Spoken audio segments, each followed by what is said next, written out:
course, I was talking to myself. Yeah. Is that the Spirit Val game? Because it looks so much like Ragnarok Online. Yeah, it looks sick. It's like they took Ragnarok's ideas and they modernized it. It's pretty cool. It's tempting to try, but I don't want to try it in like a play state where it's gonna get wiped.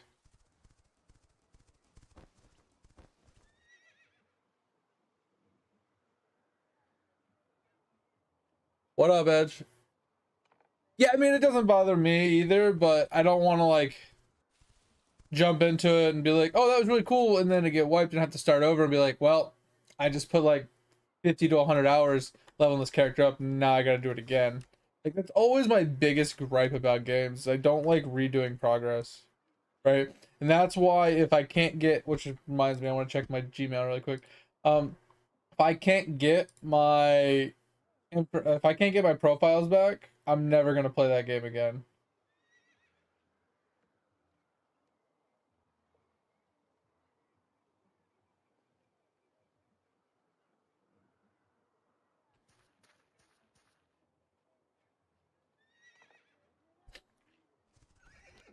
Like, the only thing that makes sense, Topher, is either A, they saw that I played it like 2 or 3 times, maybe 4 times in the last year, and they just cleared my data because I wasn't playing enough. Or B, somehow someone did hack my shit. Somehow, like, maybe they just guessed my login or something. I have no fucking idea, which I can't figure out how to even change my password. Um, and they, for some reason, deleted my Ironman. Like, maybe they took the stuff off my main character, like my normal profile, and deleted that, and then deleted my Iron Man while they were at it. Like, that's the only thing that makes sense. Because I don't, like, I remember I logged in and I killed some cows one day. And then, like, I don't know. I don't know how long after that it was that you noticed that my shit was gone. But I feel like I don't really click on a whole lot. I don't really go to a whole lot. So it's like I don't do a whole lot of Discord stuff. So I'm pretty sure I didn't get routed through that. You know what I mean? I don't do a whole lot of like random websites and clicking.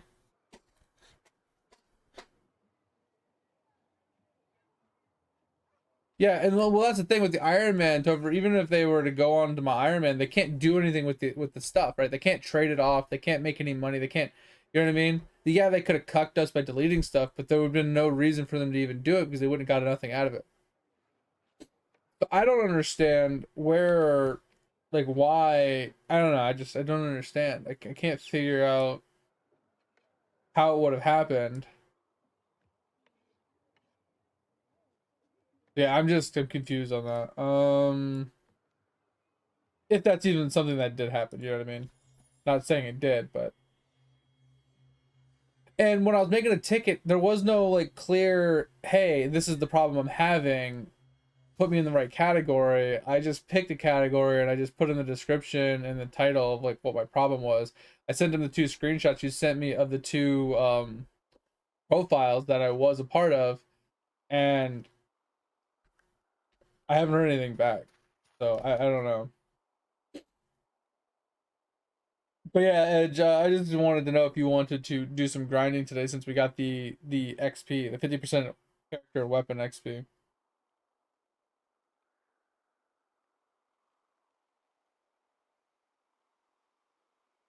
So we're gonna get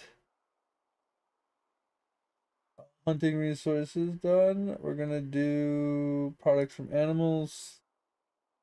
We'll do seeds as well because I'll plant those at the end of the stream, and then we could probably, see, bro, there's no way in hell we kill 15,000 mobs. Like, bro, that's a lot of grinding. I don't know. Do you think we can kill 15,000 mobs tonight with like 2 hours of grinding? Maybe 3, depending on how long you stay up. What a bragdoll. I don't think we kill 15,000 mobs. I truly don't.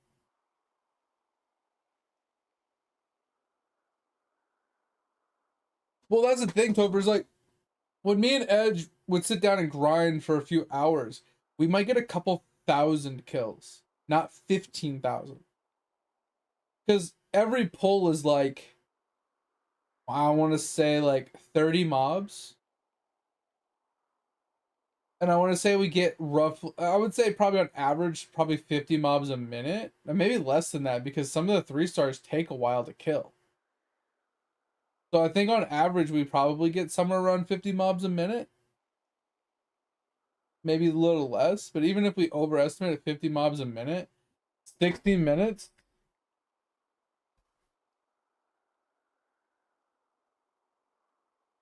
Is 3,000 mobs. And if we did that for 3 hours, it's only 9,000 mobs. It's not a lot. And the weird thing is like, even though we're in a group, even though we're both getting kills, I feel like the number doesn't double. I don't know. It just, we never seem to get that many kills. So.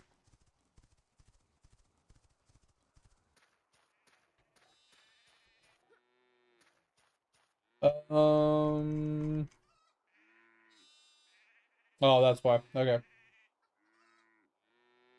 Interesting that these aren't ready to be picked again. But since insanity is already gone,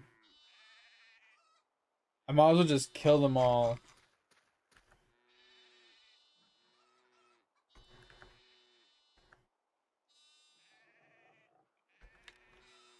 And just, yeah. Okay. Ugh.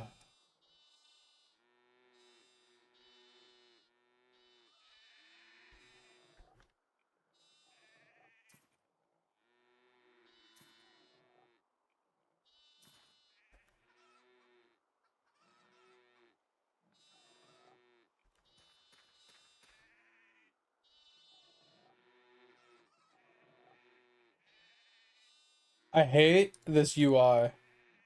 This UI is so bad.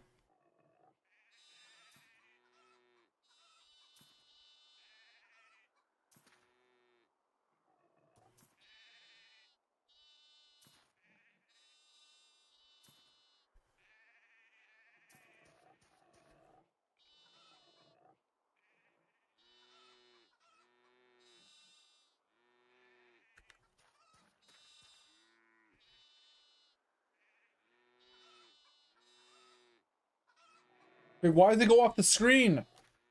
It's so dumb.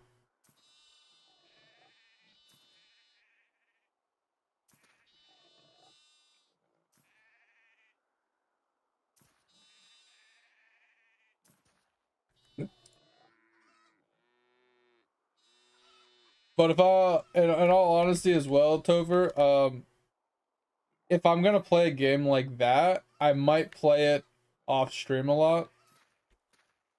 Because I need to stick to one game for stream, like on stream progress and stuff. But I have a lot of games that I do want to play, a lot of things that I want to get into and try. I just, like I said, I don't have a whole lot of time to play them when it comes to streaming. And I need to find stuff to play off stream. Because just playing Eidolon off stream makes me want to jump into a boiling pot of lava. I mean, granted, I'm working, so I can't play games that really take a lot of focus and effort, right? I gotta play stuff that I can like AFK, I can put down, I can pause, whatever.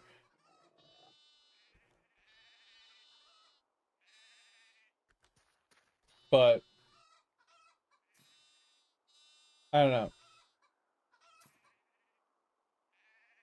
I haven't really found something I really like, so. Hey, look at this. Why can't I click on these? It's so dumb. UI is so bad.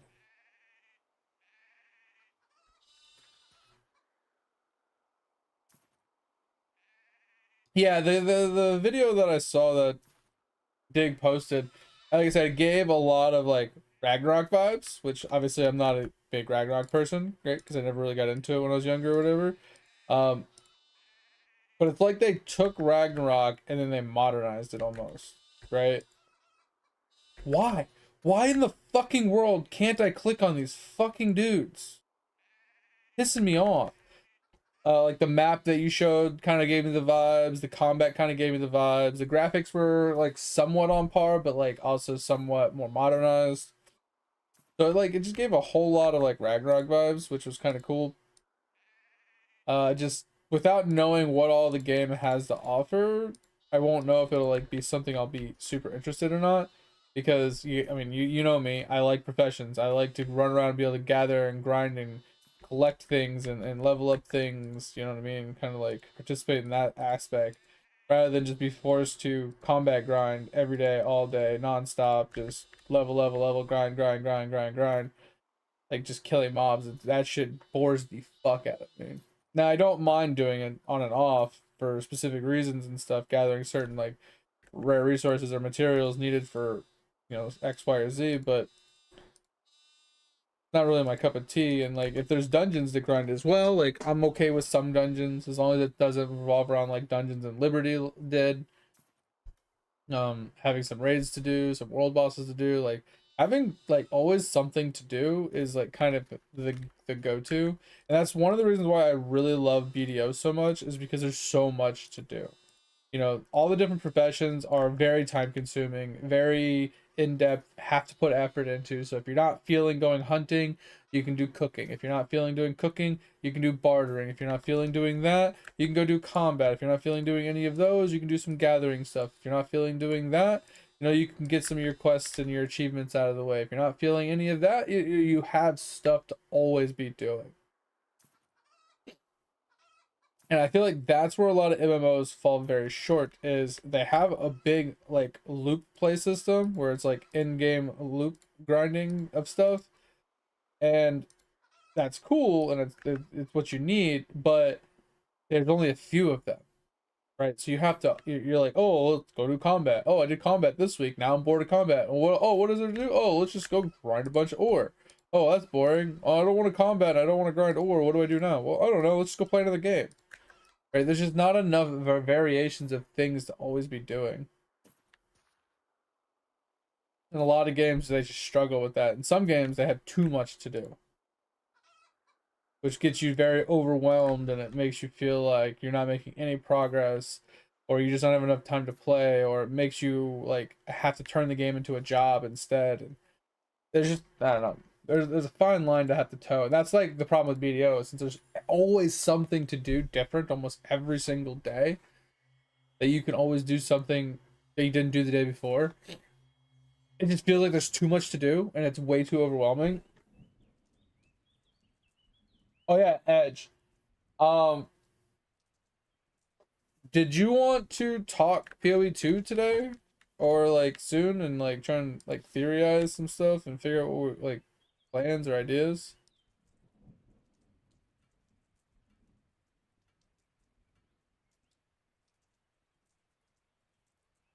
Oh, so we're gonna sell this, sell this, sell this.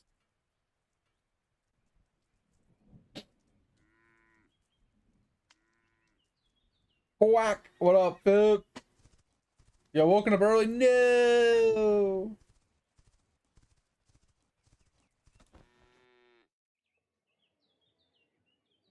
Not woken up. How dare they?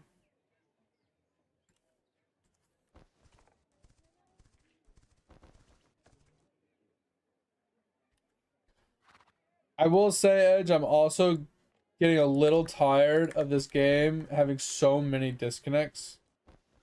Like, why do we have so many things that like we have so many reasons to be AFK and staying logged into the game, but yet they're constantly doing server reboots and disconnects and random hotfixes, and just I don't get it. Like, if you're gonna have a daily server reboot, have it dedicated to a specific date and time.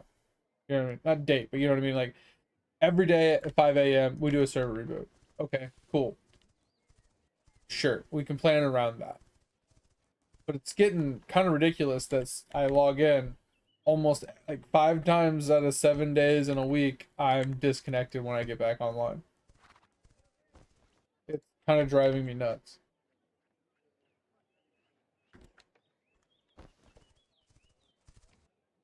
All right, we need to buy a bunch of profession things so we have them.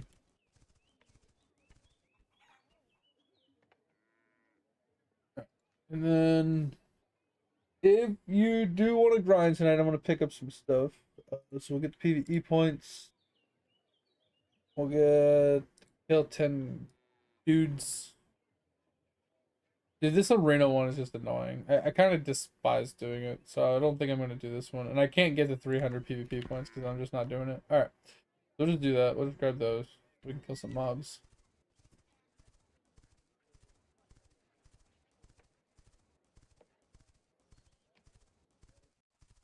That's the thing. It's like I'm not on that often, so I don't really get to see it as much as you do. Like, it doesn't happen at night for me. Like, never, Edge. I never get disconnected in the middle of the night. It's always when I go to sleep and I wake up. Like, so during the day. Yeah, that's what I'm saying. It's always during the day. And I don't know why that is. Because, I mean, I kind of think I understand because it's the time zone difference from where they're at versus where we're at. So they're doing server reboots and hotfixes and changes and updates at night for them, but they're not taking into consideration their North America people that in the middle of the day during their peak hours in North America, they're rebooting servers for people all the time, interrupting what people are doing. Like, what if you're in the middle of like a clan war or something and you just fucking take the servers down on them? You know, now, or like they're about to do a world boss and you reboot the servers and now they can't do the world boss. Like, you're causing so many issues with these reboots and these disconnects, and like it's just super fucking frustrating. Like, don't get me wrong, like it's fine. Like if I'm sleeping and I'm AFKing fishing and you reboot my server, yeah, that sucks. But it's more or less like the people that are running trade routes, the people that are doing boss runs or dungeon runs or whatever. Like, you're cutting into their game time and their play time. And I don't know if they give you a heads up or a warning saying, hey, there's gonna be an update, there's gonna be a server reboot or downtime in 45 minutes or an hour. Like, you know what I mean? I don't know if they give you a warning because I'm never around for it. But it is getting a little out of hand. 10 minutes heads up. Yeah, that's not enough. That's not enough time at all.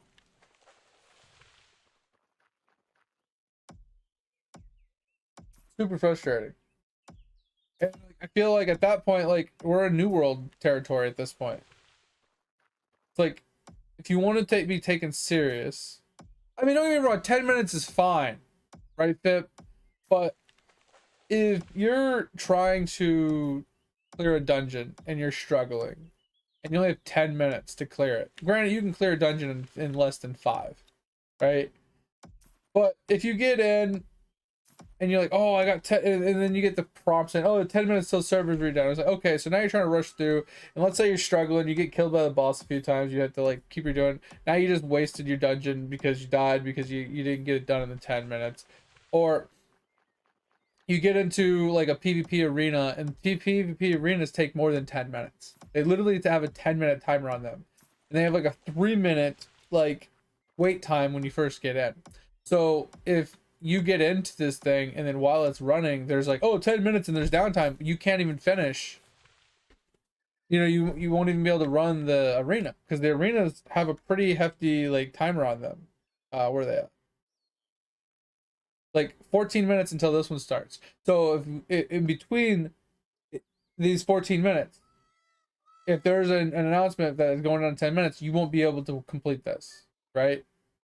And then an hour after that, an hour after that, hour after that. So if they do it right around that hour mark, you're gonna miss out on one of your arenas. If you have a Zenith battle, those take a while. If you're doing like a guild versus guild, those take a while. Like, you have all these different instances of things that take 10 minutes, if not more, that a 10-minute window isn't enough. I would say at minimum, it needs to be 15 minutes because 15 minutes could allow you to be able to finish whatever you are currently doing that has a 10-minute timer. But ideally, yeah, like I said, ideally 30 minutes to an hour of notice is best. Because then if you're like out in the ocean on your boat and you're trying to do something, you have enough time to dock your boat. You have enough time to get back, to what, finish what you're doing. Yeah, I could finish my caravan. Like that's the biggest thing, honestly, Fip, is when you're doing a caravan, caravans take up to 2 hours. Like if you do the longest caravan, which in my opinion is from this one to this one, it's like 2 hours and 15 minutes. If you just started your caravan, like you just bought your resources, and then they tell you 10 minutes till downtime, you lose all of your caravan. You lose your entire caravan. Yeah, it straight up deletes your caravan. So now you've wasted, I don't know, 1 point something million or whatever. And that's not a big deal. The 1.2 mil, the 1.5 mil, however much you spent, isn't truly that big of a deal. The big deal comes with if you have been running for 2 hours on that caravan and you're less than 15 minutes from turning it in, and then the server reboots right before you turn it in, you have wasted 2 hours and 15 minutes of my time waiting on that caravan that you didn't get XP for, you didn't get your money back, and I just wasted over 2 hours running that caravan. Right? And this is why I say, like, an hour is generous, but it still doesn't account for if you are running a long caravan. Now, here's why I say an hour is fine. Because if you are running, let's say you do have a long one set up, you bought it here and you planned on running it to here. If you just did it, let's say you just started walking, your character is like right here, and then you get the announcement saying you have an hour, you can change your mind. You can then, instead of taking the long route, you could turn around and come down here, or you can run to here and you can make it in less than an hour without losing your caravan. This is why an hour is the ideal mark you should have, because you won't lose your caravans if you're paying attention, because you have enough time to divert to one of the two closer cities to still make it in the time. That's why I say, like, they need to give an hour notice. There's no way around it.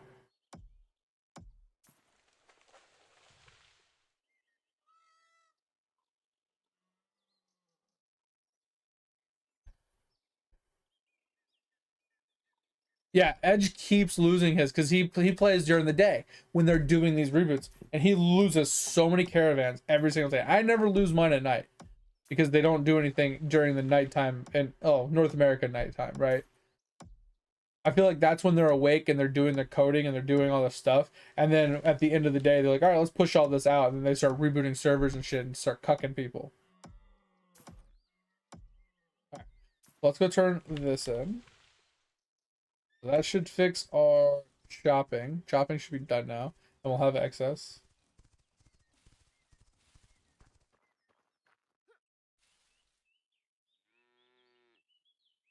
Why can't I?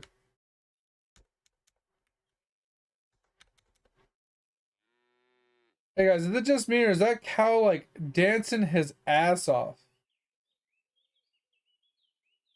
What the?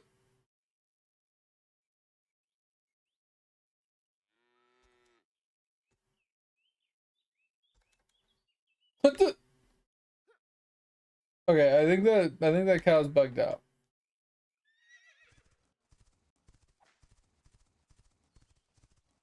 Cow's having a good old time, man. What the hell? But yeah, that's my biggest like gripe with a lot of games though, Fip, is a lot of game companies don't take into consideration their player base's time, right? Like they need to understand that there are mechanisms and components of their game that can't just be like, oh yeah, well, we're just gonna do a quick restart, guys. Don't worry about it. Just random restart. You know, it's fine. It's fine. It'll be up in 5 minutes. Yeah, that 5 minute downtime isn't the problem, right? That quick reboot isn't the problem. It's the problem lies with once you do that restart, all like the progress that people have lost from whatever it is they were doing, or you know, they missed out on rewards, they missed out on completion of something, they missed out on being able to do like something that has like a 4 hour cooldown or something, like, you know what I'm saying? Like, it's that kind of stuff that they don't really take into consideration. Let's grab the farming stuff. Indie MMOs, you're not wrong. I just feel like, yes, you might be a small game company, you might be a small, dev studio, you might be an indie company, however you want to look at it. You might be small, you might be, up and coming, trying to make your way, trying to make a mark. But I feel like if you want to succeed, you need to look at the common practices for the big companies, right?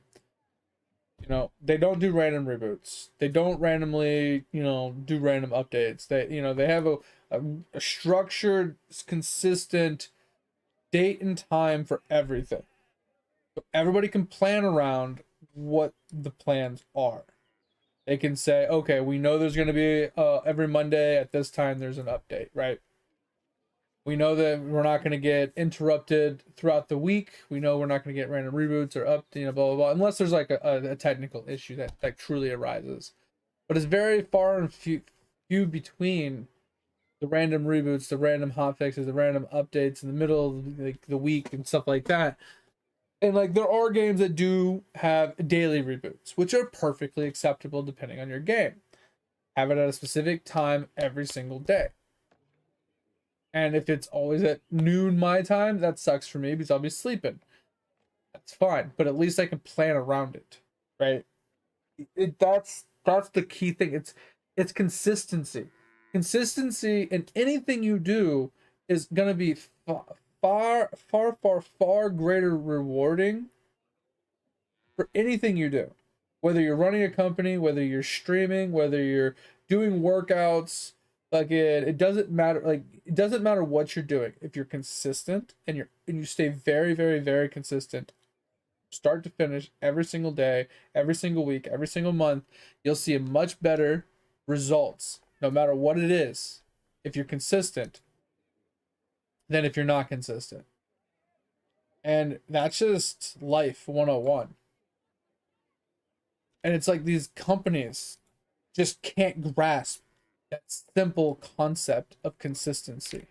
I know, I understand that, like, if you put out a patch and then there's a straight up problem with the patch and you need to revert something or roll something back, I kind of get the urgency of being able to do that, right? But I also think that if it's something that you didn't catch in the first hour or two of the patch going out, that you're better off disabling whatever the broken part is without turning the game off. Just going into the database and unchecking the box for whatever it is so it cannot be used, cannot be activated, cannot be interacted with until your planned daily reboot or update or whatever it is. That is a much better practice than, sorry guys, we have to take up servers offline for 5 minutes because we got to change something. It's like, you have to find a better system than just rebooting the servers every single time. It doesn't work. There's that. Like I said, it's truly just a consistency factor. It's not that we don't appreciate you guys, like, them making sure they're doing right by making sure there's not glitches, bugs, issues, or exploits or things going on, and they're like staying on top of things and listening to the community and fixing things as they arise and stuff like that. That we 100% can applaud them for. But there has to be a better way to approach it. These ad hoc, just out of nowhere, hip pocket fucking just, hey, let's just do it right now kind of thing. That's not the makings of a good company. That's not the makings of like a top tier game or, program entity. Just constantly doing that kind of stuff. Just you gotta have plans. You gotta have consistency. You gotta have notice and information. You gotta be transparent about it, right? It's the same thing I said with New World. Is I don't have a problem with them doing reboots in the middle of the night. I don't have a problem with them having updates in the middle of the night or having 2 or 3 hour downtime and stuff like that. What I have a problem with is them not telling us more than an hour in advance. If they know they're going to be doing a hotfix push at 2 a.m., don't put in the server at 1 a.m. saying, hey, we're having a planned reboot in an hour. It's like, okay, thanks for giving me an hour notice, but I just got on the game. I just got on the stream, and now it's going to be down for 3 hours. If I knew the game was going to go into an update at 2 a.m., and I was going to have to find something to do for multiple hours while I waited for the game to come back up, I would have just went and played another game until that reboot was completed and then come to the game after the fact. Like that's my biggest gripe with a lot of companies. 3, 6, 7, 8, 9, 10. It's just, come on, just be consistent, be considerate of people's time.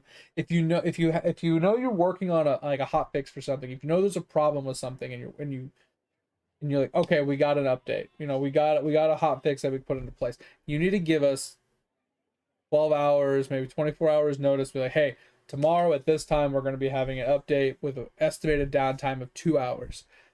Put that in the message of the day. So when I log in, I see that and I can make the decision, oh shit, they're going to be doing an update in an hour or in 2 or 3 hours. Let's go play something else until that's done and then come back. Right? This allows for your streamers, your content creators, the people that are trying to, hype up your game and advertise it for you and, XYZ, to plan around your downtime, your stuff. And that's like one of the biggest problems I have, is they're not allowing for that. Did I not get this one? I don't think I screenshot this one.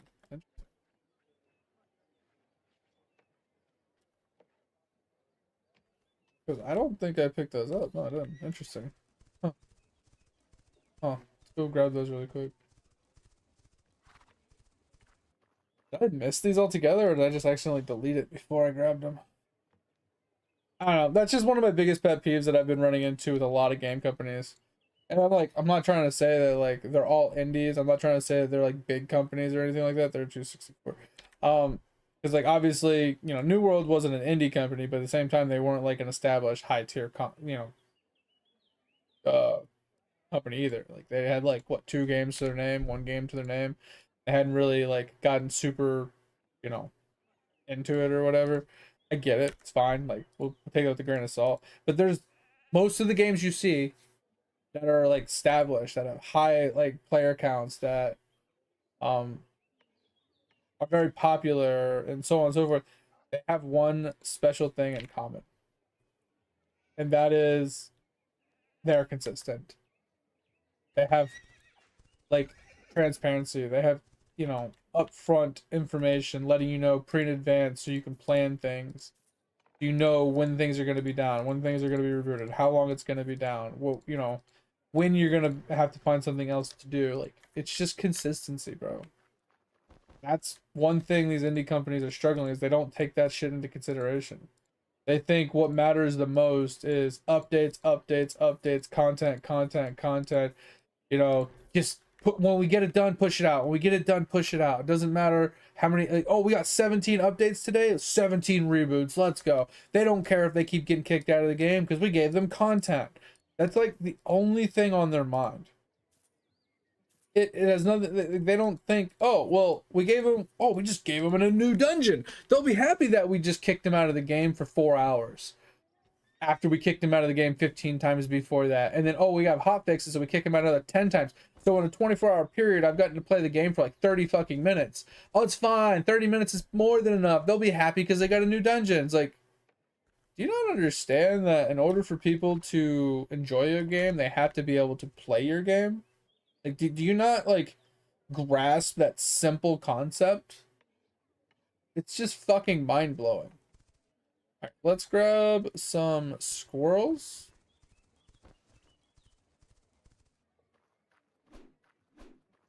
Need to switch weapons.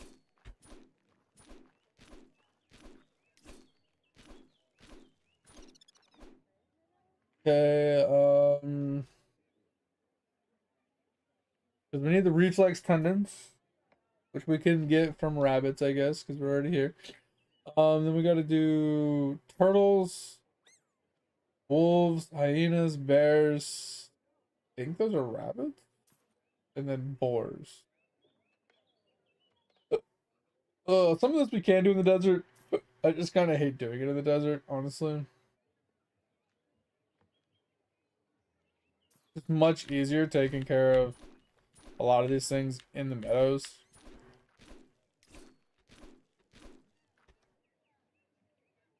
Oh,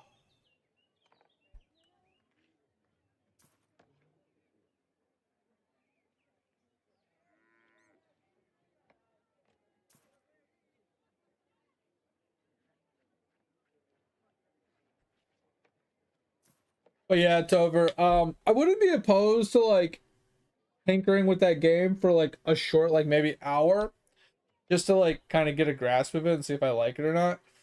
But I wouldn't want to put too much time and effort into it because I wouldn't want to have to redo that content, right? Like same thing, same problem we usually have is I wouldn't want to like put 15, 20, 30, 40 hours into it and then be like, all right, now I gotta redo those 40 hours again. It's like, yeah, let's not put ourselves through that because then it burns me out on those games. Anytime I have to do that, I get burnt out super hard. But yeah, that game definitely looks sick. Like it doesn't look sick because I think it like looks like Ragnarok because like I said, I've never been like super enthralled with Ragnarok. I mean I like the idea and the premise behind it, but I've never like since I never really got into it, I was never like super addicted to it when I was younger or whatever. I don't really have that.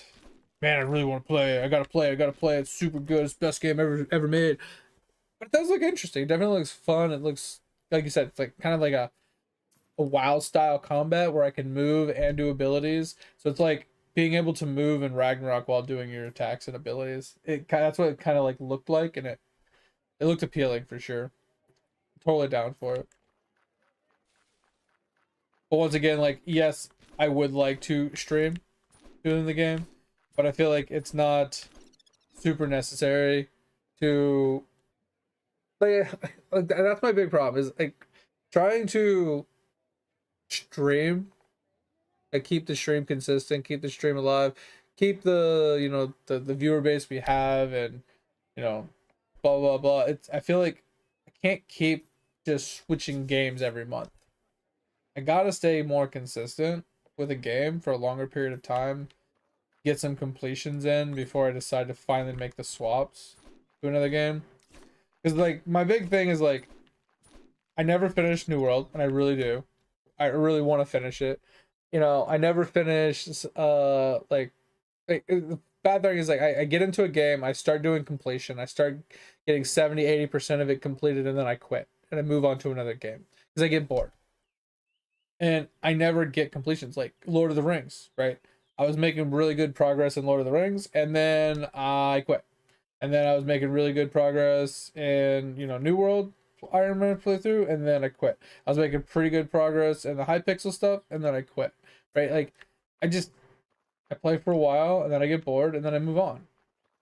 And I move to another game where I start doing the same things, and then I get bored, and I move on. It's a rinse and repeat process, and I mean, I don't know. And I feel like from a viewer standpoint, the reason I don't like grow is because I am quitting. Like people come in for the New World stuff, and then I quit New World. So the New World players keep watching New World, and they go to something else. And then I switch to another game, and then those people come in and they start watching here and there. And then I quit that, and I move on to another game, and then those people stop showing up. So I don't know. I gotta find something that I can consistently play on stream every week and enjoy. But I don't have. I feel like the problem I have with this game is I kind of can't put it down, right? Because I have to daily login. As a free-to-play player, I have to daily log in to get my tokens. So if I don't do my daily token grind, I fall behind. Like, I don't get enough tokens to be able to maintain my buff. And if I don't have my buff, then I kind of struggle bus.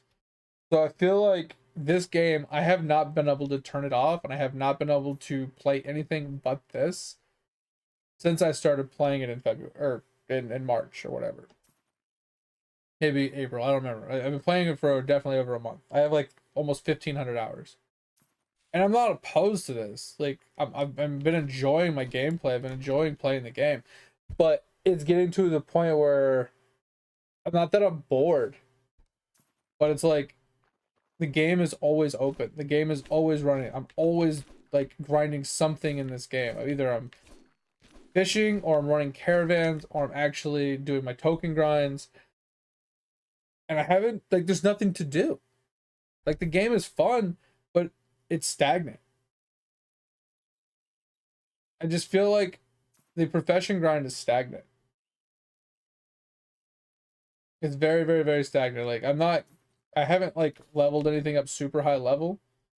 And even if I was, like, the reasoning for leveling them up is just not effective enough to really be important or enjoyable. I feel like I wouldn't say I'm losing interest, but the I can't even think of the word that I'm looking for. Basically, the engine, the energy, the fuel behind the enjoyment is getting stale. I'm enjoying the progression. I'm enjoying pushing my way through, getting the levels, climbing the leaderboards. Leaderboards or whatever, but like climbing the ranks of the professions, getting closer to maxing them out. But it's like, once they're maxed, what do I really get out of it?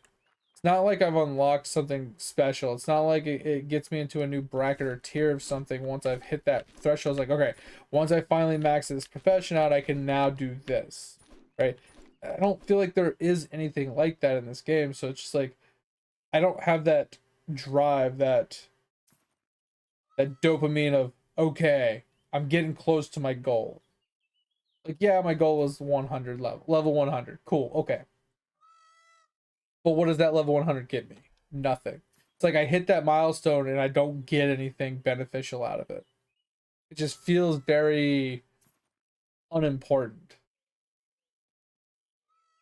Like, it'd be different if you needed to be level 100 in a profession to be able to, like, make legendary items, or to be able to do X, Y, or Z, right?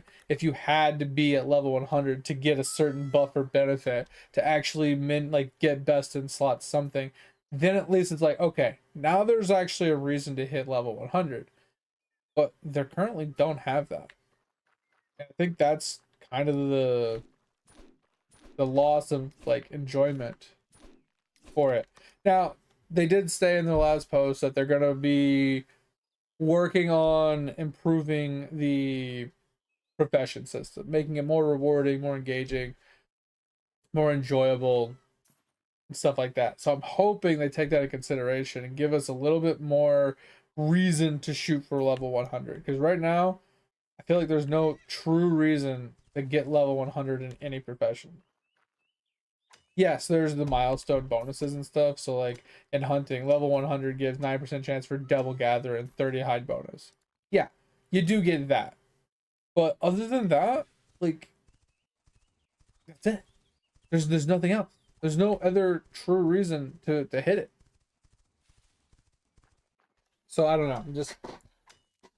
And the fact that I can't ever turn it off is another thing. Like, I'm always on, I leave it open. Like, I don't need to always be fishing. Like, that's one thing. I don't need to leave it open 24/7 fishing constantly like I have been. I can turn it off and I can not fish. And that's perfectly acceptable. But now with the town boards giving terra fragments, which you need to stockpile for, terras for upgrades and stuff, I feel like the one that's play for 8 hours, stay in game for 8 hours, and you need to do that every day, every 24 hours. That's a little hard.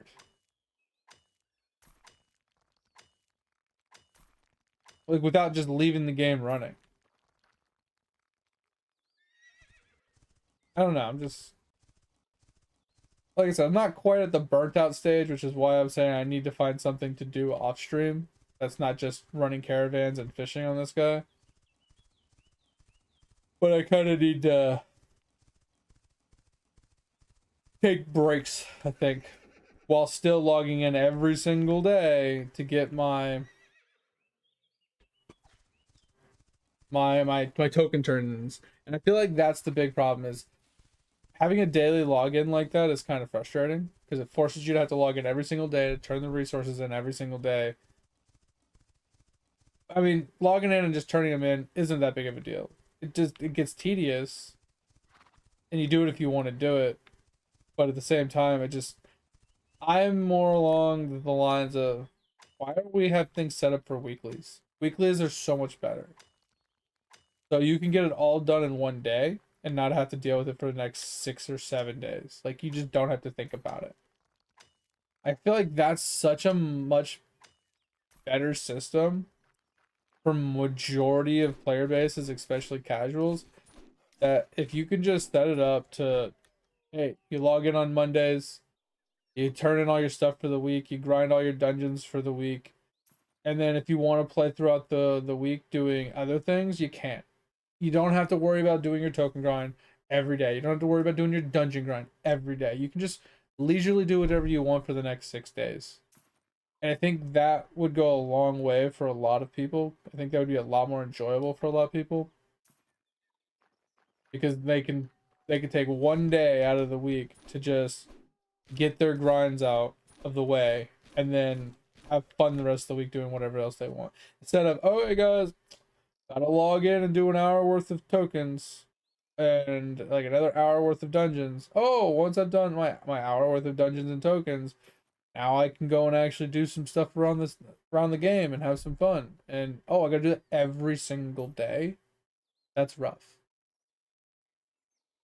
That's just a little rough. Especially if you're trying to like keep up with your farms. So you gotta go and farm a bunch of herbs and stuff and get a bunch of seeds to be able to plant your plants, and trying to capture a bunch of animals to keep your husbandry going, and trying to get a bunch of bees to keep your bees going. And then on top of that, you're trying to get your, your world bosses in, you're trying to get, maybe seed content, and you're trying to do what else do we have here? Sorry. You're trying to get some caravans done. You're trying to do, some treasure hunter. Trying to do some mob grinding. You're trying to do your arenas and things like that. Like, all this stuff like cuts into so much of your playtime. It's just like they gotta find a happy medium. I think a lot of games struggle with that, where they try and give you things to do every day. They try and keep you they want you to log into the game every day to spend time in the game every day. And I get it. Don't get me wrong. It makes sense. If you have people logging in every day, your metrics look better. But at the same time, I feel like if you're forcing people to log in every day, um sorry, I'm trying to organize what I need and don't need. If you're forcing people to log in every day, it kind of takes away from a game being a game. A game is intended for enjoyment. It's intended for entertainment. It's intended to relax and to, have fun, not to dread playing it. Like, if I wake up and I'm like, all right guys, gotta log on to do my dailies now. Gotta spend 2 hours getting all the stuff done for the day before I can have some fun. Your game is lost already. It has lost the entertainment. It has lost the enjoyment. It's completely and utterly just cucked. Because now your game isn't entertainment. It's not enjoyment. It's a job. It's literally a daily job. Something you have to wake up and do every day, even though you don't want to do it. And I think that's where a lot of games kind of just shoot themselves in the foot and ruin themselves. What up, mate? And like, yes, don't get me wrong, the weekly idea is also bad, right? They're both double-edged swords. If you have dailies, you're forcing people to log in every day to min max to get gains and to keep relevant or whatever it is, um, which keeps your logins higher, keeps your player your peak player count, your average player count, keeps them relatively high, yes, but with the downside that now your game doesn't feel like a game anymore, right? So it has a negative impact as well. Top of that, um, but if you were to do weeklies instead, you have a different problem. All right, so let's go do bears really quick.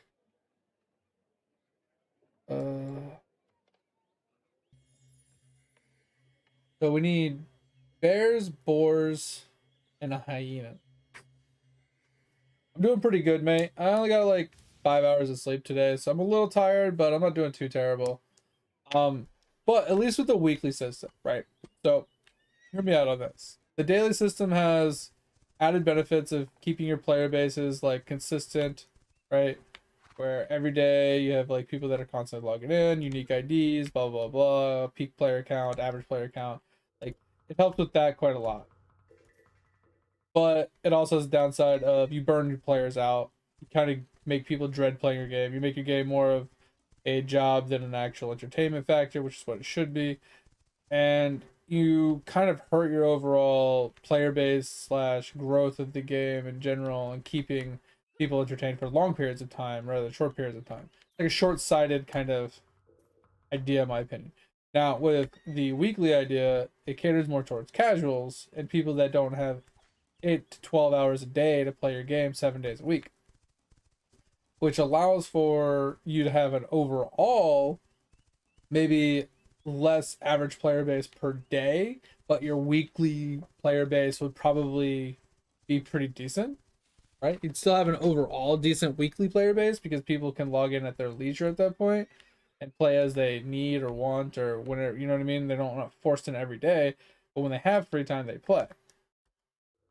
Um, but they can still get all of their stuff done, and it doesn't feel like a job anymore. It feels like entertainment. It feels like a game. It feels like fun, right? So now instead of these casuals playing your game for maybe 1 or 2 months and then getting burnt out and dreading playing and logging into your game, now they play for a year, but more casually, right? They log in like maybe 2 or 3 times a week and they play your game for 6 to 8 hours every week rather than logging in every day and playing for like 1 or 2 hours every single day, dreading it, and then quitting after a month or two. Instead, they play for let's say 6 hours a week for you know 52 weeks. I feel like you keep players longer. They play for more throughout the entire year, and I think that metric shows a lot better in the long run than you'd be like, well, yeah, but for this month we had this many players. Look how much growth we had. Look how many player base we had. Look how many average players and peak players we had. Like, okay, but what about the next month? What about the next month? It's just like the new world trend. You look at it, it's like, oh, we averaged 50,000 players this month.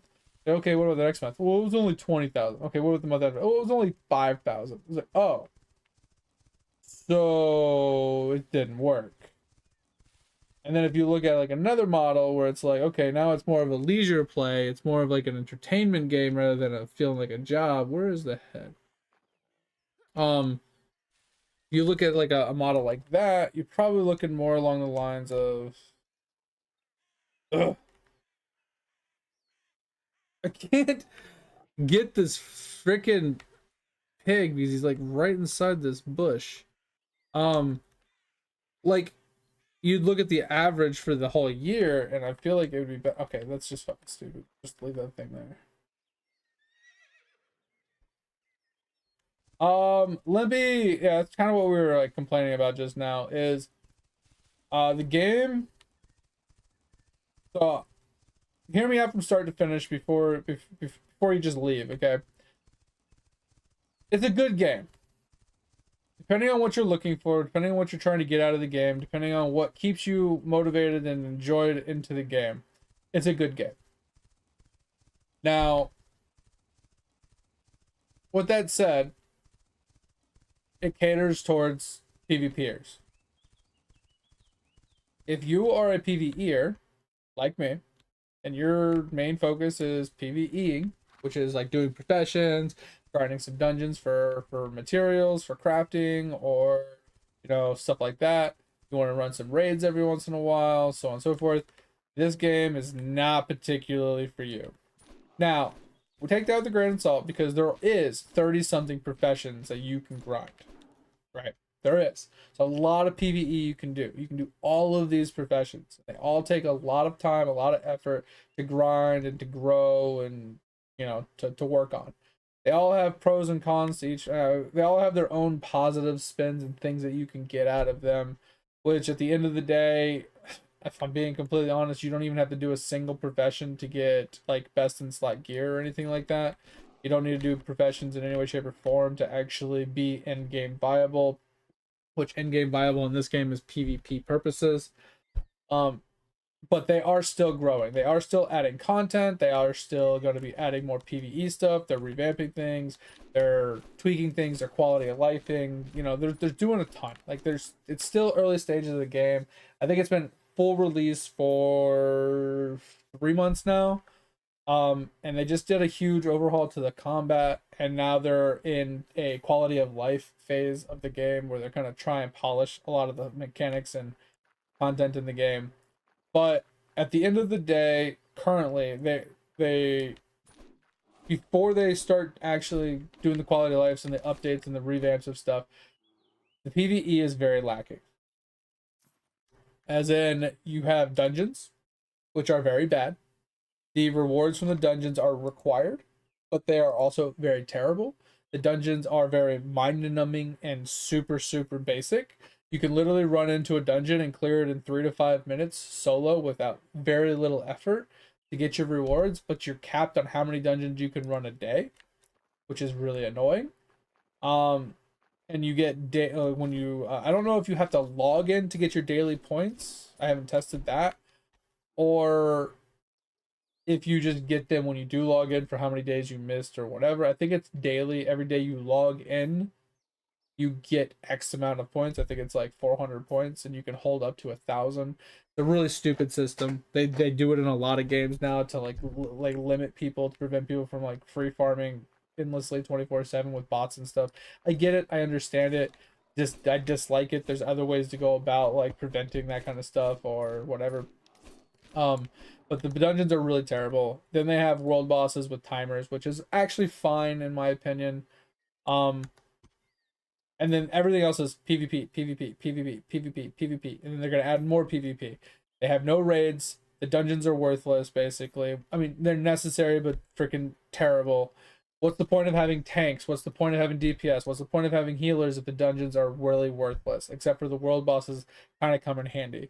In PvP, once again, why do you need a tank in PvP? Taunting and stuff like that means nothing. So it's just like, it feels a little lackluster right now. It feels like it's kind of like all over the place, and it has high potential. Like, I don't have a problem with it, but I also think that it has a long way to go. There's a lot more that needs to be done, like updated, changed, modified, and worked on.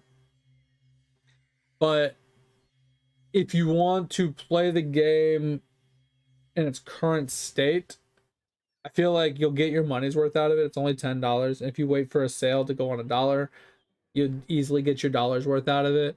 But what you can do is you can work on getting your levels up. You can work on leveling up some professions and stuff until you get more PvE content, so you can get prepped and ready for the new stuff that will be coming. But if none of that kind of hits a nerve and you're not really looking into doing any of that, then I would say the game's probably not currently your cup of tea. Like I said, the combat is relatively fun to a point. It's a decent. It's decent. At the end of the day, the combat is decent. The idea that you're not class locked is kind of nice. You can do all professions, kind of nice. There's like I said, there's a lot of ups and positives to the game, but with the lack of polish, quality of life, and overall content is lacking because the only over as like the overabundance of content that they have is pure PvP.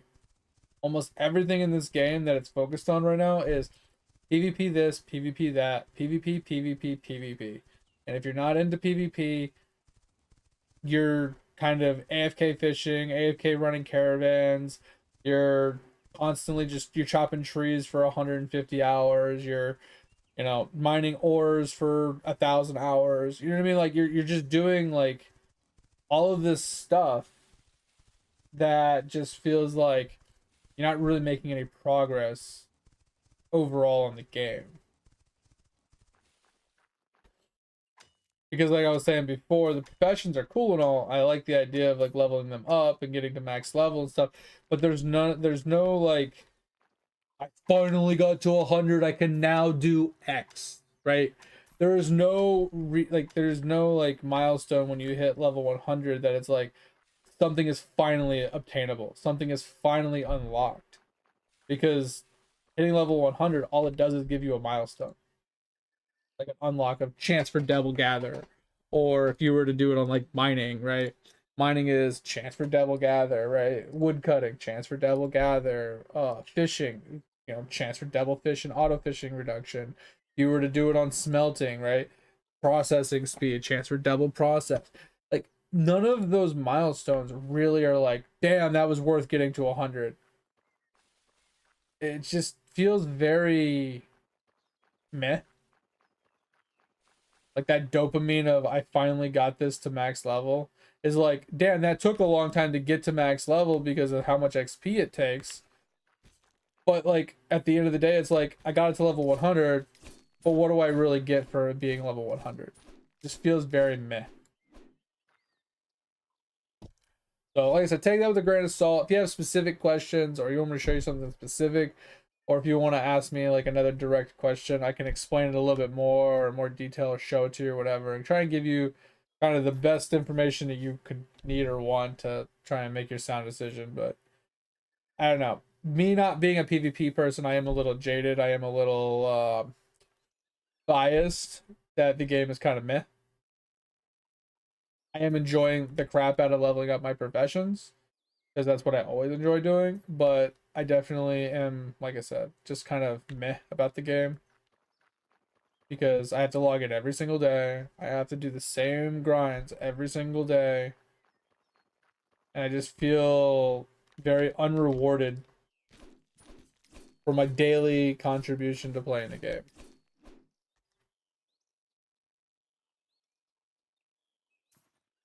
Oh, doesn't mean it's not a good game though. Like I said, like, don't get me wrong, it is a decent game and has great potential. I just feel like it's missing the mark in some areas for sure.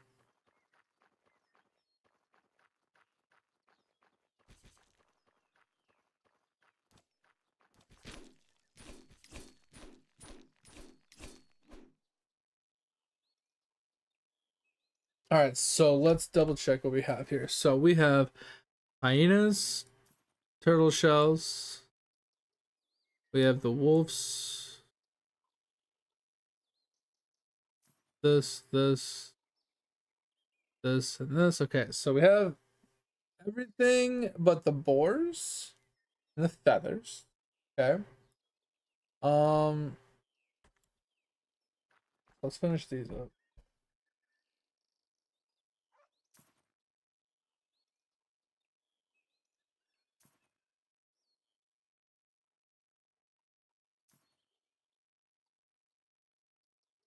Oh, really? Interesting, mate. That sucks. Oh, how much longer do I have before I have to for my prints before mediocrity changes?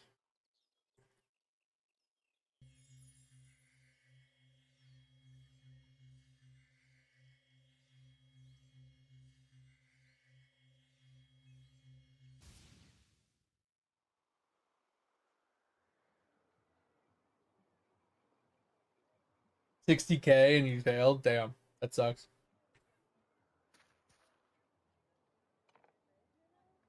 That sucks.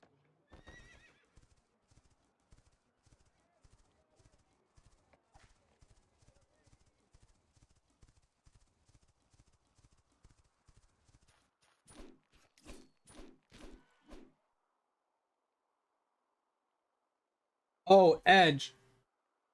You listening? You there?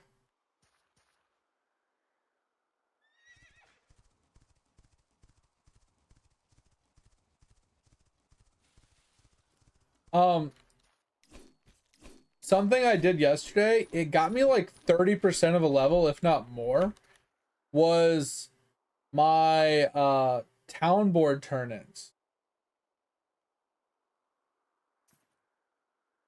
Do you know the town board where like it's like, oh, bring me 5 resin wood or bring me 10 pollen whatevers. Bro, they were giving me 67,000 XP yesterday when I was turning them in.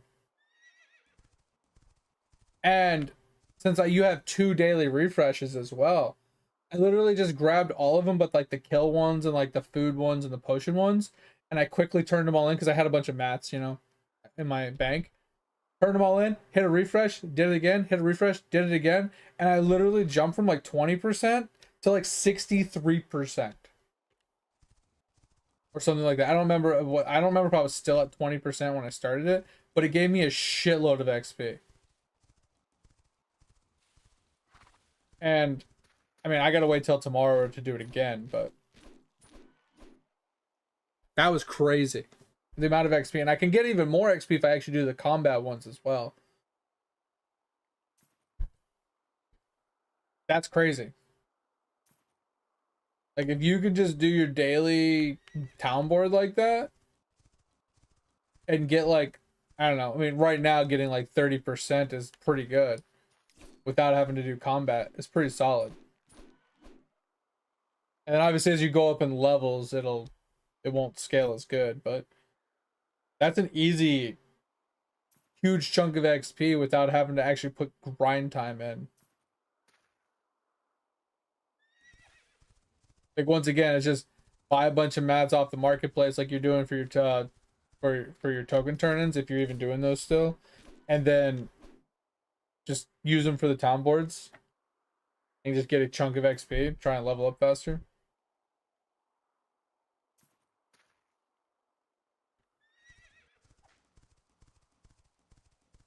I am also curious to see how the 3 stars at level 100, how much easier they're gonna be come today after the hot fixes they did, because they hot fixed some of the combat, like the weapons and stuff that they put in place. They hot fixed some of them to make them not as bad as they were, but then they also nerfed some of the mobs. The level 100 mobs have 10% less HP and do 10% less damage. So they're not as fucking insane as they were before. Alright, so 1, 2, 3, 4, 5, 6, 7, 8. Okay, so we're done with those. We need a chunk of gold. Go find a chunk of gold somewhere.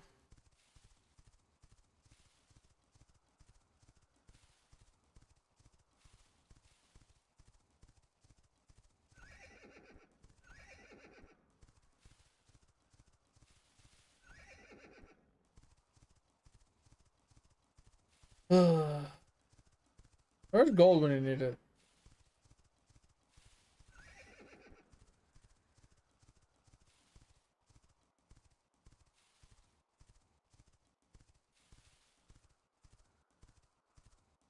I think that's all we need for that. It's just a chunk of gold.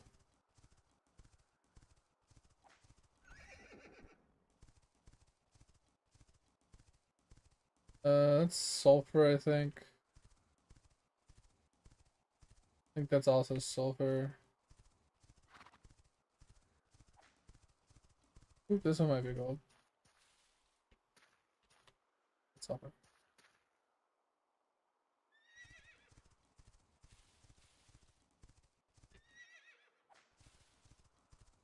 These are all sulfur.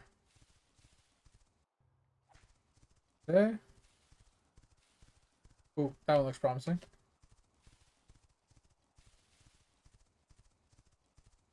Oh, maybe not. Oh.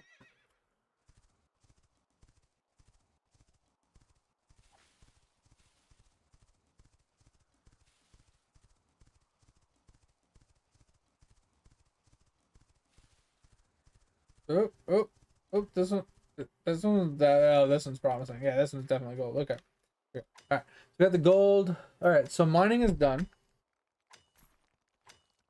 Hunting is done. Now we just got the harvesting to do really quick. Let's grab some extra over here. So we need. Looks like. Okay, let's take a quick gander. So I know we need hemp for sure. So we need this and this. We need this. All right. And then we need a little bit of that. That's like 2, 4, 6 of the ones we need, and then we need dew and rose. We need a ton of dew and then a little bit of rose. Well, dews kind of suck to find. Not gonna lie, dews are kind of annoying. This is gonna kind of suck. I just saw a rose, I think. Let's get the roses out of the way. Don't need this. We don't need this. Those.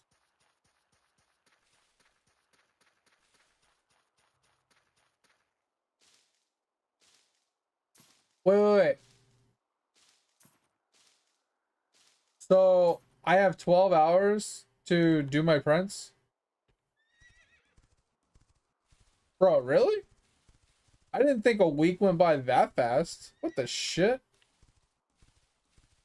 I thought I said like 3 days. Where the hell have I been? Well, fuck me.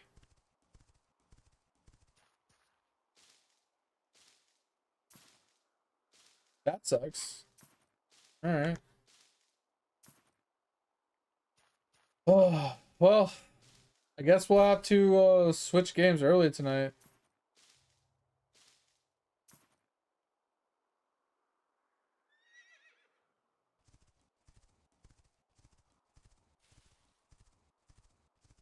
Honestly, time's just been flying by so much. I've been so tired lately and sleeping so much, like as much as I can, that the days have just kind of bleh, right?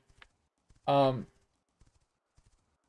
I didn't realize that it's already been a week since statues popped up.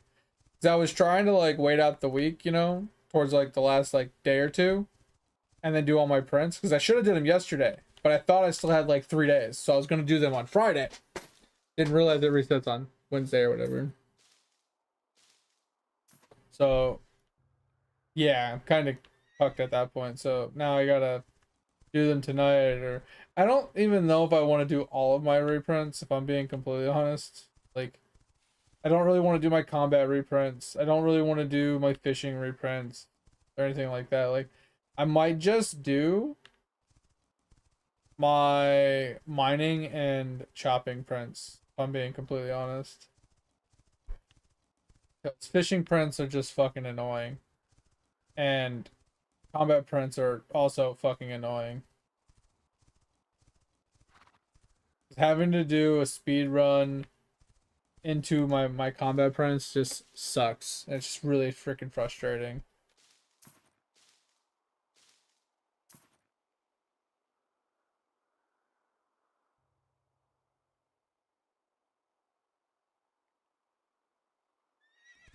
I mean, do the statues not truly affect them in any way? Because I feel like, don't you get like stat boosts to make your your character stronger? So in theory, if he was stronger, he would get better combat prints because he'd be able to like clear faster or have better multi kill per tier or something like that. Not saying it's like much of a difference, but wouldn't it be something?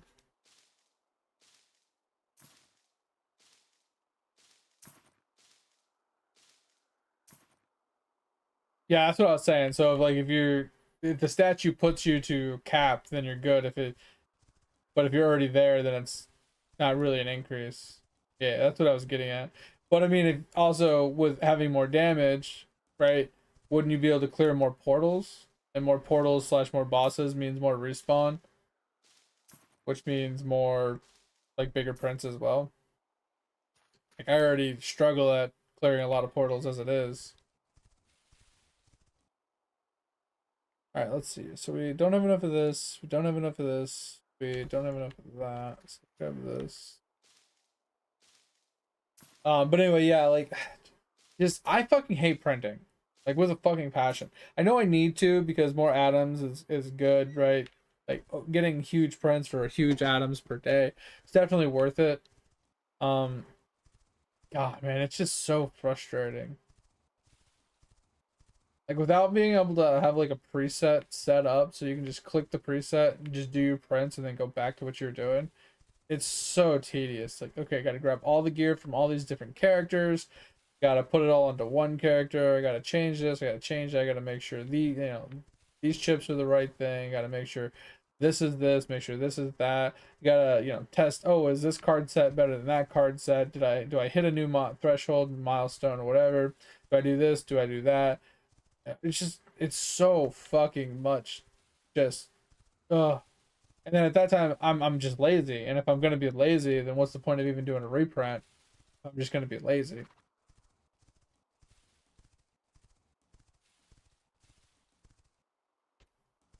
Like that's kind of like the idea here is like if I'm gonna be lazy and not really try, then is my print gonna be even worth doing?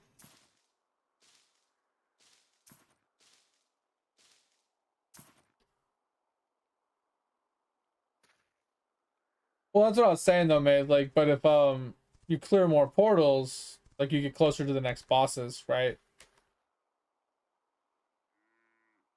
So if you're struggling at like clearing enough portals to get to the next boss, then you know what I mean. Like you're missing out on a boss. But if you have better multi-kill per tier and you can clear the portals faster and you can actually get to the next boss, then that'll give you more respawn. That's what I was getting at. It's like having more damage and more multi-kill per tier could help you get through your portals faster, be able to actually get to the next boss, to get some more respawn, to actually get more bigger prints in it and stuff like that. That's what I was that's what I was referring to. Right, so done, done, done. Okay. Now we just need to head up and do the hemp sweet root. Get one basil while we're at it.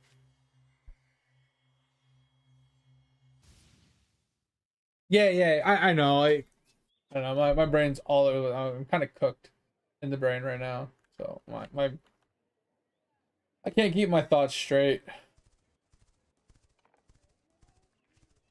So that's kind of what I mean.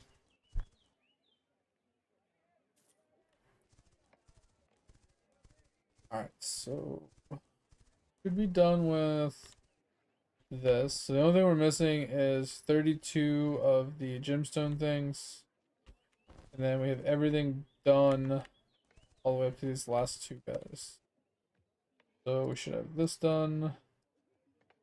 Oh, I thought these were the same. I'm just gonna grab this one. I'm not gonna worry about going and finding it. Cause I don't want to go back to the desert. Cause that one is it's the dream leaf. So we'll just grab some out of the bank. Fine. And then I need to grab some feathers. Alright. So 32 feathers, 32 gemstones, and 16 leaves. Then I just gotta go grab the last little bit.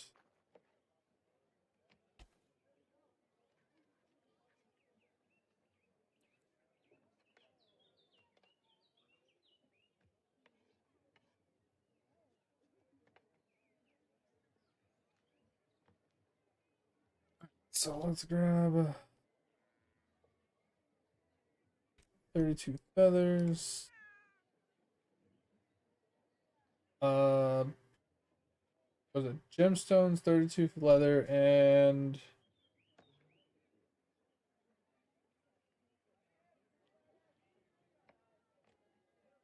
what was the other thing? Oh, it was the other leaf. What the fuck was it? It wasn't this leaf, it was this leaf. Still mad you can't split from the bank. Oh, I didn't get the gemstone.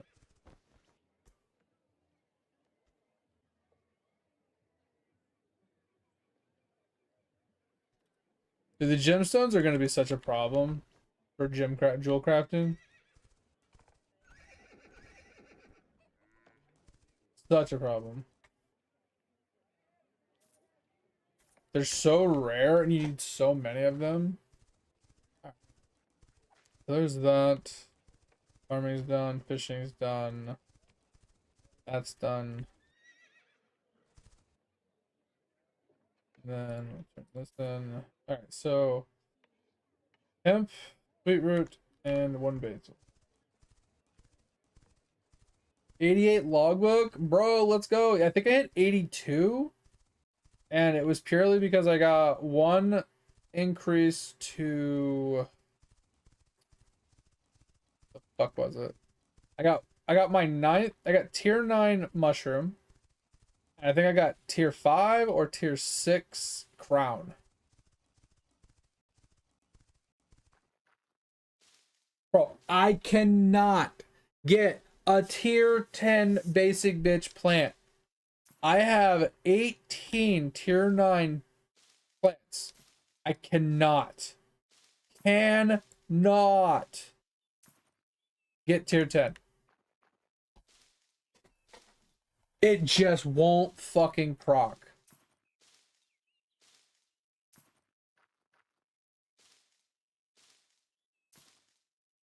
Driving me up the wall. Like, I honestly feel like I can't get a tier 10 plant, even though it tells me I can. I'm fucking losing my mind. I feel like I'm just wasting my time trying to get a tier 10 plant. I truly just feel like I'm wasting my time.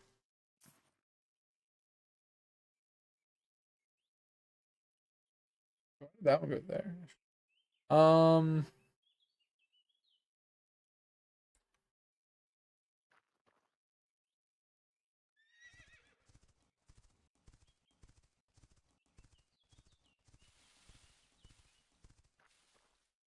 Like, I feel like I should just go for tier 9 on all plants and then worry about tier 10 another day. Because I just cannot get a single tier 10 to proc. It's just driving me up the fucking wall.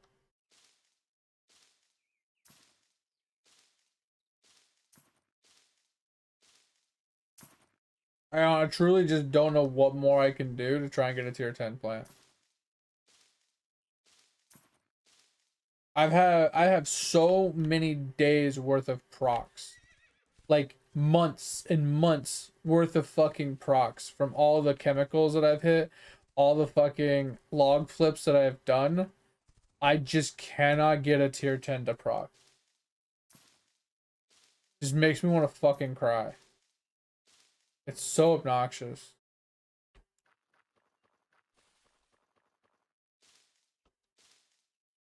We have 1 done. We have this done, this done. We have 1 of those 2 done. And we almost have the sweet root done as well.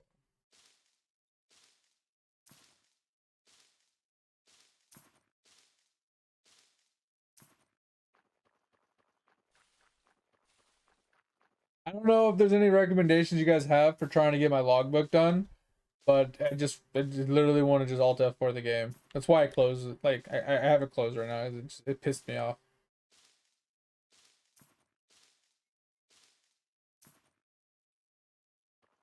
What do you mean DB drop research? Wait, what? Yeah, I'm working on crops and farming right now. I mean, I could use my Instagrows to try and like force some, you know, progress on that. I mean, I could do that.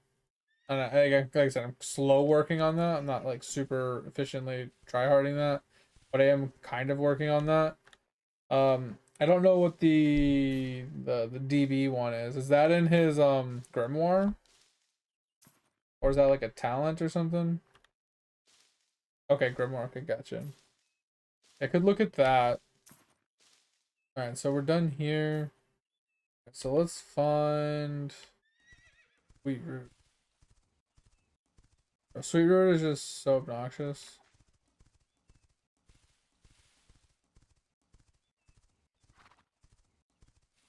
Our best bet, I think, is Steady and Honest.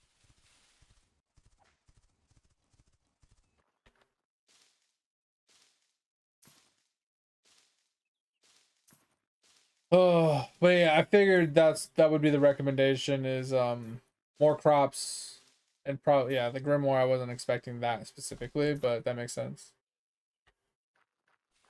So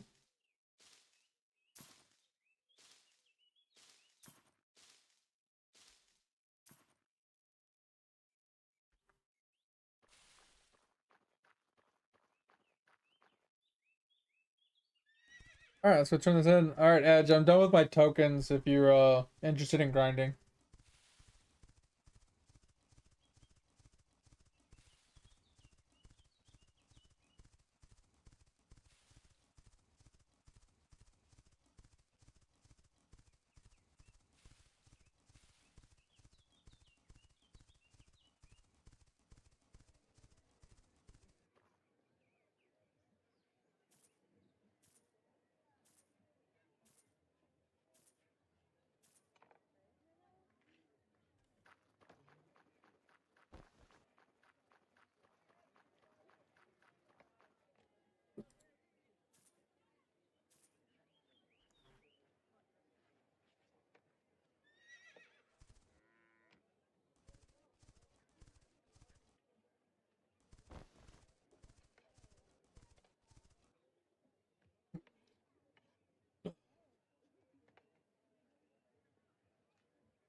All right, so keep all that.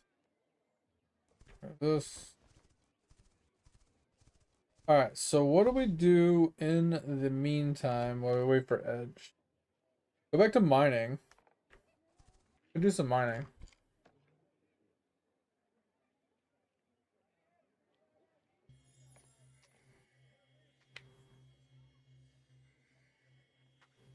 Would you like a cup of water? No, thanks for the You hydrate. look thirsty as fuck right now. Look.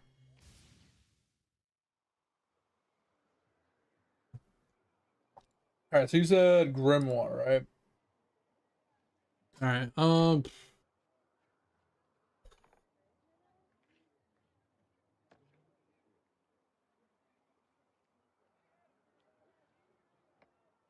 I hate the Grimoire because of like these things. These things are so fucking annoying.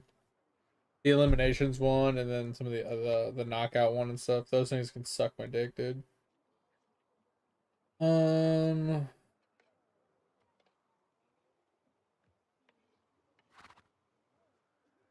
should probably work on this a little bit. Um, am I missing one? Wait, what's it called again? What's the name? Sorry.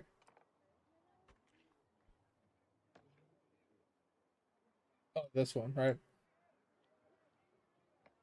Higher bonuses for crop science. I have it halfway. Could level this up quite a bit more, yeah. This probably wouldn't be a bad idea. Because then if we look at crop science, right? The farming. It's this, right? So the gaming Evo being 72 times would be better. Because we have 165 plants right now. Wait, sorry, is that wrong? Oh, sorry. 147. Sorry. I was looking at the wrong thing. Yeah, 147 crops found.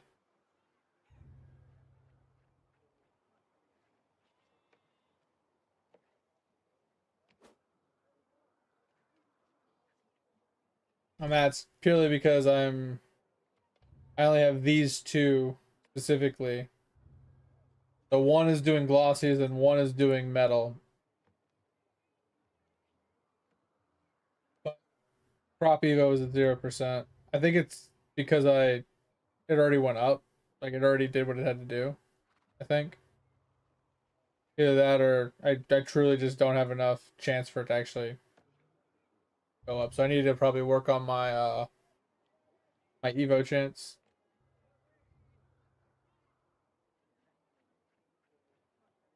Like my crop Evos. Probably just need to work on that at this point. But I'm almost done with this. So I almost have the 9 mil for this one. And then I need a 31 mil, and then we can move on off of broccoli and on to was it apples?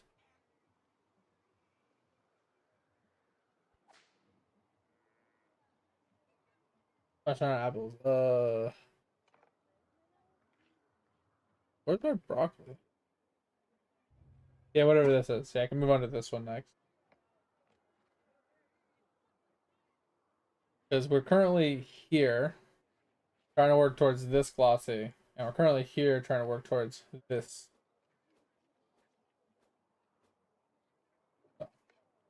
I feel like I have to get more crops. And then level up the grimoire a bit, like you were saying.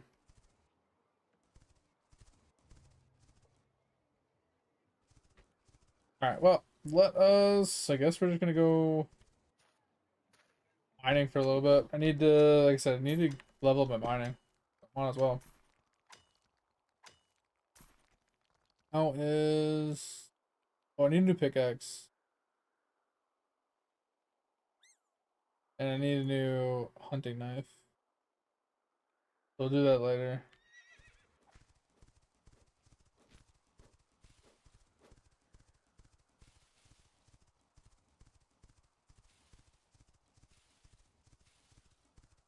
Should buy some lassos while I'm at it too.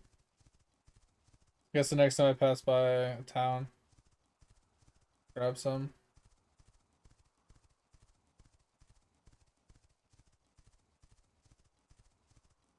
I really should try to look into getting a decent ore route.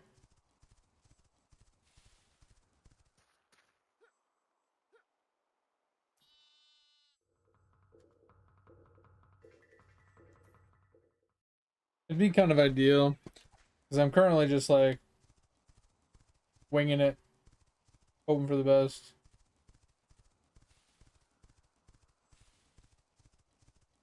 But if I had like a decent like ore route where I can just rotate, like do circles, it would be a lot easier. I don't have to like have so much dead space between ores. Be kind of nice. Or at least run from point A to point B and then teleport back. I'd be okay with that too.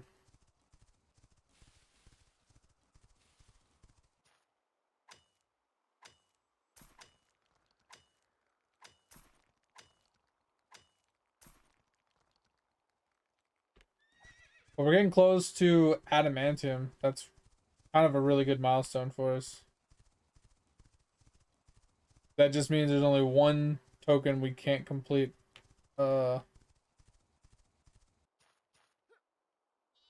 going forward.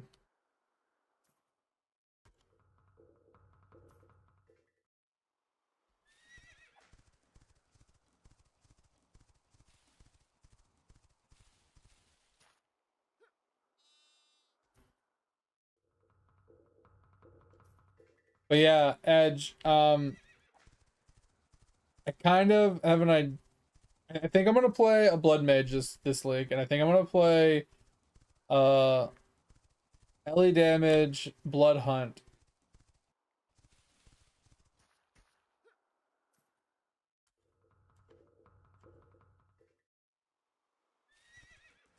No idea how I'm gonna play it. I did pull up a build, kind of like reference, but I have no fucking idea how I'm gonna play it.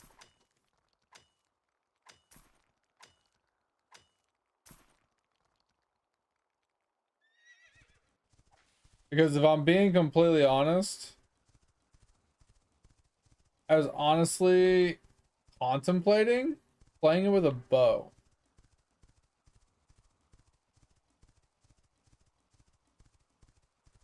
and instead of playing Blood Hunt, just straight up play Bleed.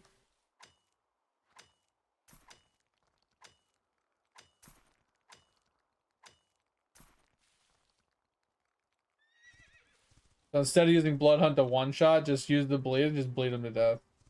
I saw a Bleed build that was really cool. And I mean, it's basically the same thing as Blood Hunt. But Blood Hunt is just like an execute off of the Bleed. So I feel like I could still use Blood Hunt as a weapon swap. So I could have a weapon swap to the Blood Hunt to execute, but use the bow to apply bleeds.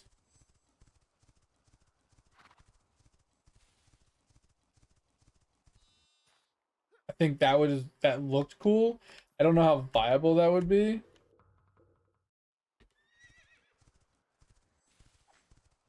But it looked interesting. But I mean, even if I don't do that, like, not that big of a deal. If I just, you know, do lightning arrow, I mean, lightning spear into Blood Hunt, that's perfectly fine. I mean, in all honesty, I could still play Rake instead of lightning arrow as well.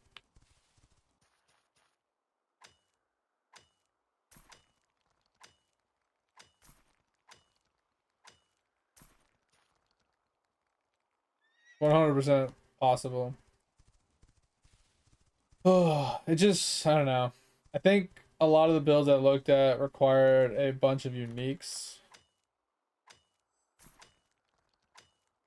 which definitely seemed like it would have been, it seems like a little difficult to acquire a lot of those uniques unless I'm buying them from other players, obviously. I don't really want to run in there to grab ores.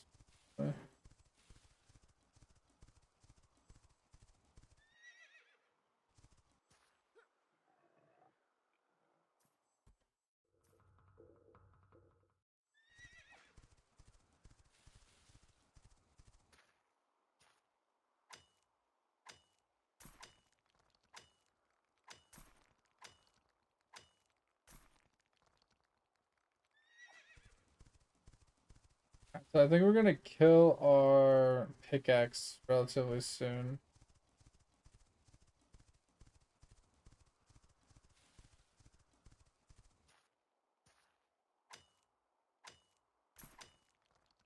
I mean, it does have 800 uses left, so I mean, actually, I think we'll be good for a while.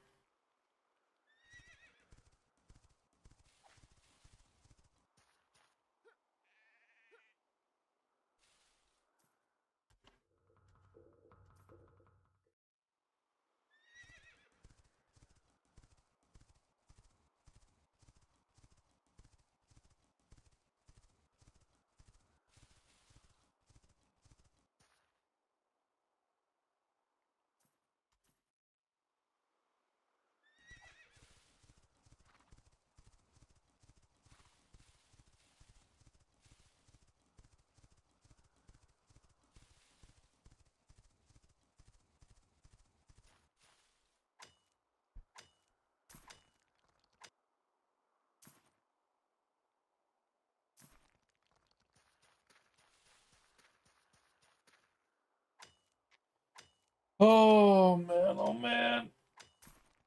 Oh.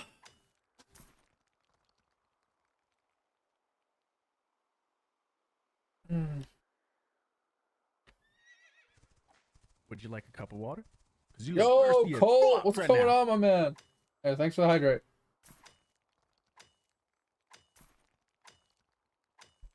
How's life been, man?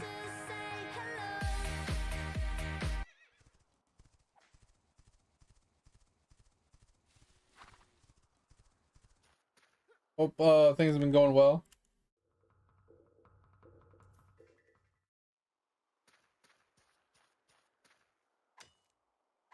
Just chilling. That's good. That's good. Yeah, things been going great, man. You know, same old, same old. Nothing really new to report here. Playing games, having a good time, and you know, keeping the grind going. Nothing particularly crazy.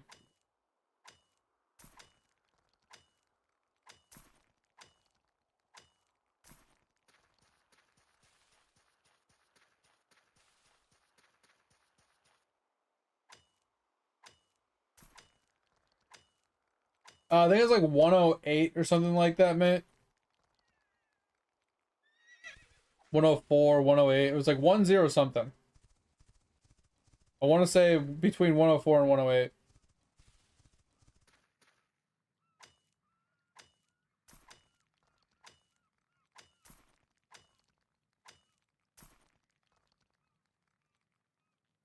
Wait,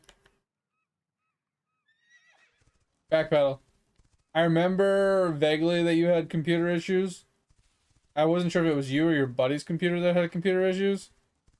Uh, but could you refresh my memory?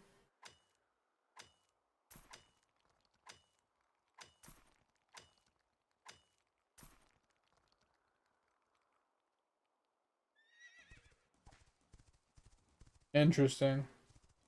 And wasn't it only in a specific game, or was it any game?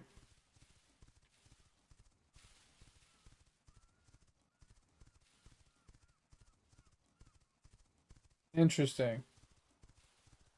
And then my second question was, didn't you guys have like the same build, and only one of the computers was having the problem?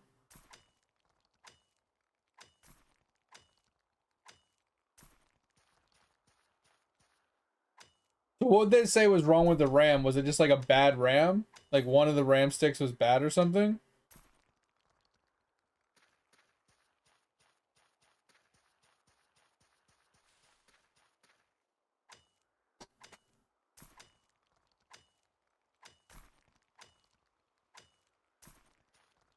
Yeah, I mean, Geek Squad does have diagnostic tools they can run to like test hardware and stuff.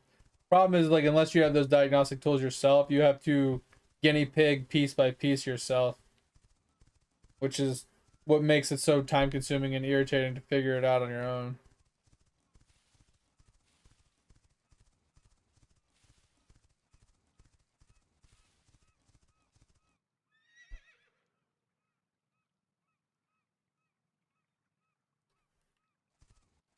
Yeah, so that's what I'm wondering is like saying that your RAM has a problem is very vague, right?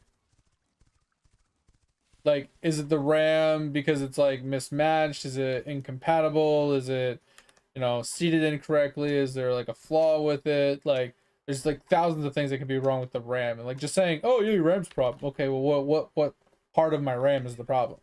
Can I get the same one and just like replace it? Like, it's like a faulty one, default like manufacturer's problem issue. Like, so many like things that are like vague with that answer.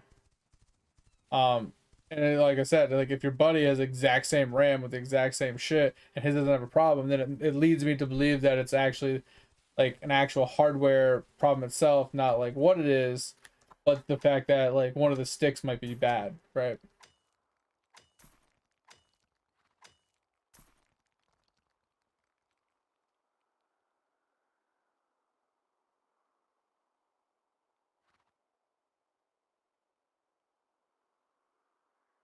Yo, what up? I want to call you Christmas for some reason, but what up, Chris? Welcome in. Appreciate you stopping by. Hope you're doing well. What's going on? That is an interesting house. Um, I don't. Yeah, that seems weird. If you have, so you had two 64 gig sticks, right? And now it's registering as one, is registering as 32 gigs on a single stick only. Interesting. I mean, did you look inside the computer and verify that you still had two 64 gig sticks in your computer and they didn't just take them out and put a 32 gig in and just take your 64 gig sticks?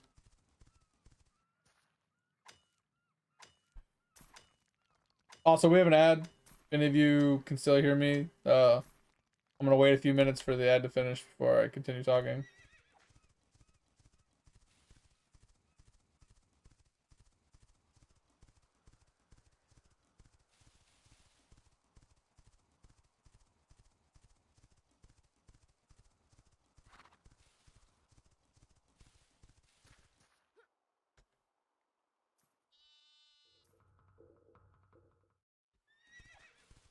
Forgot to grab lassos. I always do that, man.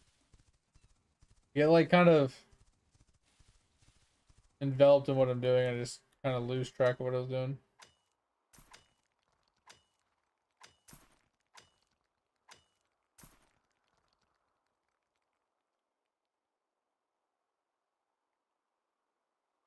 You're back? Okay. Um, okay, so you had 64 total, 232 gig sticks, and now you only have one. But yeah, so I got confused with your question then because okay, whatever. Because you said you're gonna go tomorrow and ask what they did because I've got 32 gig DDR for a single stick, and then you said used to be 64 per or pre one stick dying. So I guess I read your sentence wrong. So what exactly are you trying to get to ask them then? Because one died, so you were left with 32 gigs and one stick. I guess I'm really lost. So if the one stick died and you had two 32 gig sticks and one died, did you leave the dead stick in the computer?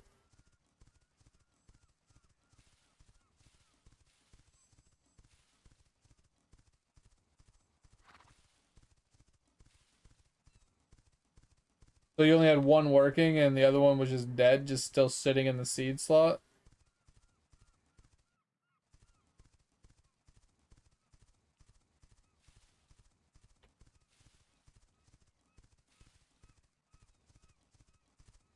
Yeah, one died, you now only have one, so you have 32 gigs of total RAM in a single stick. But my question is like your statement was you're gonna go ask tomorrow what they did. And my question is, did you leave both sticks in the computer? Like, did you have both 32 gig sticks in there? Okay, okay, okay. Yeah. Because if you have dead piece of RAM, it probably won't even turn on. Um, okay. But you okay? So the one died, you took it out. You were left with one 32 gig stick, and then you were still having crashing problems with the one 32 gig stick. And then they told you your RAM was your problem, and then now it works. Like they did something, and now it's working. Is is that where we're at?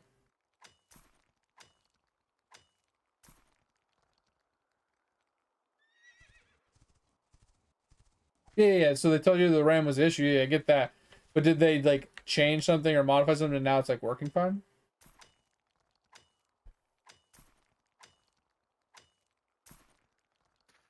Like I said, I'm just going off your previous message that you said you were gonna go and talk to them tomorrow to see what they did. And that's where I got lost.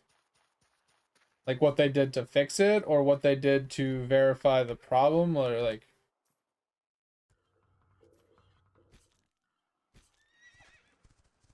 I guess that's where I'm lost and like, whoa, what are you gonna go ask them specifically?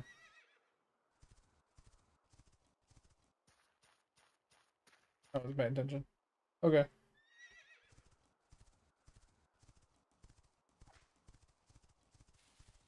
Yeah, because like it sounds scary, but I would almost say like if your buddy hasn't had a single problem with his, take one of his RAM sticks or both of his RAM sticks, plop them in your computer, and see if your computer has the same issue.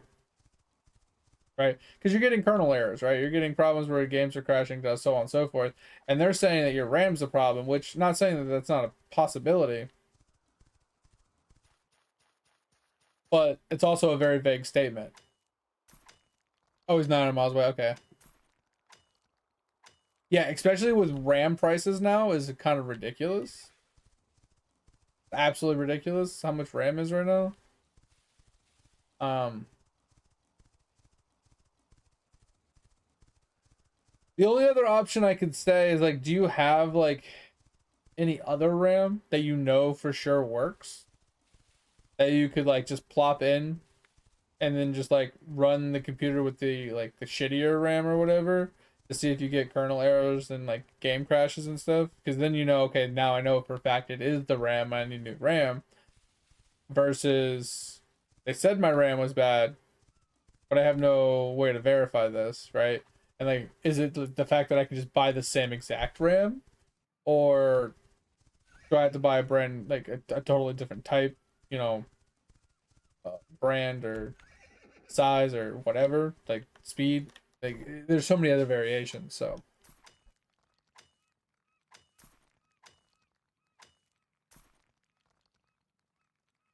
32, 1000% should be enough, without a shadow of a doubt. I can't think of a single game that needs more than 32 gigs of RAM.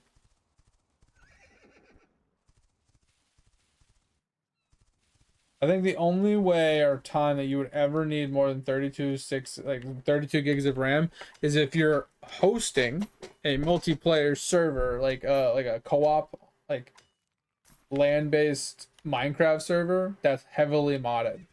And that's because you have to host the server on your computer plus you're playing it. And then people are connecting to you, right? That, in my opinion, would be the only way you would ever need more than 32 gigs of RAM. I can't think of any other game in the entire world that's going to take more than 32 gigs of RAM. I think most cap out somewhere between 6 to 8. Like by default. I think most games don't consume, like they're like programmed to only take up to like 6 to 8 gigs of RAM. Now some don't have caps, don't get me wrong. They'll take as much as they can take. But they don't need that much. They want as much as they can get, but they don't need that much.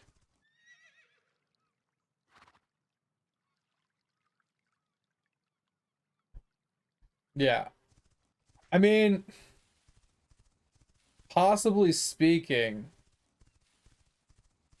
there could be, so you know how the RAM sticks, they have multiple like chips on them, multiple like storage components and memory blocks and stuff. There could be a bad block, right? There could be a bad like memory cell, and that could be causing your issue, right? So as it's using more and more of your RAM, and it's like cycling through the RAM cells and so on and so forth, could just be a dead cell somewhere. So could just be a bad stick once again. Like your other one already burned up and died. I don't know how that happened, but that could just be a bad stick. Um, Also could be like a memory leak with something in the computer, you know, the settings, diagnostics, whatever. I mean, maybe you manually go in. I don't know where you would do it, but somewhere in the settings, whether it's the game or the actual PC, and you limit how much of the RAM it's able to access. So instead of giving it 32 gigs, maybe tone it down to 16. Be like, hey, this stick is only use 16 gigs of this stick, right? Maybe it won't touch the bad portion, or maybe it'll only touch the bad portion and it'll happen faster. I don't know. Possible. That's why I was wondering, because if you had another stick of RAM laying around that's also DDR5 that uh your motherboard would accept, in theory you could plop that in and test to see if you get 404 errors. I mean 41 kernel errors or whatever. Because if you still get them with a different stick, then not so much the stick, maybe it's the seed at which the stick is sitting in, right? Maybe the RAM isn't the problem, maybe it's the motherboard connector, right? Where the RAM is seeded into the motherboard. Maybe it's the motherboard itself that's trying to access it.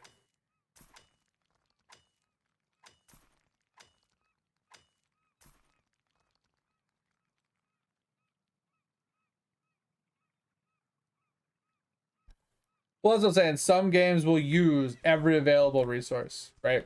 Like if I go and look at my task manager really quick, right? If I look at my memory, I'm running a ton. I'm only running 42% of my memory. I'm running Quinfall. It's taking, I mean, we got around this a little bit, but it's using over 8 gigs, right? For Quinfall. I have Quinfall in lowest settings possible. And then OBS is using about a gig. Microsoft Edge is using about a gig. You know, Chrome is using about a gig.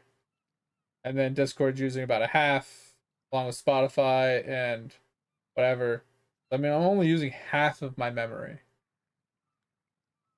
And then I think I have 32 gigs,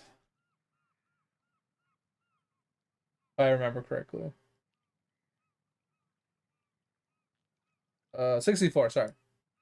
I'm using roughly 32 gigs.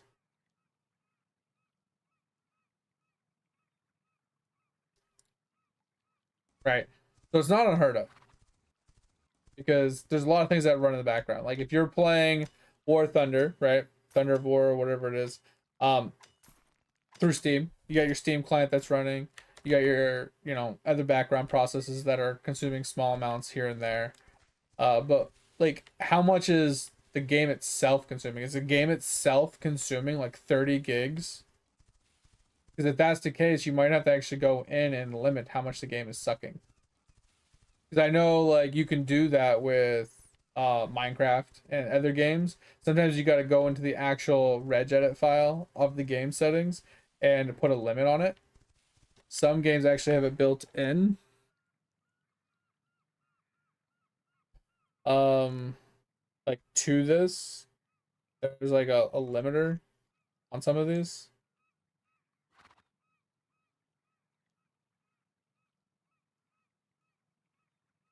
I don't think this game has one, but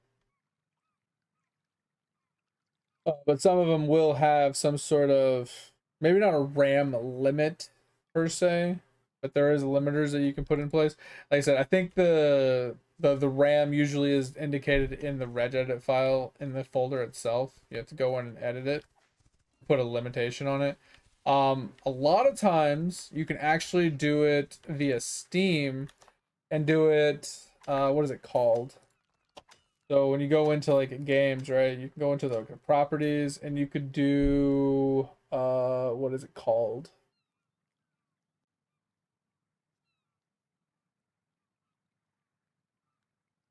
Launch options. This right here. So sometimes in the launch options, there's like a command you can put in here where it limits how much RAM it can access. So like,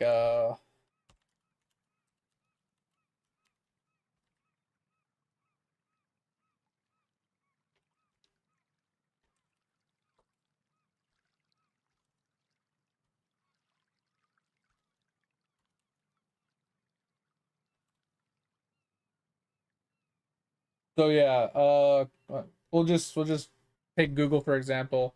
To limit the game's RAM usage using the Steam launch options, you can use the command max mem equals value, where the value is the megabytes size, and then I guess there's head size, yeah, heap size as well, whatever. But you can use like this in your launch options, and then put the value number in there, how many megabytes, right?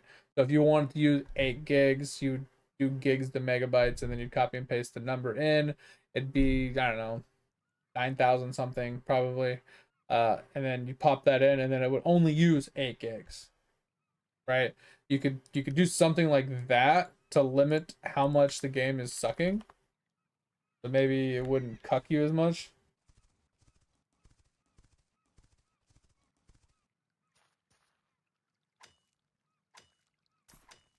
Yeah, so there's launch options can be a very good way to force the game and into a state at which it works, right? Because there's, and this is actually true as well for performance problems with certain games too, is there's no true setting to set in the game, and there's no like good like setting in like the regedits file either. No way to like save like good settings. So some games, they people have found that using the launch options to limit certain settings or to force certain settings, like you said, like forcing DirectX or forcing to launch without audio, or you know, I mean, like there's a lot of little like launch options you can do. It just makes quality of life and or certain settings a lot smoother and better because it forces it via the launch option when the game launches, rather than it just being, you know, loaded via the regedit file for the server or for the game settings itself in the folder. So Steam takes it from the start. So there's a lot of options there.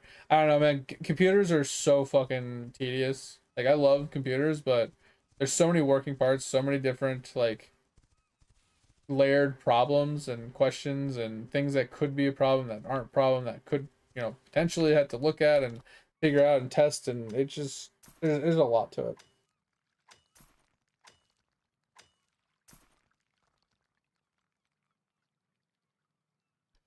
I can almost, I'm not a betting man, but I would almost put money on they honestly, they probably plopped in like a USB drive that has a diagnostic program built into it. And all they did was plop it in, hit execute. It did a scan of your computer. And it popped out I wouldn't say a document per se, but like a GUI interface that had like the results plastered on the screen. And it probably just has a bunch of hardware that has good or bad, green or red, right? And then they probably just saw a red mark on your RAM and they said, "Yep, your RAM's bad." I would almost literally put money on that. And it doesn't tell them what's wrong with the RAM. It just says that the RAM didn't pass the diagnostic. That's all it says.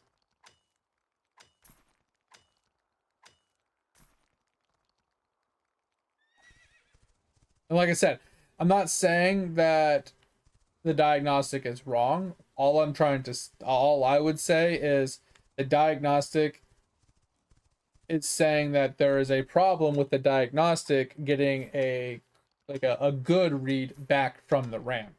Now that's not saying that that's saying that there could be a problem with the RAM, but in my opinion, it doesn't 100% rule out the roadways from the RAM to the diagnostic, right? So it's just like if you're trying to go to the grocery store, right? And you can't get to the grocery store because the road's closed. And then it's saying, well, the grocery store is broken. Well, the grocery store's not broken. I just can't get to the grocery store to tell if the grocery store is broken, right? Now, if I got to the grocery store and I pulled on the door handle and then I drove home and I said, "Hey, I got there, knocked on the door, no one answered," and then I came home, then that's for sure. But the diagnostic doesn't specifically say where it broke, right? Did it say does the diagnostic say, "Hey, I reached the RAM, but the RAM didn't respond," or did it say, "Hey, I couldn't get to the RAM"? So it's saying that the RAM is the problem, but I couldn't get to the destination. There's no way to know. And that's why I was saying, like, one of the diagnostic tools is you run that diagnostic, you see there's a RAM problem, you stick in known good RAM you know for a fact works perfectly fine. You stick a new piece in, you run the diagnostic again, and if it comes back green, good, I was able to reach it and get a response back, then you know that the channel works from point A to point B, that it's the actual RAM stick itself that's a problem. But then here's problem number two, is sometimes what'll end up happening is you'll do that whole process, you'll get a bad result, then you'll change something out and you'll get a good result and you're good, and then you buy new RAM, right? You put new RAM in, you start doing a thing, and then you still get problems, right? So this is intermittent issues with whatever the problem is intermittent rather than being consistent, right? So not saying that the RAM wasn't a problem, but there's also another underlying issue that is causing other problems that was undetected by the quote unquote diagnostic tool. And sometimes when problems are intermittent, it's hard to diagnose because you have to catch it in the act at the correct time with the correct tool to see what the actual issue is. And like I said, that's problems with settings, that's problems with overheating, that's problems with, electric currents and things like that. There's like thousands of other problems that could be randomly occurring at random times intermittently, causing other issues that are causing your problems, not so much just the RAM. Now, the RAM is a side effect, so to say, but who knows?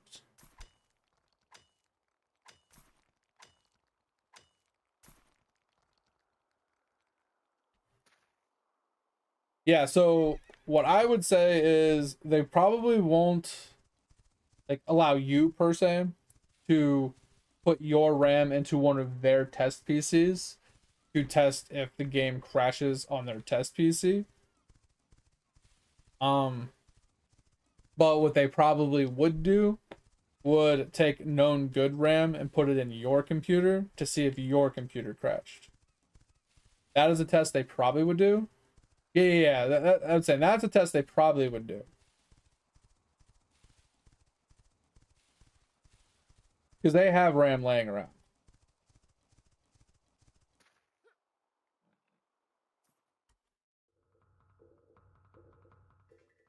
Um, I don't know. That's the problem when you have computer tech issues, man. Is it gets so stressful and tedious and annoying. And it's the most annoying thing in the world when you have a problem with something and trying to diagnose it and fixing it. It's super stressful and super annoying. Just it's the worst. And it's compounded even worse when you're trying to like stream. Like if you're a streamer and you're trying to do that, or if you're, you know, you only have like a day or two of like gaming every week to have fun and like relax and whatever, and then now you're like hit with this like fucking tech problem that you can't resolve. So now you're like, oh well, I missed out on gaming this week, I missed out on gaming next week, like I don't have much time to diagnose or fix it. It's like, and then it just compounds the stress and the issues.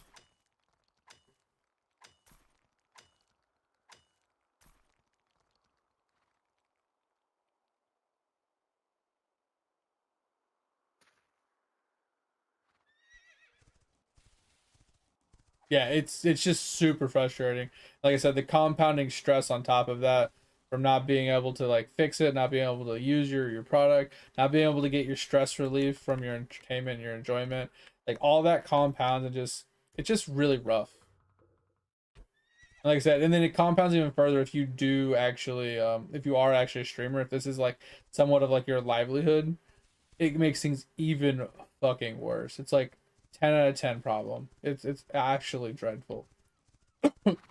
Um, but yeah, I don't know.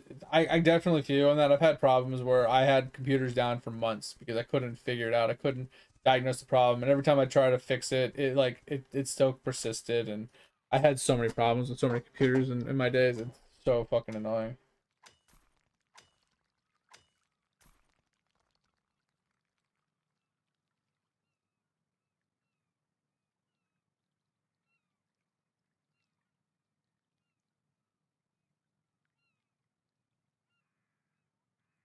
Pause. Yeah, I saw your message. That was pretty funny.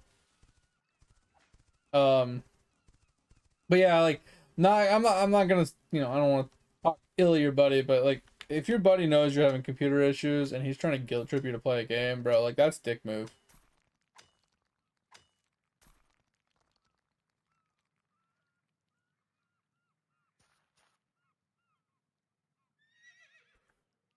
But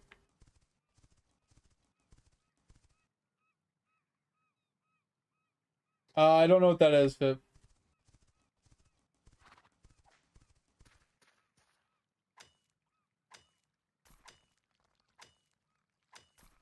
oh yeah, I just wish honestly, Colt, that you had RAM laying around at your house to test it, or somebody that like a friend or something that possibly had RAM laying around that you can try. Right, like just because it would it'd make things much easier. Brain dead? No, I haven't seen that. If you have a friend that like honestly at the end of the day, if they're truly a friend, if they're willing to just turn their computer off for 5 minutes so they can pull their RAM out and let you test one of their RAM's sticks of RAM in your computer to see if your computer crashes, that's a true friend. That would be really helpful, like extremely helpful for you.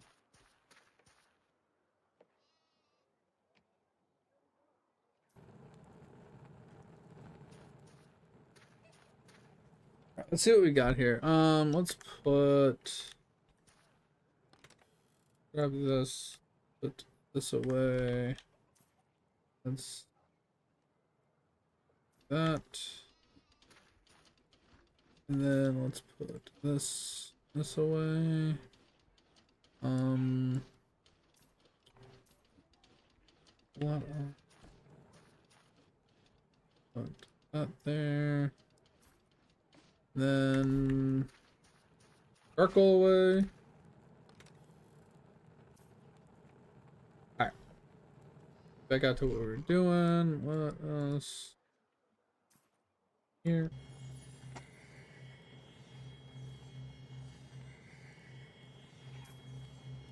Yeah, honestly, I don't know why one of your sticks died.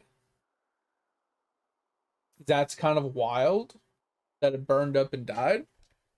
That's very concerning, and that's why I say, like, I'm worried that it's not so much the RAM as an underlying issue that is causing the RAM to actually be bad.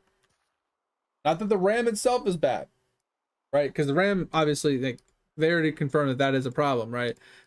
But maybe that, like, there is like a circuitry problem or a power issue problem or something with the motherboard specifically that is the underlying cause of why the RAM is a problem.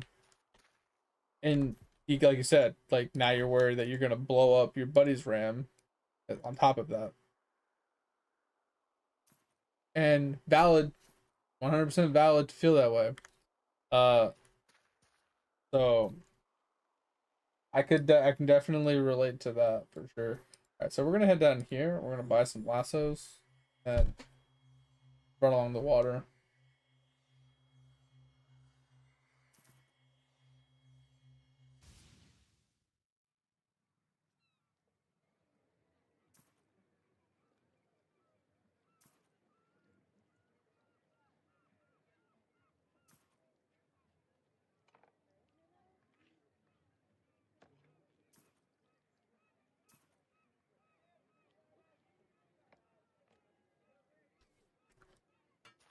Yeah, it's interesting you bricked it from a secure boot. That just sounds really awkward. Like really awkward. Like why would a secure boot break or brick a piece of equipment? That seems really weird. No? Oh, like behind the building. I was like, what the fuck?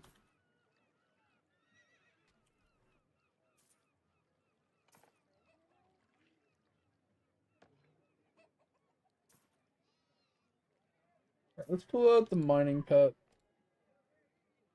Let's buy some more.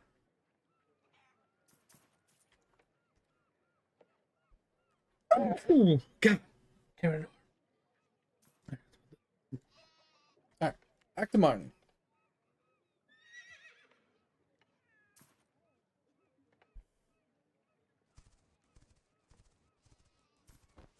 Yeah, see, that's what I'm worried about though, is like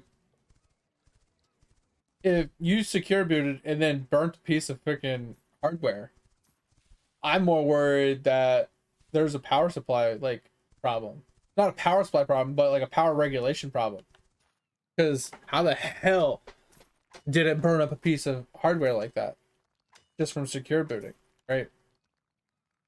Like, don't get me wrong. Like I said, their diagnostic probably says that there's a problem with your RAM, and I'm not saying that there's probably not something wrong with your RAM, but what caused your RAM to go bad? Underlining question: what caused the RAM to go bad? Because if it worked fine until you did a secure boot and killed a RAM stick, and now you're having boot problems going forward, what caused it? And I think that is like a further deeper conversation that, like, yeah, your diagnostic says my RAM's bad. Okay, fine. I can accept that my RAM is probably dead. It's probably broken, and that's why I keep erroring. But what caused my RAM to go bad in the first place? Because here's the thing. You don't want to put a brand new piece of RAM in. It worked perfectly fine for a little while, and then the same thing that broke it to begin with happens again, and now you've just bricked another set of RAM. Right? That's what you need to avoid. It's not that like you buy a RAM and you don't fix the problem, because your RAM is probably a problem. Like, without a shadow of a doubt, whatever happened to the other stick probably happened to the first stick as well, but just not to the extent of where it completely died.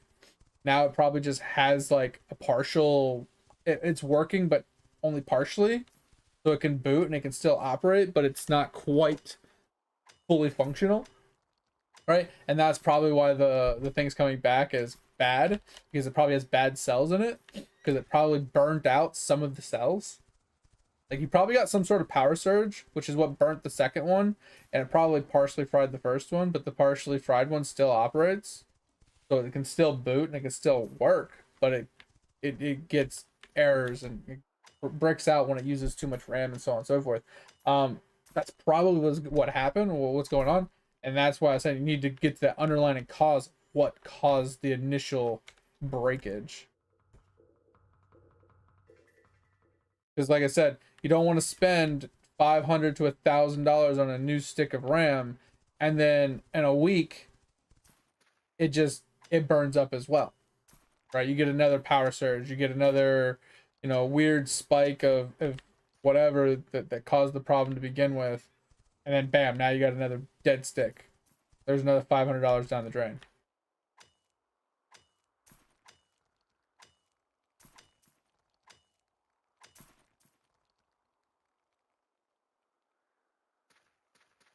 So, yeah, it's worth having a conversation with them, right? You're like, look, I understand your diagnostic says that, hey, the RAM is bad. But my question is, RAM wasn't originally bad. I did XYZ while doing this. My second stick died and when that happened. It burned up and completely died. And, we removed it. And now I'm left with a 32 stick that's still left. But now I'm getting these kernel boot issues and so on and so forth. But it worked fine for X amount of time up until that point of when I did that. So then it wasn't like an initial, hey, my RAM was bad to start with, my RAM was good, and then something happened to kill it. So then the diagnostics might go a different direction to try and figure out what caused the initial breakage, which they might not be able to figure out. So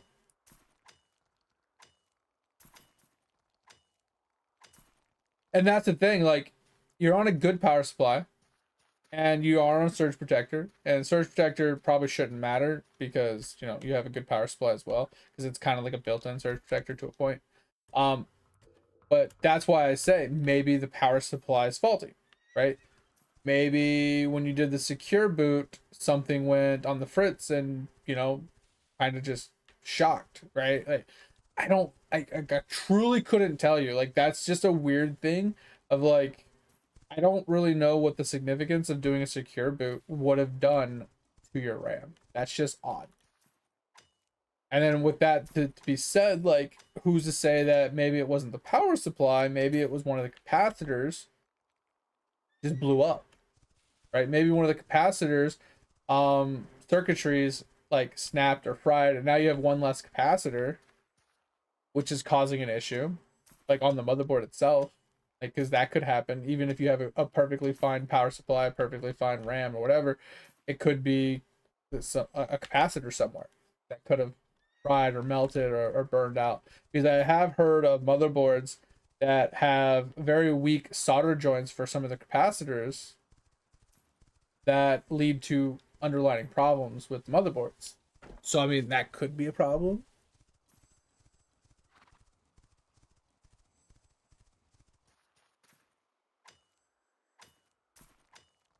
Yeah, and that's the thing too, is like there's the computer diagnostics and event viewer and stuff like that don't typically just give you, hey, your hard drive is dead. Your RAM is a paperweight. Like, they don't typically just give you the cookie cutter answer. And that's why the diagnostic tools are kind of very useful, right? I don't know if there's very many residential diagnostic tools that people like every Joe Schmo can get a hold of and use.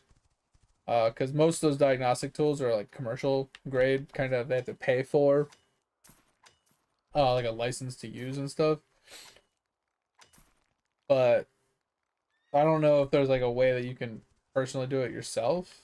I mean, you might be able to find a diagnostic tool online somewhere that you can like download and use.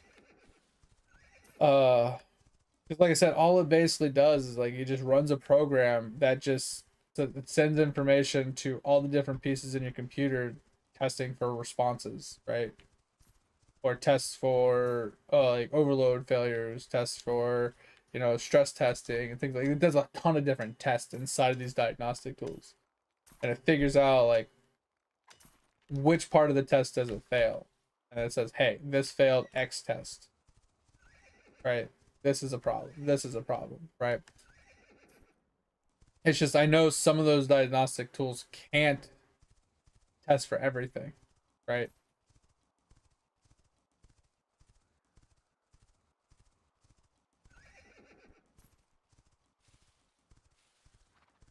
Like there's certain things that, since it is a point A to point B kind of test, if the connecting point from point A to point B is a problem, it might not. Some tests, I don't know how true it is, but I would assume some tests most likely can't tell if it's the endpoint that's the problem or if it's the part getting to the endpoint is the problem. Right. Like for example, when you do like a ping test from like one IP to another, it has to jump through a bunch of hoops to get from point A to point B. And now if you do a trace route, it'll say, "Hey, I started at this IP, I got to this IP, and then I got to this IP, and you're in an ad, and I'm talking to myself." Um, but it won't be able to tell like did it fail connecting to the actual device itself or getting from device 1 to device 2. Like is the connecting part between the two problem or is the actual device itself that it's touching, like it gets through the wire but when it gets to the interface it just fails. I don't know. Hey computers, so much. Such a pain in the dick. Did we get a level? We did get 60. Oh shit, hell yeah. What did that, and that gave us a new milestone too, right? Gathering speed and chance for double. That's huge.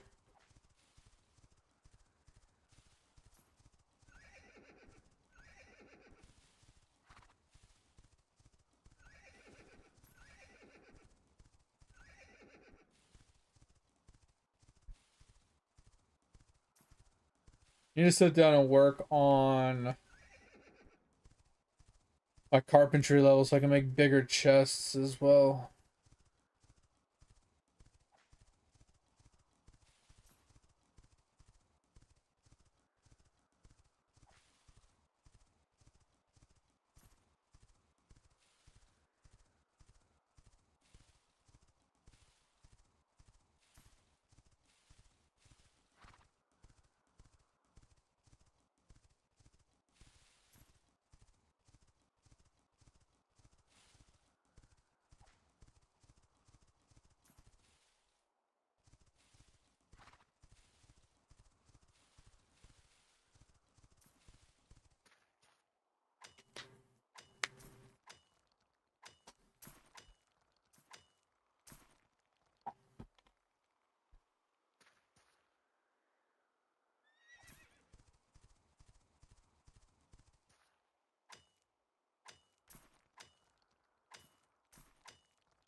Welcome back.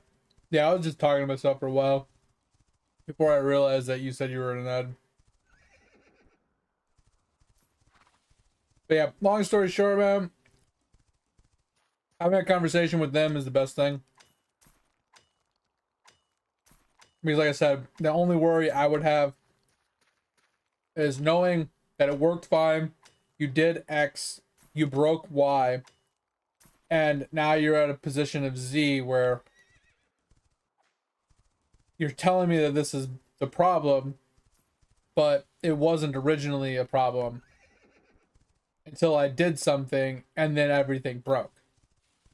Right? So it's not like I got it from the factory, I got it, you know, in a defected product or something like that. It broke for some reason. And that is like the thing that I would like to figure out.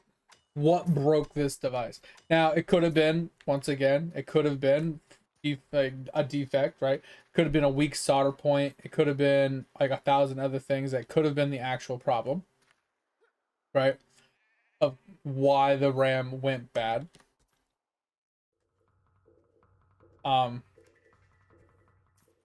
But you need to know the cause, like the root cause, before you just fix the result, right?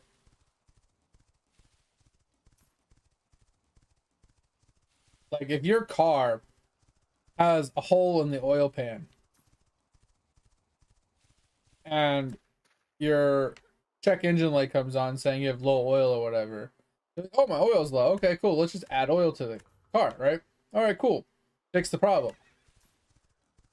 Well, a couple days, your oil light comes on again. Your oil's low. Oh, let's just add oil. That's not a valid solution, right?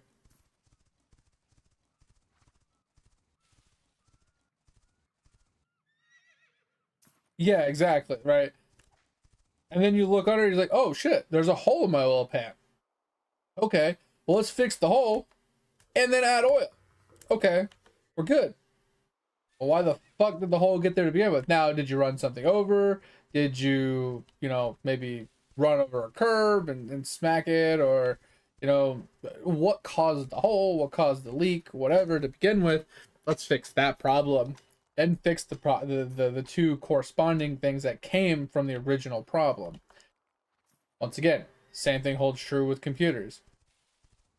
If you have a bad power supply or you have a bad like like your solder points are weak, or you're missing some capacitors or something, something's wrong with the actual other piece of hardware that touches all that diagnostically it might pass, but what, you know what I mean, like it's causing other trickle down problems. Got to find that root cause before you fix the other things, because if you fix the other things, it's just a band-aid thing. It's going to work for a little while and then it's going to burn out again, right? Like if you're when you put like a belt on like a car, right? If the thing that the pulleys are on, if the pulleys are bad, if the pulley has like a bad like a notch or something in it, it's just gonna fuck up the belt over and over again. Every time you put a belt on, your belt's gonna fray. Your belt's gonna gonna have problems. If they're misaligned, it's gonna constantly cause problems. So yeah, your belt is the problem, right? Diagnostically speaking, your belt is bad. But why is my belt going bad? Like a new belt should not be going bad, right? So that's, if you're gonna go the route of having a conversation with them and trying to like decipher like what the problem is, and like I said, with how expensive RAM is, and you have no other way to test other RAM, that would be the longer conversation I would have with them. Because here's the thing, most of the time, 99% of the time, Geek Squad isn't really an IT person. Their job is plug a flash drive and run a program and give you the answer, right? That's it. They have a program, they have a diagnostic tool, they have computer scan things for everything. They have all these. What exactly would you like me to scan for? Computer, shut up. Sorry, my Alexa is. I renamed it, so now every time I talk about stuff like this, it talks back to me. So So like most of these people literally have no idea what they're doing. They know if they, someone comes in saying, "Hey, can you scan my computer for viruses?" They literally plug this thumb drive in. It does what it does. They give it back to you and say, "Hey, this is the report." That's it, right? Very few of them actually have true IT experience and know what the hell's going on. I mean, some of them they have a little bit. 9 times out of 10, they know how to turn it on, turn it off, kind of thing, right? They know exactly how to like navigate through the computer to a point, but to be like a true like IT specialist, they're not. Right. Now maybe the manager might be, or some of them might have some sort of knowledge or something, but they're not gonna be a true hardcore IT expert. So they deal with a lot of grandmas, grandpas, people that don't even know how to turn their computers on, don't know anything, so they don't get asked a lot of like in-depth questions. So they're not expecting most people that show up to have any knowledge of computers. But if you actually sit down and have a conversation with them, some of them are pretty knowledgeable and they'll be like, "Oh, well, okay, so that's exactly what you're looking for. Okay, well, let's dive into it," right? And they'll have a conversation with you about it, and they'll try and work through it with you and try and figure it out and try and like dig a little bit more into it. Because like I said, 9 times out of 10, maybe 99% of their job is fix the current problem with what's in front of them. Not dig further, but my hard drive's dead, replace my hard drive. RAM's dead, replace the RAM. Computer won't turn on. Well, this is what I fixed this and this, and the computer now turns on. Like, oh, you had a virus? Now it's clean. Like, they just do the simple, just boom, fixed problem. Right? Because they don't need to dig further.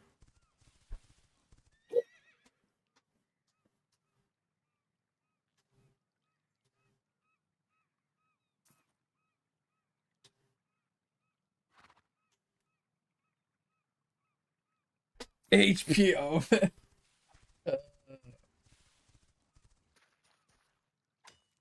Yeah. I am kind of like, knock on wood, I didn't sneeze. I might have cleared my throat, but it is what it is. I don't care. Do they push HPs? I wouldn't doubt it, man. Uh, any like computer diagnostic place is always trying to push products. Like they're just trying to make money. Obviously, it is what it is. But I've gotten kind of lucky that I haven't had too many computer problems in the last like 15 years. Like I've built my last couple computers and I haven't had too many problems. I had a couple problems here and there, but nothing like, super game breaking or super problematic. I've gotten really lucky. Knock on wood, like I said, just.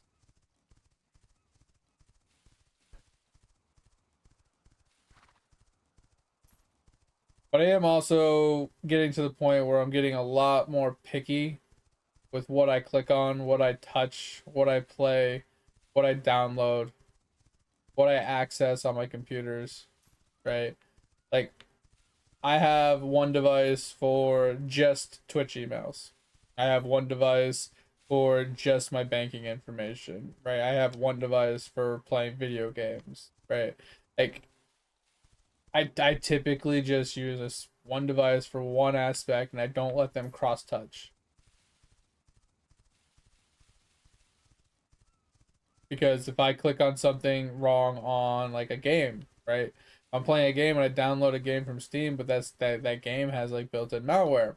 Okay, I don't need that touching everything else that this computer touches. If I'm looking up a wiki, right, and there's like a pop-up on a wiki page, or fucking looking at a YouTube video, or I'm checking Reddit or forum posts or something for like answers on questions and games, like don't need to accidentally like cuck everything on my life because I clicked on something.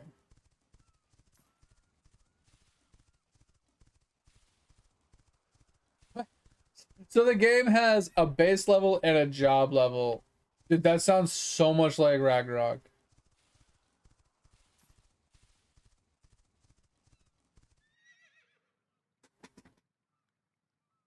That sounds so much like it.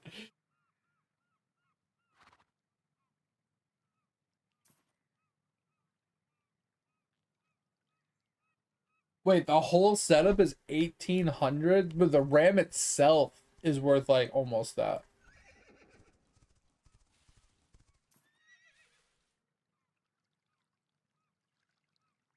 Yeah, and even that cult, it's probably safer to truly use like PayPal or something than like have like PayPal like separate, like have it on another device. So that way PayPal gets charged and then you just pay off the PayPal. Don't have like your bank account information hooked to the PayPal, right? But use PayPal to pay and then you pay off the PayPal, right? Or a form of that, right? So it's not like actual. I mean, credit card's better than a debit card, obviously, but I'm just you get my point, right? Something that like if they were to get a hold of, there's no like actual money.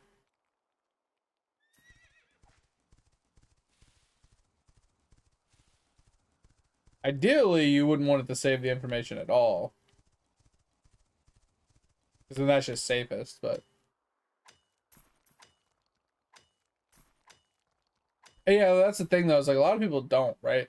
So a lot of people have like investment portfolios, right? So they have like Schwab or Fidelity and things like that, and then they have like their banking information, and they pay their bills and everything for all their other like things. They do all that on their computer, but they're also searching the internet. You know, they're watching YouTube shorts, Instagram, you know, Reddit, Googling things, questions and stuff like that, and clicking on like links and websites, doing all this other stuff, and then maybe they download some like mobile games and stuff like that on their computers or their phones, right? So they're doing all this stuff on one device or on multiple devices, right? Right, they're checking emails on their phone and their computer. They're checking, you know, their banking information on both their phone and their computer. Like, you know what I mean? They're like cross contaminating multiple devices with the same information, and then one of them gets compromised, and boom, there goes your livelihood. You know what I mean?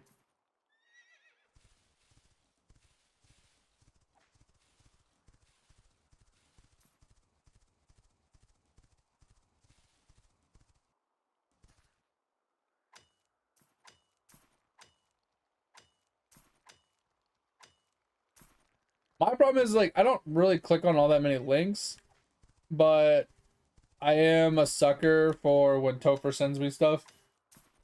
So he sends me a lot of like X posts and some Reddit stuff and some like YouTube shorts and stuff like that. And I typically click on that stuff, which is bad, shame on me. But at the same time, like I don't really use this computer for much of anything other than playing video games and searching the internet. So it's not too terrible. I mean, granted, don't get me wrong, I do use this computer for like, you know, buying video games, and you know, sometimes I will log into my bank every once in a while. So it's like I really need to not. I should probably really like just reformat my whole computer and not do it going forward, but I do my taxes on this computer, so that's already a problem, right? So I almost need to get myself a laptop specifically for financials. Like I said, I only use my cell phone, which I don't even have hooked to my Wi-Fi, right? For pretty much all my financials currently. But since I do my taxes on this computer, it technically touches my finances occasionally. So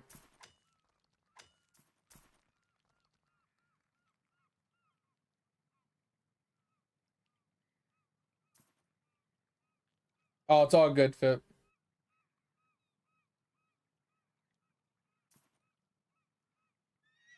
Doo doo. He said poo poo. You do doo doo. Boo boo. Boo boo. But yeah, Tover, is that game gonna cost money? And if it is, how much do you think it's gonna cost? Because I'm already interested, just knowing that it's like it's similar to Ragnarok, but it looks like a lot more updated, like more like WoW meshed. Um, And at the same time, is there anything other than combat in that game to do? Like, is there professions? Is there grinding? Is there gathering and stuff like that stuff to do?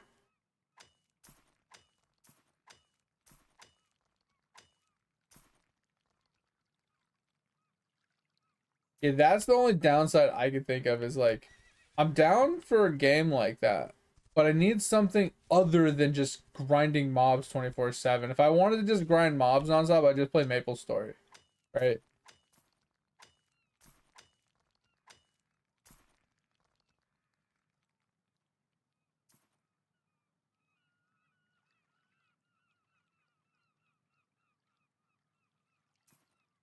Oh yeah, FIP. I have not seen the Mad Axe. Oh no. I haven't seen the brain dead thing that you were talking about. So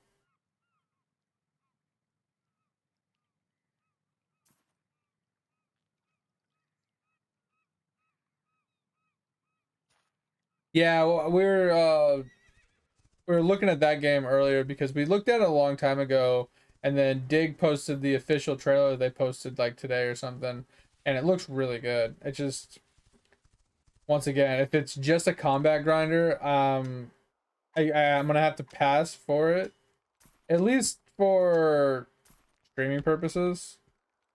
Like I'll play it offline, depending on how much it is or whatever, just because it'll be something fun to play. But if I don't have any professions to do, I don't have any like grind, like gathering grinds to do or anything like that. I just feel like I'd get really bored sitting here talking to you guys while I'm mindlessly killing mobs. Just would literally fall asleep at the computer. Disconnects consistent. Oh, the game. Interesting. So it's not a build, like a specific build. So I'd be interested to see what you're talking about though. Like, is it like a YouTube video or something, or like a Mobalytics or something? I'd be interesting to see like what they want to, like what they're saying, or like the idea behind it. Co-play BDO, bro. I love BDO, but that game is a job, straight up job. I can play that game for about 1 or 2 months at a time, and then I take like a 2 year break. It's so crazy. I, I, why why did automod that? I'm so confused.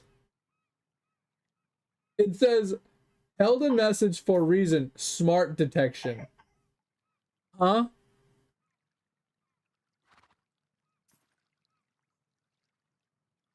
It literally just says smart detection. Huh? I'm so confused. Yeah, that's what it said. I was like, what? I'm so confused. I don't know what that means. Normally it says like bullying or harassment or, something along those lines, but it just said smart detection. I'm so confused. Uh,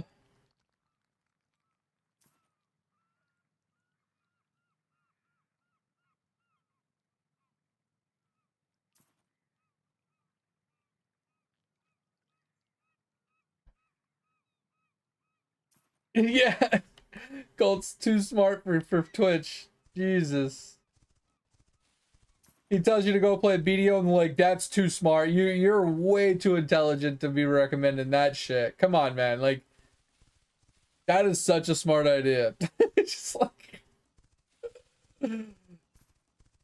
Jesus Christ.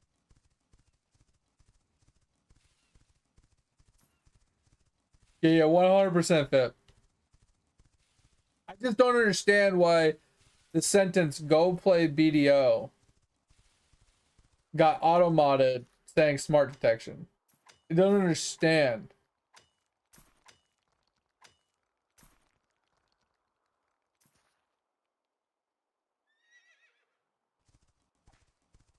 I don't understand like what part of that sentence would have been moddable. Like there was no religion, there was no politic, There was no harassment, bullying, like terrible words, no acronyms that were like, kind of crazy. There's no TOS sentence or something like that. Like, I'm just lost on how that sentence would have been auto-modded in any way, shape, or form. The only thing I could say is like it's more of like a maybe like a directive, like someone telling you what to do. I guess you can look at as kind of I don't know. I just find that just kind of weird. Kind of just weird. I don't know.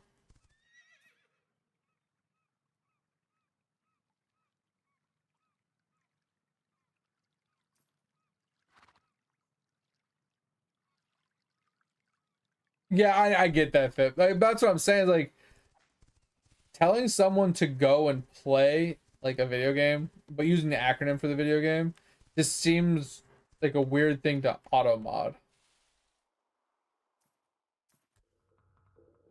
Like obviously, I mean, maybe it was thinking in terms of like you were telling someone to do something they shouldn't do. Like you were telling someone to like jump off a bridge or what I mean, like something like that. Maybe that's what Automod was thinking you were saying because you used an acronym of BDO and maybe it doesn't know what BDO is, so it auto-modded it just in case. That's the only thing I could fathom, I could understand or think, because you just said go play blah, right?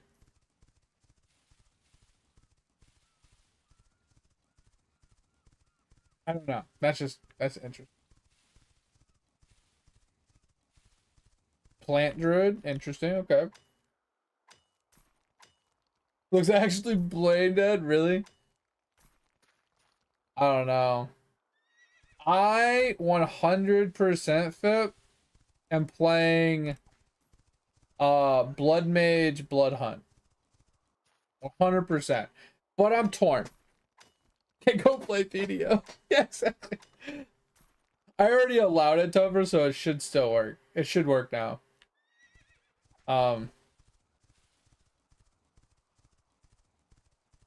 But I am kind of curious on how I'm gonna play it, right?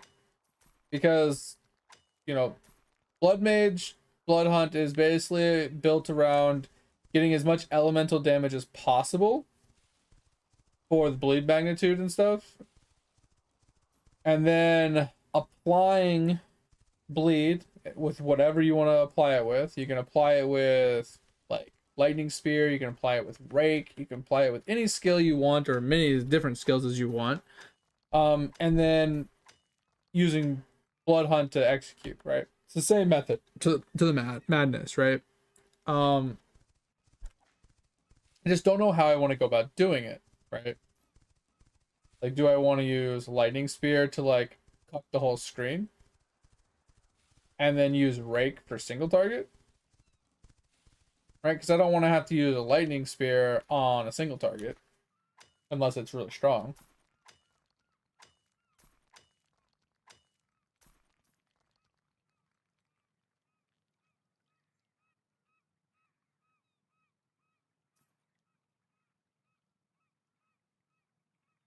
Well, I'm not worried about the leveling process. I'm just thinking in terms of actually playing it, because I also thought, well, what if I played it with a bow, right?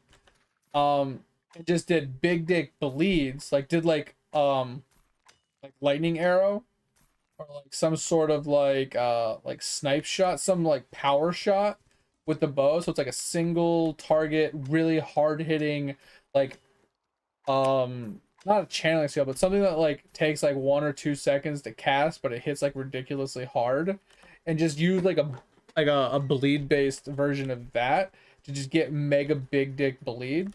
And since it's all alley damage, it would have huge bleed magnitude, so I can literally just like one shot a boss with just a bleed and not have to even use blood hunt.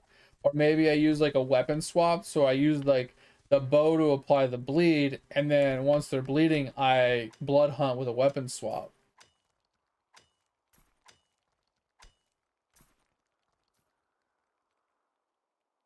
Bro, I kind of really wanted to play the crow build, but I don't want to have to rely upon getting the unique item to actually run it.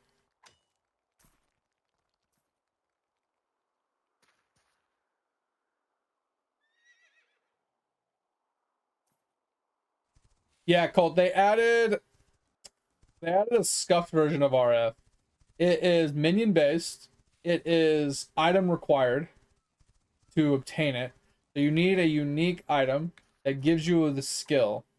And then the skill is based off of minions because it's crows.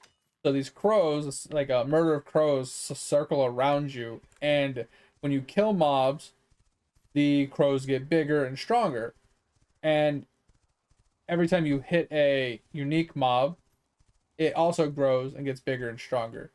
So basically, it starts off kind of meh, and then as you start getting through a map or a zone, the crows get bigger and stronger, probably with like a timer on them, so they probably shrink over time as well. So depending on how fast you kill and how fast you get through the map on how big it gets.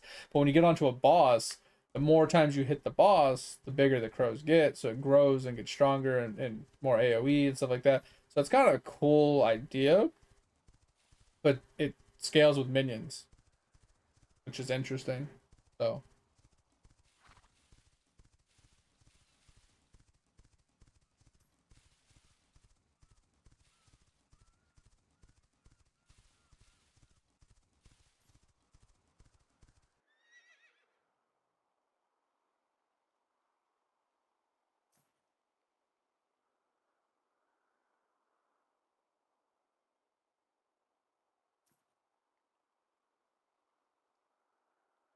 you always put it, bro. I don't know why they would hate you, bro. RF is such an easy league start. Like I can literally get to T16 maps with RF with like blue gear. It takes like no fucking gear to get to T16 maps with RF. I don't care if it's original or not. Do you want consistent or do you want a coin flip if it works or not? I would rather play something tried and true you know is going to get you started, going to get you to tier 16, it's going to get you your void stones, it's going to get you to a point where you can make some money so you can try builds. You don't like tried and true and consistent, then go suck a dick. Like here's what I say. If you don't want me to play RF, you want to play something new, okay, I'll play Death's Oath, and then you're gonna be bitched because I'm always dead. I'm consuming all the map portals. I'm doing a tenth of the damage, and now I'm not helping at all. So what would you rather?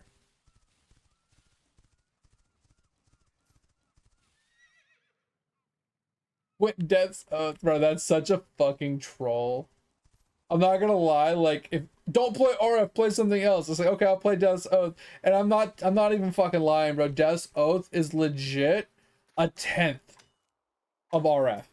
It's the most scuffed RF you could possibly run. It's so bad.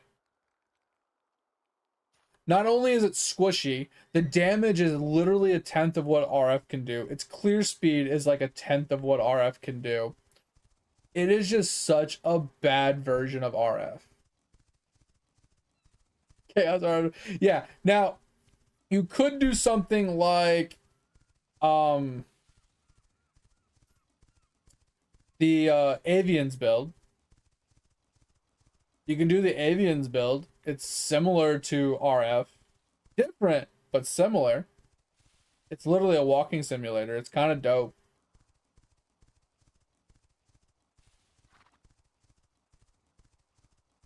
I don't know if you've seen it, Colt, but it's kind of dope. I was thinking about putting it together last league.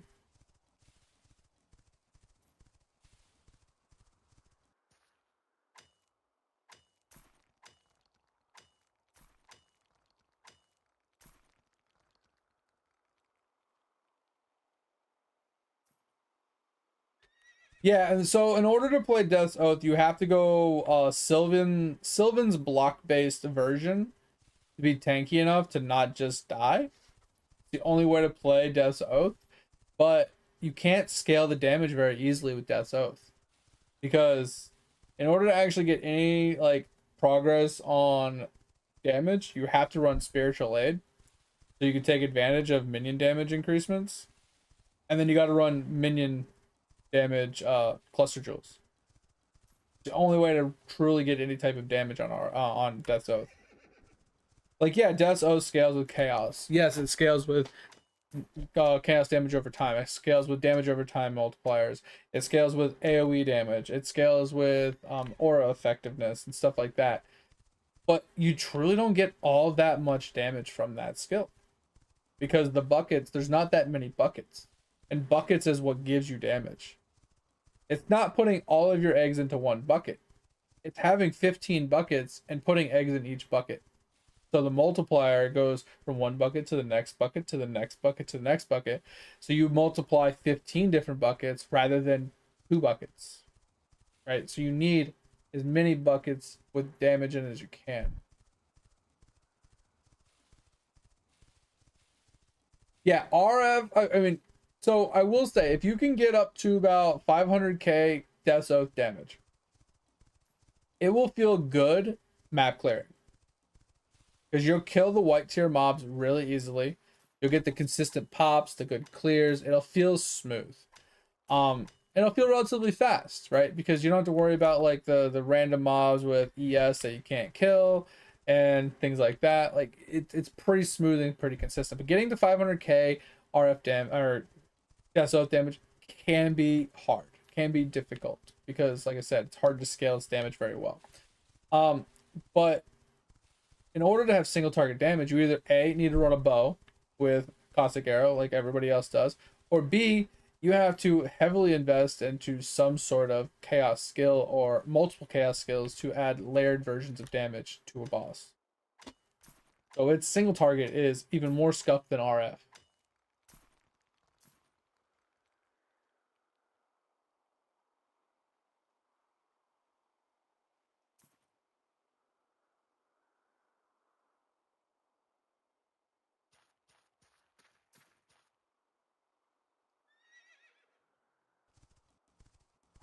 So I don't know. It's always been a build I've wanted to play, but every time I've tried to play it, it just felt bad. It just felt absolutely terrible. I didn't get any damage. I never got any scaling. I never was able to like do anything super important or super good. But fucking RF, man, RF is just fucking god tier. Like, I've been playing it as cast on stun, and I've been absolutely fucking loving it. I love the cast on stun variation of RF so much. It's so tanky. I literally AFK Incineracums and I can clear them without a problem. Nah, I'm playing it as Chieftain still. Chieftain, cast on stun, bro. It feels so good. Very, very, very expensive to get it to that point. But God, is it so much fun. Then you can AFK in Sims, and you can farm the large voice ones. You stopped when Jug came out? Nah, bro. You need to play it as a Chieftain. Let me tell you. You like RF? You will love Chieftain RF. Chieftain RF will fucking... It will light a fire under your ass. That shit is so good. No. No. Very inexpensive.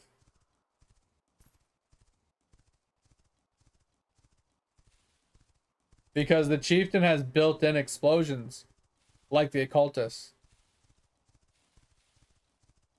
It's 10% chance on kill to explode the mob for 250% of the mob's HP. And it explodes with fire damage, which can ignite, and you get Ignite Prolift, which cascades through the map.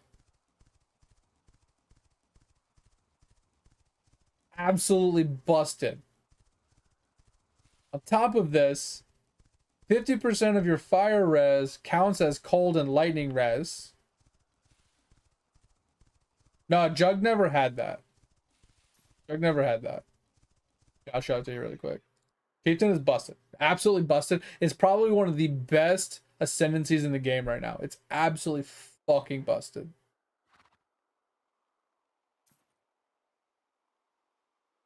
So the thing with the RF in the past is you ran Legacy of Fury to get pops and explosions. Now, you run Chieftain, and you get this.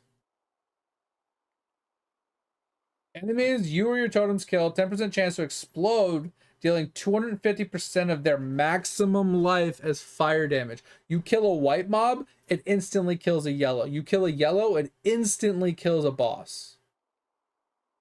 This thing is fucking busted. Top of this, modifiers of your fire resist also apply to cold and lightning res of 50% of their value. So, instead of having to get all res on your gear, instead of having to get cold, fire, and lightning res on your gear, you only stack fire res. Then, maximum fire res also applies to cold and lightning res. So now, you end up with 90, 90, 90 fire, cold, and lightning res. So with those three ascendancies, you're a fucking god. You have open prefixes, you have open suffixes, you have a guaranteed explosion, so your boots are free. And what people run now is something approach. What is it called?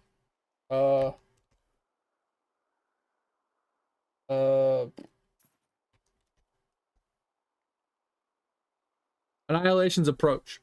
A lot of people run this because this gives you adrenaline. It takes more damage, but you get guaranteed adrenaline at all times, which gives you more damage, more movement speed, blah, blah, blah, more damage. It's just fucking huge. Yeah, pox.net. That's the best way to go. I'm telling you, man, RF is wild. Now, also with this new league that just happened, I don't know if you played it yet, but bro, RF went fucking bonkers. Look at this. So they have a new belt. It's called a Shrine Belt with the Mirage League. Fucking fire, bro. Absolute fucking fire. Look at this. So many people playing Righteous Fire right now. 35 million RF damage with 26,000 HP. The new build meta is absolute fucking bonkers.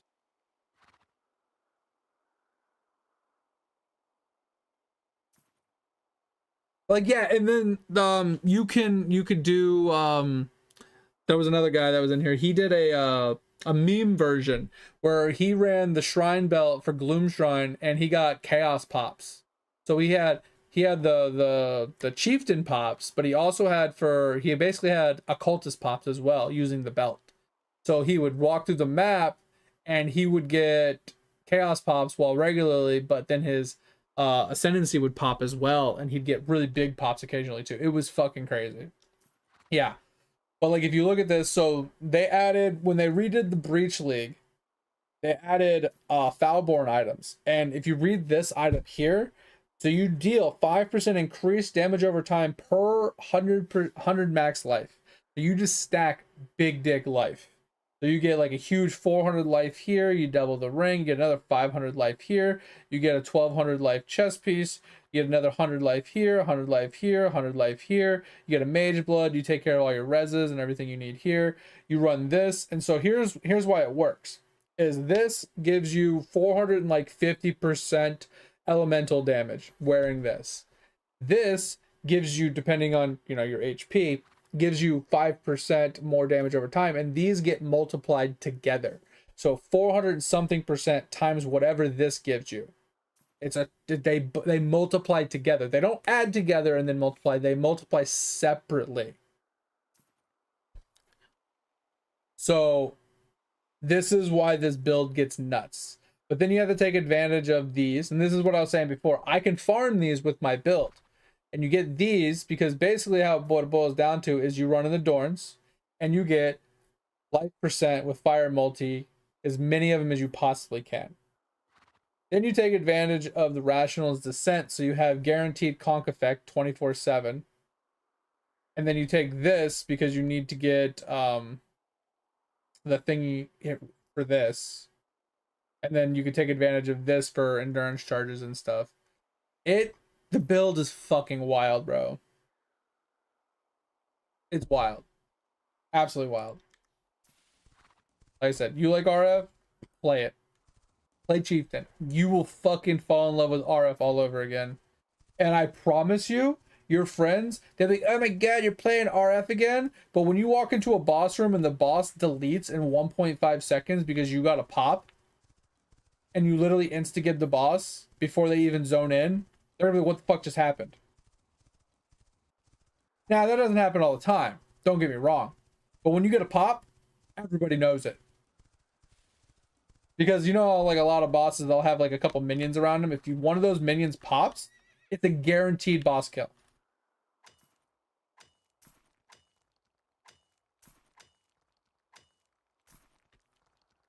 Well, what do you mean by transfer your account? Like, you talking about your character? Because the characters, I don't think transfer. But the account should be shared between the two. Like, you should still be able to log into the account. Yeah, you should be able to log into the account. I don't see why you can't.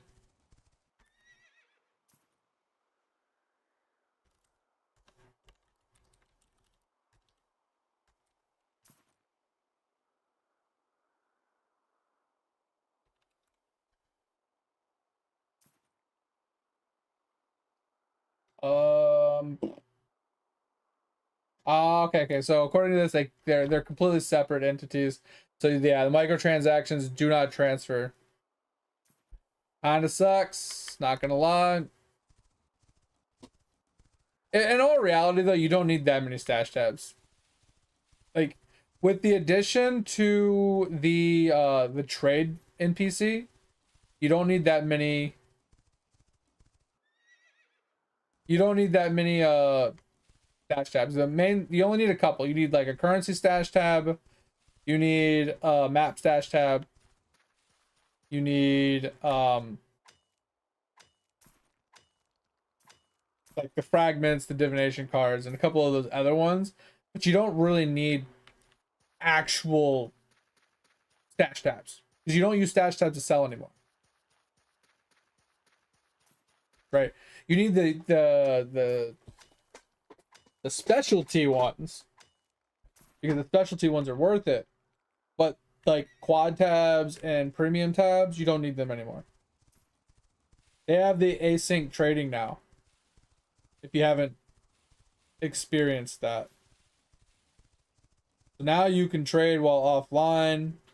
You don't have to interact with players anymore. And you get your own tabs for that guy that you just plop things in. Yeah, now you could buy some tabs for that guy so you can do more trading. But at the end of the day, like if it doesn't sell, if it's cheap and it just doesn't sell, then you just fucking scrap it and just move on. Not that big a deal.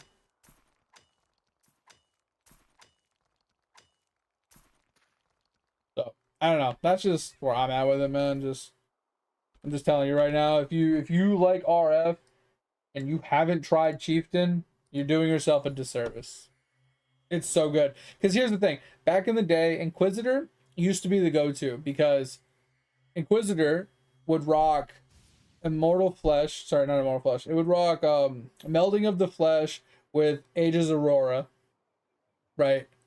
And you would end up with 90, 90, 90 all res. Right?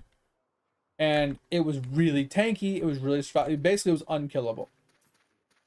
But it was very expensive. Because you had to make up for the reduction in resistances.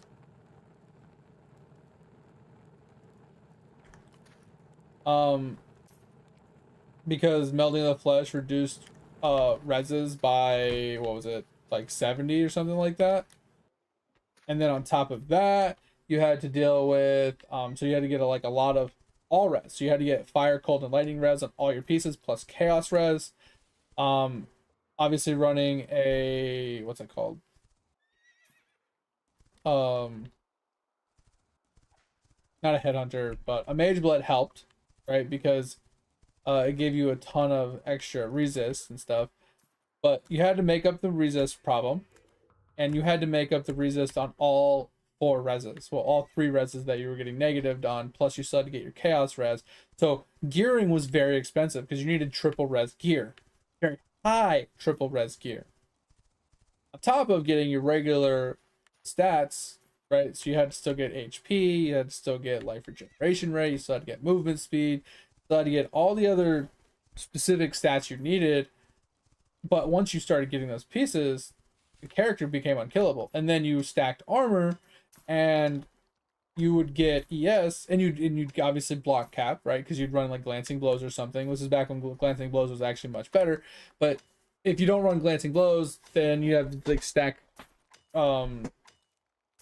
even more block chance, and you can't get to block cap without it. So it's like you basically run glancing blows to get block cap with very little investment, and then every time you blocked, you would get like a shit ton of ES based off the amount of armor you had, and it kind of made you unkillable, right? Because Pious Path gave you so much regen and everything towards your HP and your energy shield, and then 50% of all damage taken was split between HP and ES because of the timeless jewel you ran. And then since the damage was split 50-50 and your health regen and your ES regen were equal, basically it doubled your survivability just having that alone. And then you had the ES on block on top of that, and then 90-90-90 res. It was just like, it was a very, very, very tanky build. And now you can reach the same levels of that with Chieftain with even less investment.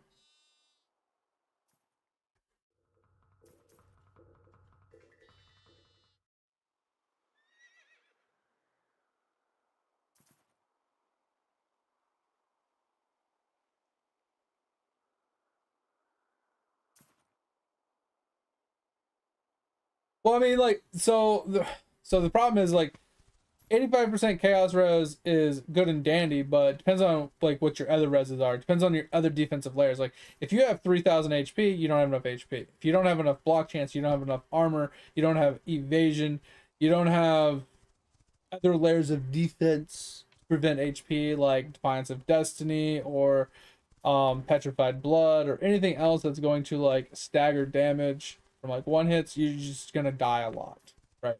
You need like life on block, you need life recouped over time, you need Defiance of Destinies, you need blood notch, you need all these other like layers to keep yourself. Yeah, endurance charges, reducing flat percentage damage increase, incoming damage and stuff like that. There's just so many other variations to it.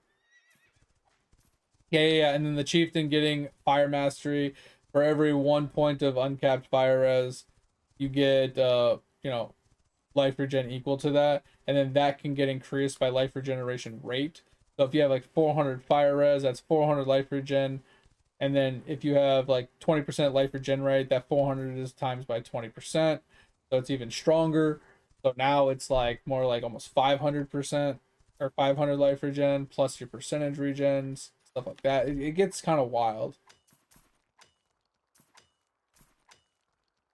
Yeah, the endurance charges, or even if you get it on like shield or something, anything that's like percentage physical damage reduction is much better than armor, because it's guaranteed to be that percentage reduction every single time, no matter how hard the hit is. Versus armor, the amount of reduction is based off of the amount of armor plus how big the hit is. So I mean, it could be 100% reduction, I mean 90% reduction. It could be 10% reduction. Just really depends on how big the armor, the hit is versus the armor. Well, I don't really like armor stacking unless I mean, that's why I don't like getting armor unless you're super armor stacking. And yes, if you endurance charge stack, like if you get like 6 endurance charges, uh it limits the necessity for heavy amounts of armor. Because if you get that, it's like 4% fizz damage reduction per endurance charge. You get 6 endurance charges. That's 24 flat fizz damage reduction right there.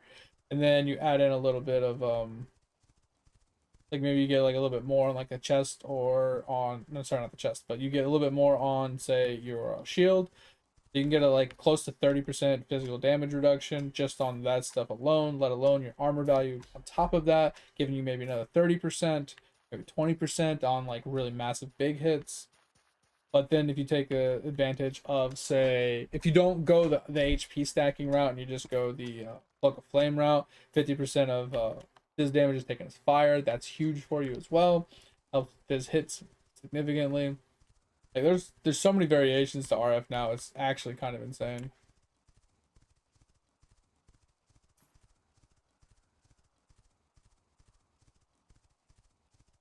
Oh man, oh man, oh man. Yeah, I fucking love Righteous Fire. Like you'll never convince me to not play Righteous Fire going forward. Like I don't care who you are. I don't care what gets added to the game. I don't think I'll ever, because I say this every league. I'm like, oh, I'm gonna try and league start something else, and every single league I end up back on RF, pissed that I didn't just start RF.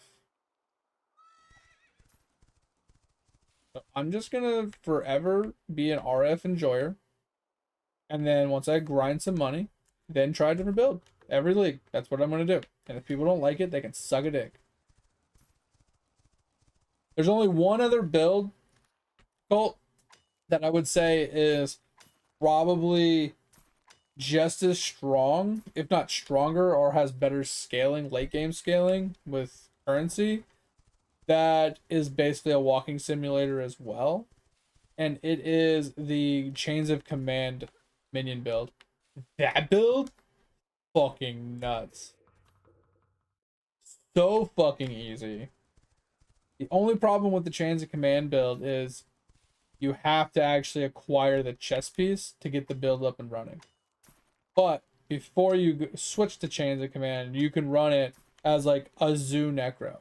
You can run it as Necro with like a Zoo build where you just have shit tons of different fucking minions and you just fucking smother the game with minions. And it works.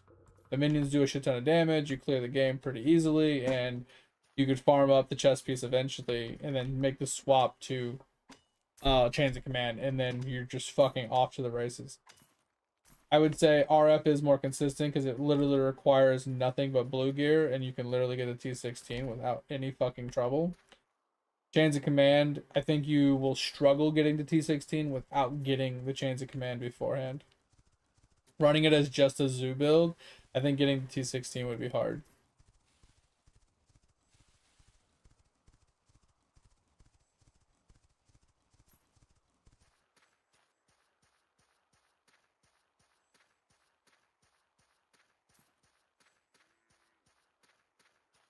Wait, what was the change to the Nebulous, Fip? I never realized it. I just noticed that one league, a couple leagues ago, Pox was like using it, and I was like, damn, that's an insane good weapon. So that's why I started using it, and I've been using it since because like it's a no-brainer. It's too strong of a weapon to not use.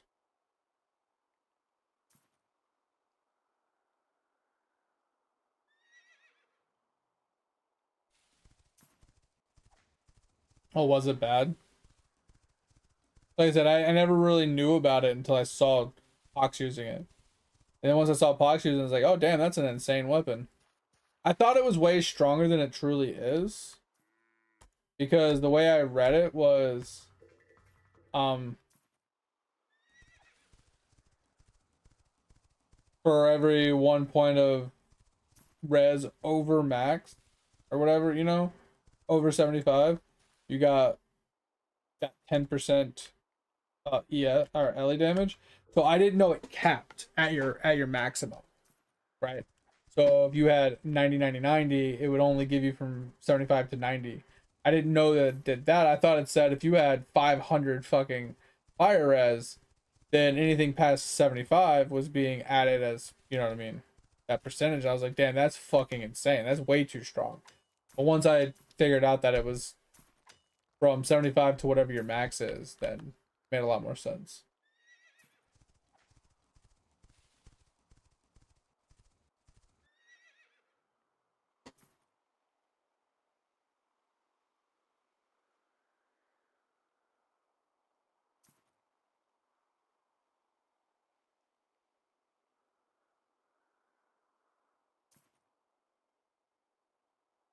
Oh, interesting. So it's cast speed, cold damage, and lightning damage? And then they just changed it to LE damage instead? Which makes a lot more sense.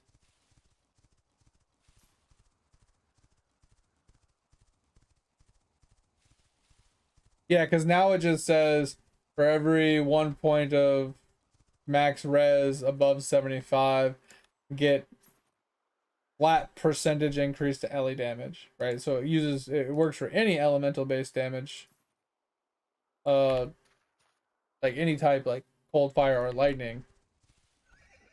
But it works off of all the reses, all three reses, not just the two.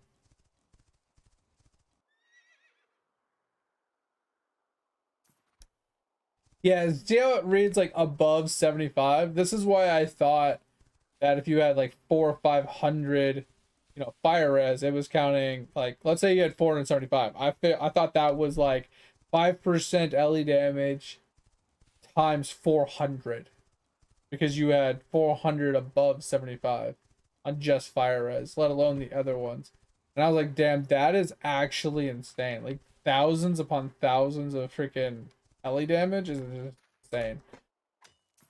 So I wish it said with a capped at whatever your max cap is or something like. Wish it had some sort of visual like text that said that it caps at whatever your max res is. And max res is obviously 90. Can't go above 90. But you could be at 88, you could be at 89, you could be at 87. Doesn't really matter. But knowing that there's a cap kind of does suck because that means you can only get a max of 450 without getting a corrupted one. You get a corrupted one, you can get a little bit better, but it's like 450% ele damage without getting a corrupted.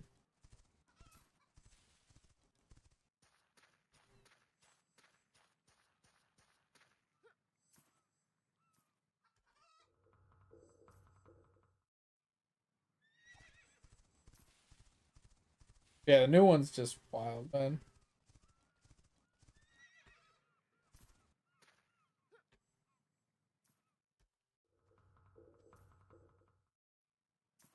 Yeah, like I said, I never knew of the item until I saw Pox using it. When I saw Pox using it, it was just what it is now. So it makes sense that, he would use it when they made it really, really strong. And that's why I saw it.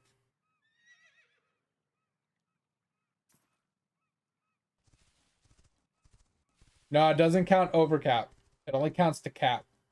So the max you can run, if you get a 10%, the max you can get at 90, 90, 90 is 450.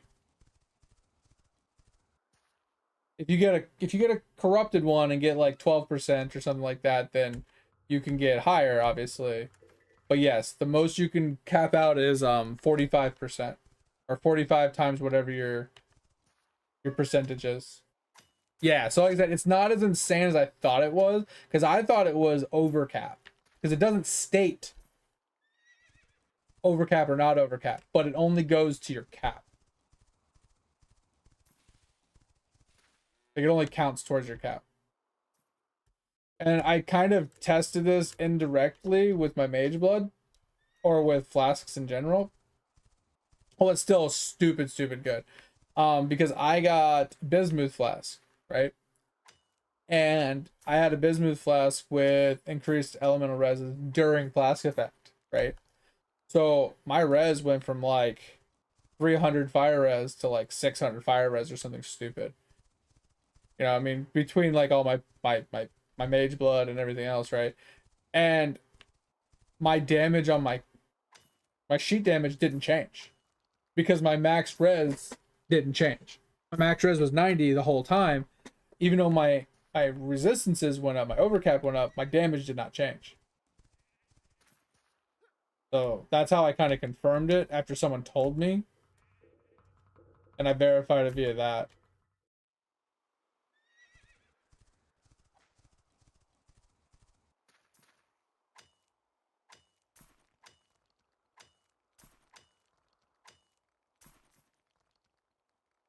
Wait, where'd you get the plus 90?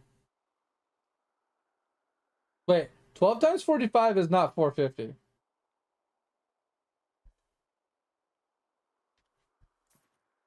Well, 10 times 45 is 450. But where'd you get the 90? Yeah, 540. If you have a 12%, like you have a corrupted 12% one times 45, you get 540 elemental damage, which is kind of insane. And then if you get a good implicit that is like increased ele damage or increased fire damage or something like that, you can make this even higher on the weapon. And like I said, the elemental damage roll on the Nebulous is separate than a damage over time roll from the new Falborn shield.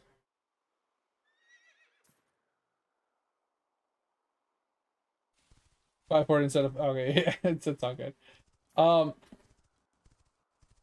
so that's why I was saying that's why the new meta is to run the Falborn shield, life stack, and then run the Nebulous, because like I said, the Nebulous being 450, flat ele damage from that, and then the shield, even if let's say you have like 10k HP, right?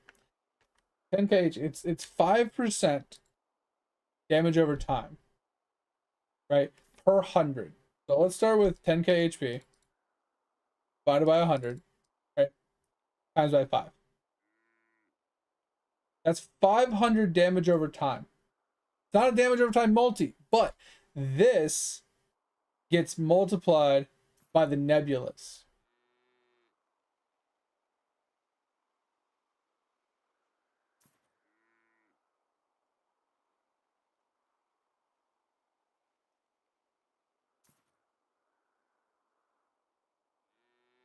Right? So you get the 500 from the shield at 10k HP, and you get the 450 from the Nebulous. So you get a massive multiplier. That's why it's so strong right now. Like I said, as long as you stack HP, it just goes wild. Because then, if you're running the Adorns, right, and you're getting life percent, your life keeps going up, which gives you even more damage, right? Because not only does the life scale the shield, but the life scales the RF itself because it's based off a percentage of your life. So the base RF damage goes up, plus the multiplier from the shield goes up, right? So you get double dip on that. Then the jewels, the corrupted jewels, you want to have the damage over fire damage over time multiplier on there. So you have those which are running 7 or 8%, and then that you like, let's say you don't double them, but you like, you don't get 16s, but you get 15s, right? Like the best you're gonna probably get without armor and a leg. You get 15 multi per gem as well. And you have like 10 gems. It's like another 150% multiplier on a multi multiplier. It just, bro, the shit gets fucking insane. Absolutely insane. That's why RF is just kind of bonkers right now.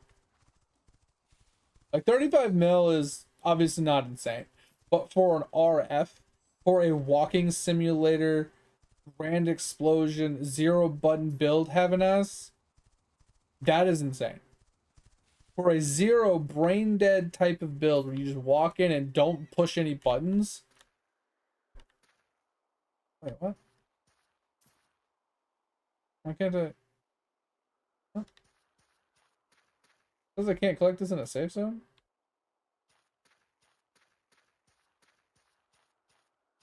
I'm so confused.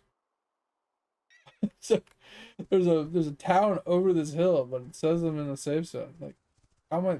Okay, whatever.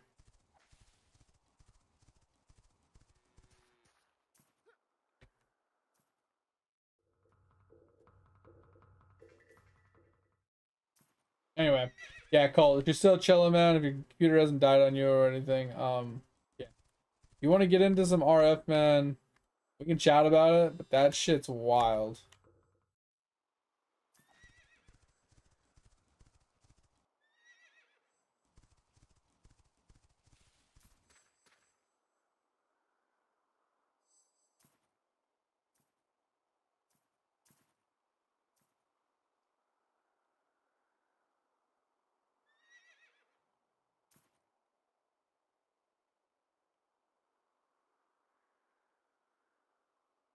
Yeah, exactly, Pip. And that's like I said, and in that equation, there's no multi. Like you don't even have the multis in there. Because you got fire damage, but you got fire damage over time.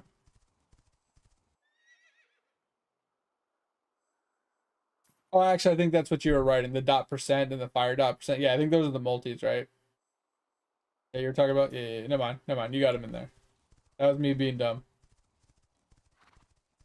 Yeah, it's just crazy. Because then you have like area damage, right? Because you can get a little bit of area damage up in there.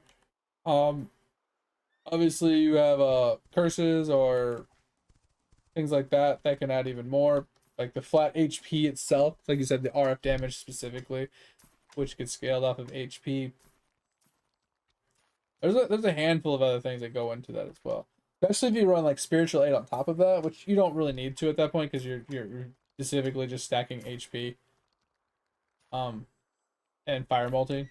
You remove spiritual aid at that point, but yeah, like it just man, absolutely super fun build. And they sacrifice survivability for a lot of that damage because you need a lot of points to get all those the adorn jewel plus all the other jewels to like really scale it that far. But if you are trying to be like almost unkillable, like survivability wise, you lose a lot of that damage because you give up a lot of points because you have to pick up, damage taken recouped his life. You have to pick up the stun ones and stuff like that. And you have to put in some jewels for blood notch and abominable force and stuff. But it does make you really tanky. Plus, you lose the amulet slot and a ring slot, which is like huge HP slots that you're missing. You're giving up over 1,000 flat life just in those two slots, if not more, because if you run the other ring as well for phantasms, then you basically are giving up 1,500 total flat life. So it's like you can't really reach more than like maybe 10k life if you're doing the cast on stun variation, which kind of sucks. But yeah, there's a lot of horses. What the fuck? Why are there so many horses out here? Hold on. I need to mark this.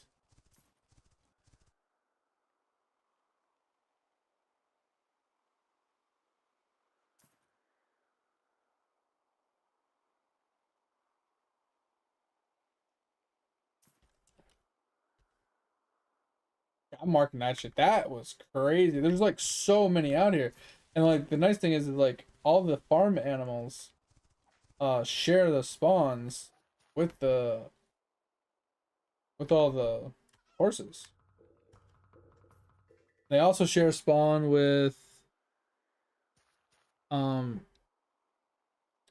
treasure chests and beehives and things like that. So like this is a good spot. Just you swing by and there's like 15 or 20 different things just in one little small spot.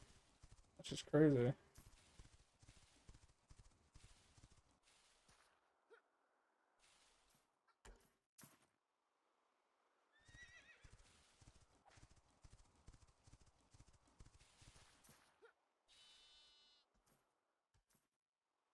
But yeah, Fip, can you see my screen and stuff right now?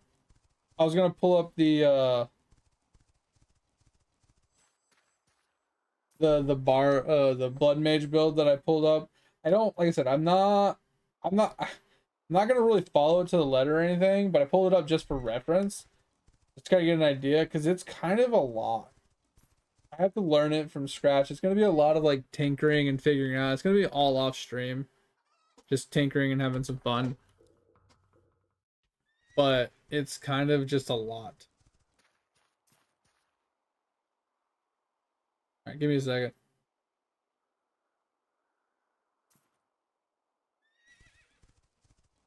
Dude, look how many fucking horses are out here. What is going on?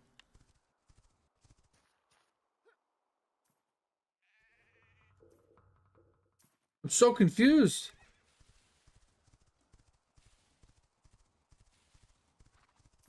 It's just insane.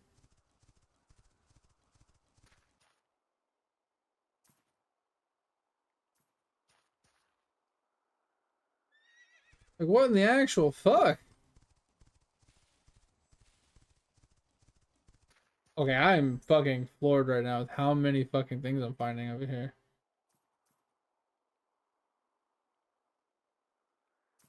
I was trying to like finish all these and then pull up the build to show you.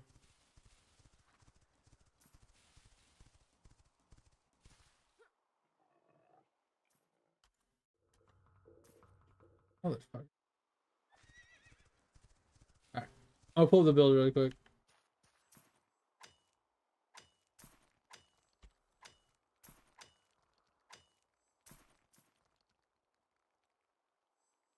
Yeah, and that's what I was gonna say, Pip. So these people are sacrificing the survivability for the damage because at that point, when you have 30 million damage, they don't really give a shit. 20,000 HP, like your survivability is pretty solid, and you're killing things so fast you don't really care.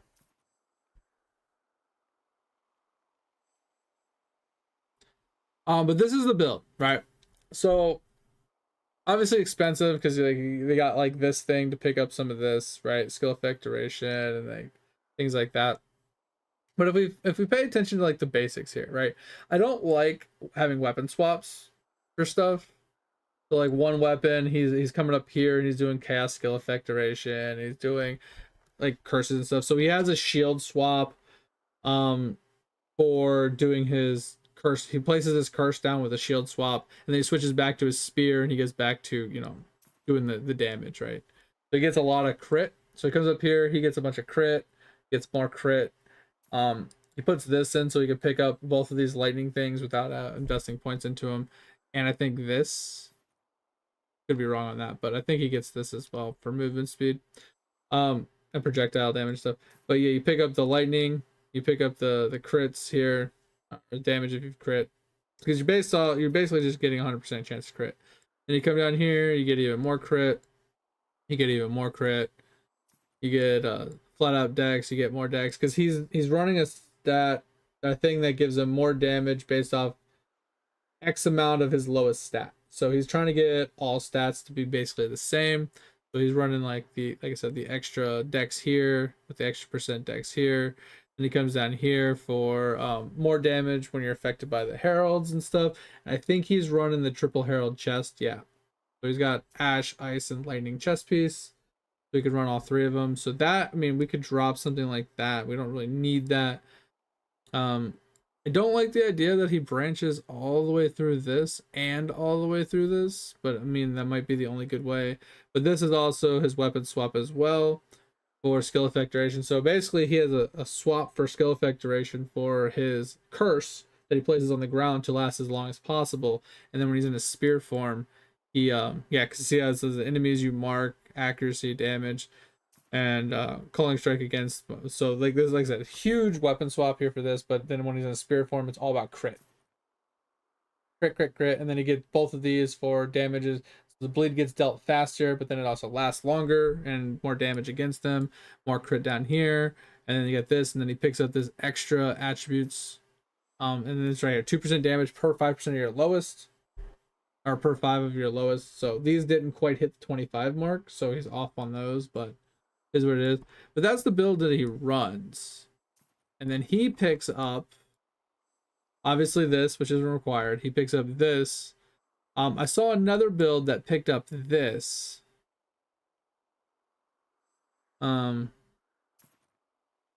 then he likes this one. So this is the staple, and somehow the other guy had a fifth one. I don't know how he had a fifth one, but this is the staple. Because you get like huge crit bonus per life, and then you get a decent amount of life, and it is what it is.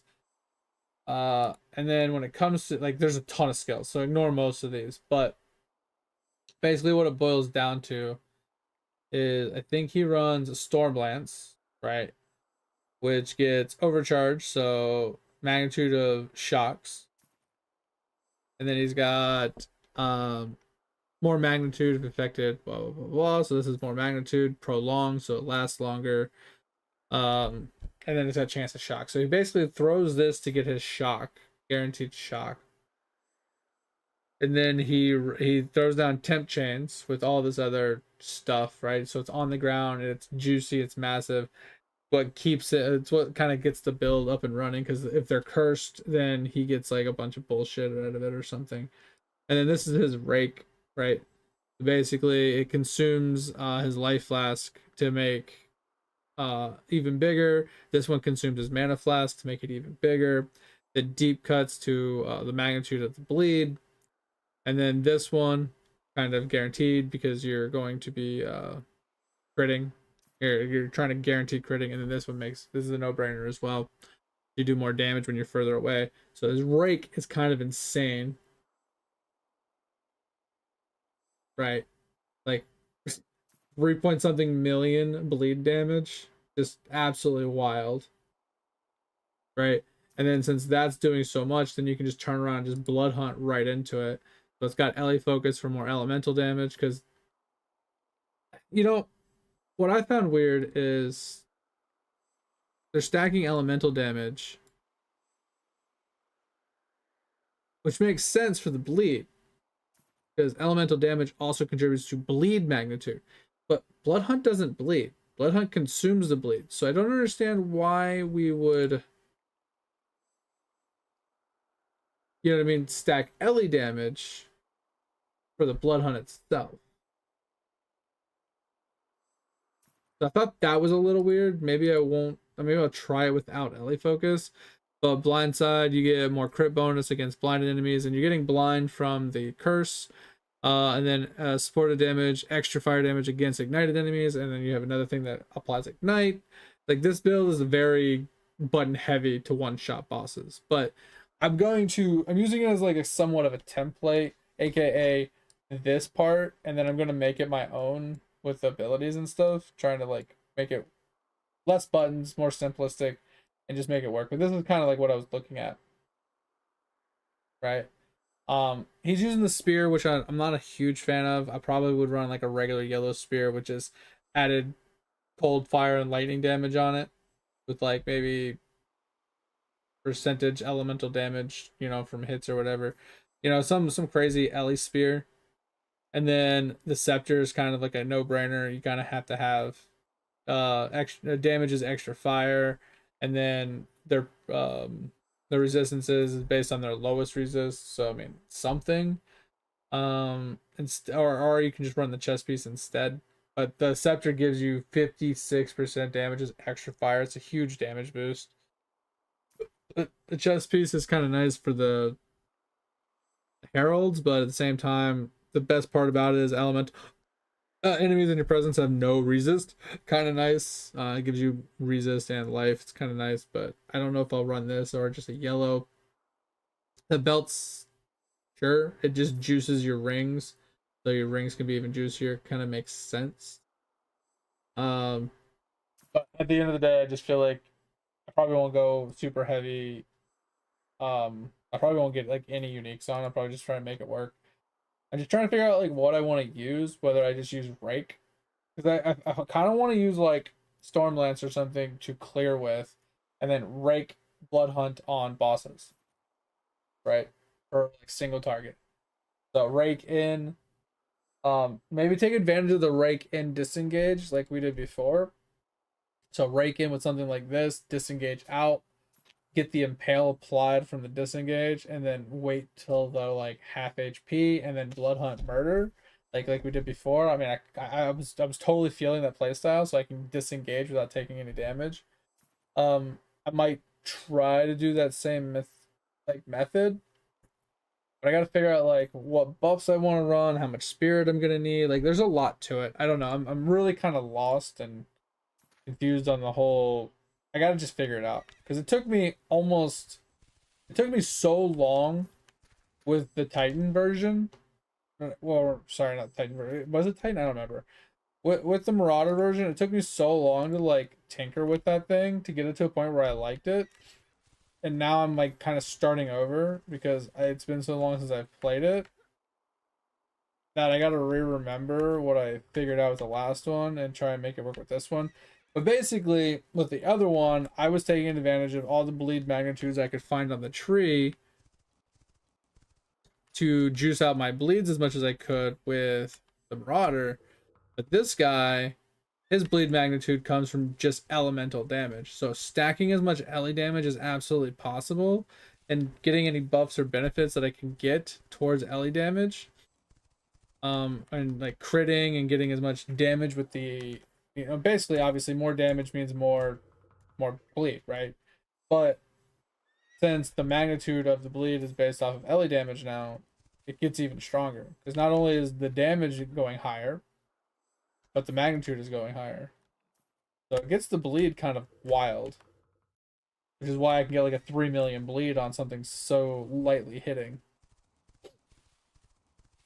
So that's kind of like what I'm trying to figure out, like how I want to go about doing it at this point. And just like kind of just tinkering with it. Like I said, I'm going to need survivability, so I'm going to have to find a way to like get some sort of life leech or something, or some sort of life regen, some way to keep myself alive so I don't just get like nickel and dime to death until I fall over and die. Try not to get one shot, obviously, things like that. So just got to figure out the defensive layers, but I also got to make sure I'm having enough offensive layers to just like instigate bosses. But the one thing that the build lacked last time was map clear, right? I didn't have a lot of like map clear potential because all I had was rake. And that's what I wanted to use Blood Mage for, to have a second skill for map clear specifically. Like that was the goal, is to be able to use another skill that had potential of map clearing. So I don't know if you know off the top of your head, Fip, a good way to maintain, I don't know if it's a power charge or endurance charge or frenzy charge, sorry. But according to, I think it's the Stormlance or whatever, it will consume one of the charges, either power or frenzy, and it'll allow the lance to fork like extra times or whatever. It'll cover blanket the entire screen by consuming a charge. And as long as I can maintain like a permanent one charge, so it can always have one charge to consume, I could basically indefinitely blanket the screen with the skill. So map clear would be kind of a no brainer. It would be really easy, super easy, you know, consistent, no problems. And I wouldn't have to really like try that hard. I just throw a spear, blanket the whole screen, throw a spear, blanket the whole screen, you know what I mean? And then when I got to like a mob that didn't just die from that, I just rake it and it probably would die before I could even blood hunt it. But yeah, I'm thinking just mega stacking ele damage and then taking advantage of rake as like just a big dick just bleed. Because like I said, like I don't understand why his blood hunt had elemental damage on it when I get that he's stacking ele damage, and stacking ele damage, right? More elemental damage on an ele damage weapon means it's going to do more damage. So that's probably the best way to go about it.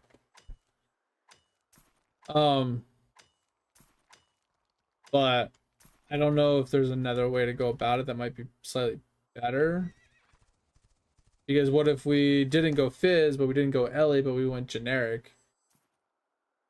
Right? Like we were talking about like before, it's like heft and other ones like that, where it increases its maximum, but it also increases its minimum, or decreases its like minimum or whatever. Gives it like a bigger range, but it overall gives it like a better option. And then there's another thing I saw in there where you get lucky on it, so it can roll twice. So it has the potential to make sure it rolls well every time, basically. I don't know. Super just overwhelmed with thinking about it. Because PoE2 is just fucking whole other nutshell of shit to think about, and it's too overwhelming to just sit here and think about, but you kind of get the idea. That's like the build I'm thinking about playing.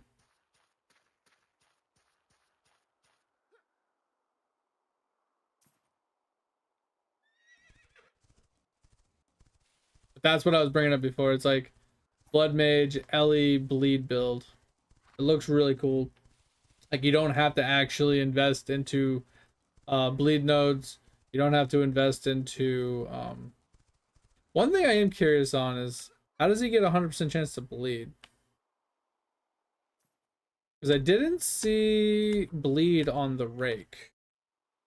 Oh, a rake is guaranteed bleed. I forgot. Okay. Yeah, so he doesn't need to build bleed into it. But the lightning spear would need to have like bleed 3 on it to have a 100% chance to bleed, because you're not picking up chance to bleed nodes, and you're not picking up magnitude nodes.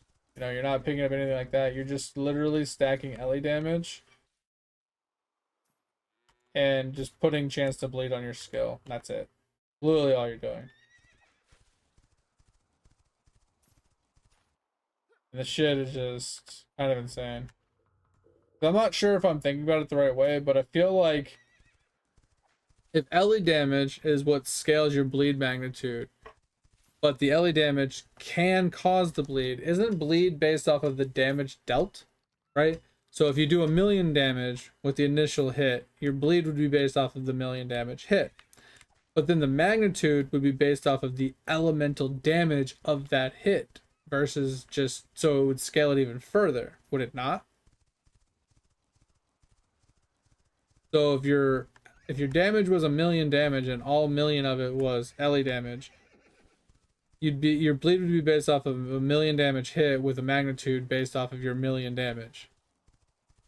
Wouldn't that shit be fucking like double dipping and being wild? Or am I just thinking about that like completely backwards and missing like a key step in that?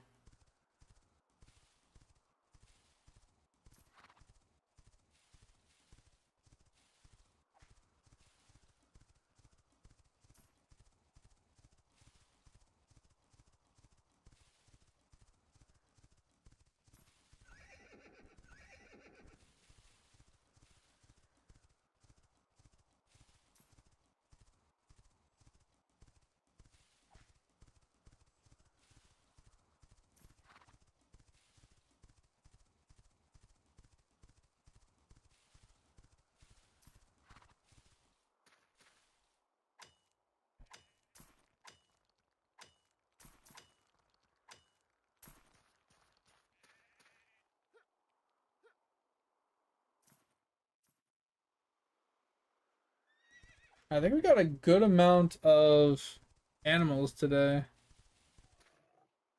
Since Edge disappeared on us and we never mob grinded today.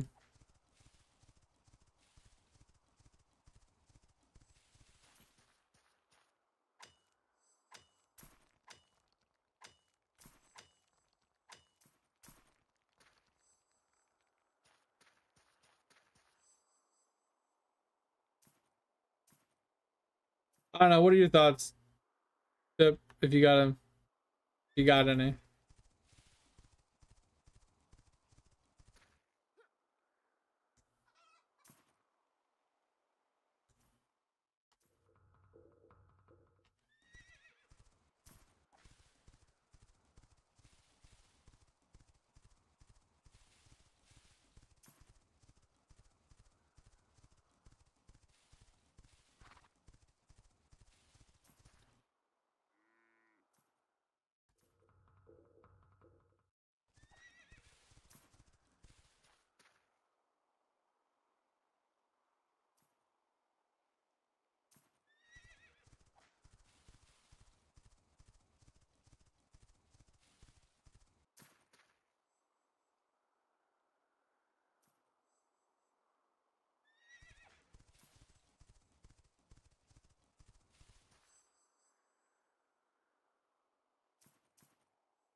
Ugh.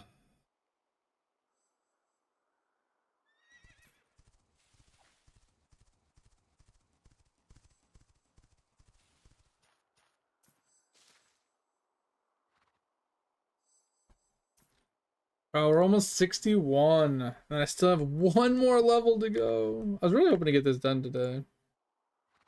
But I kind of got sidetracked.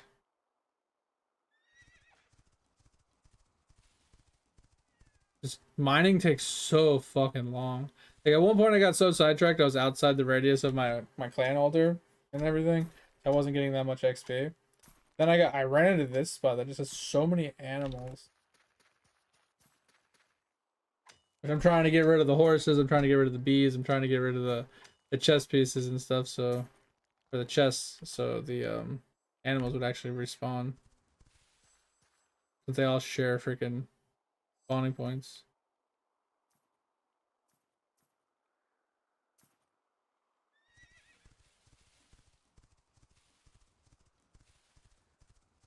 Yeah, I found a new spot to farm fucking animals, that's for sure.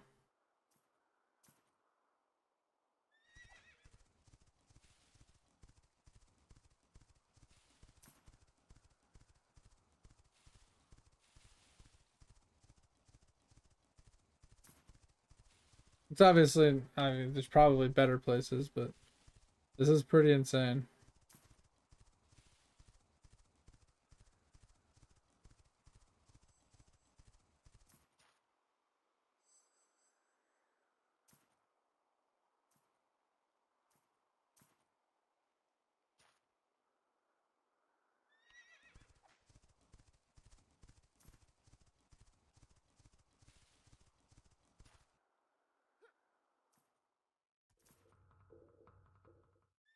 Yeah, like run up the road to this.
Oh, you're out?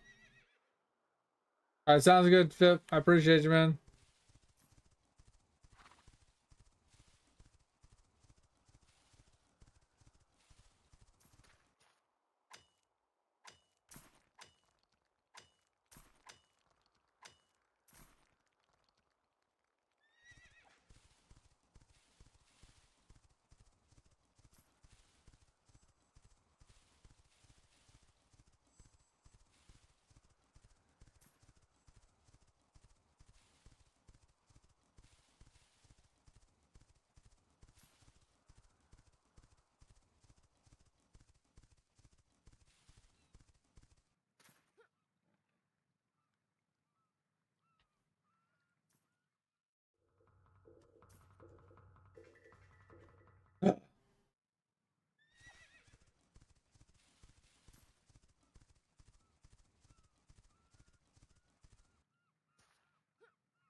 Oh, man, it's so close to 62.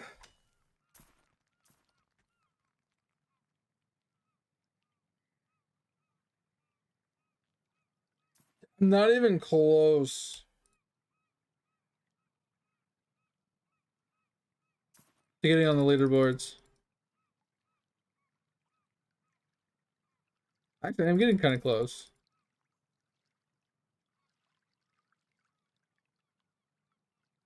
Yeah, so I gotta get to 66 to get on leaderboards. Probably 67 just to hit leaderboards. That's not counting if anybody else keeps leveling, obviously.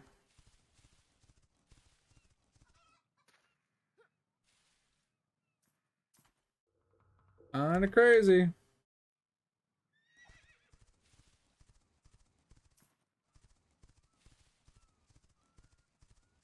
Bro, this is what I'm talking about. Like, there's so many horses.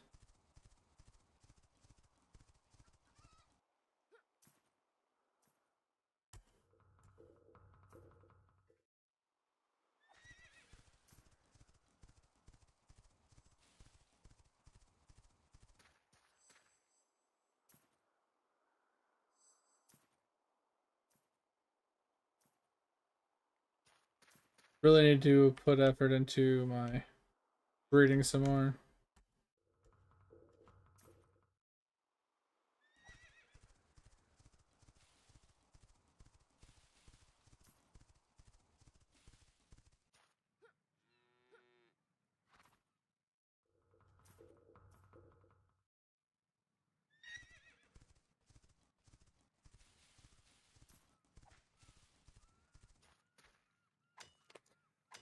Oh, all right. I think we're gonna go and I think I want to set my guy down to fish. Actually, I think we'll run some, what do you call them? Nah, yeah, maybe.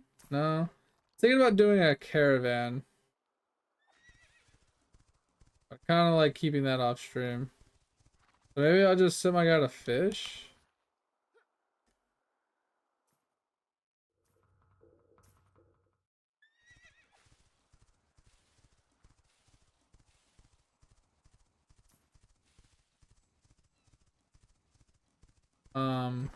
And then we'll do our Eidolon stuff on the side.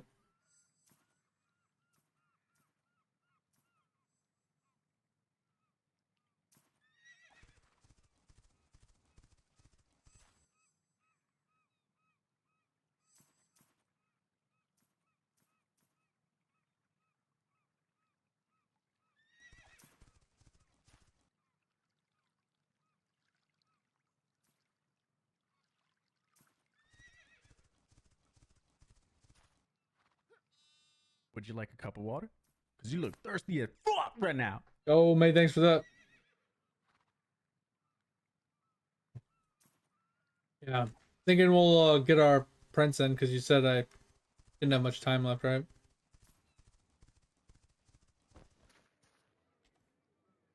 So let's clear out our inventory. Let's go get my character prepped. Got some more lassos over here.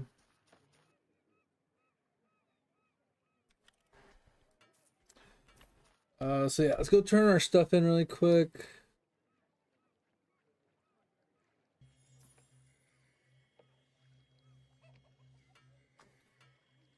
We'll get our guy prepped for the end of the night, and then we'll just do some Eidolon stuff. I'm gonna go pee. I'll be right back.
Oh, all right.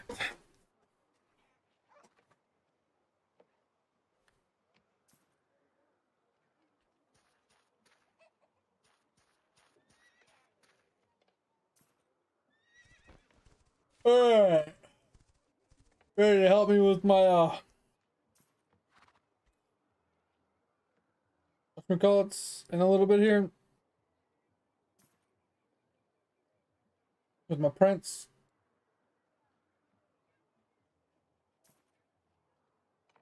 It's Yeah, once I get this all set up, we can sit down and work on my prints.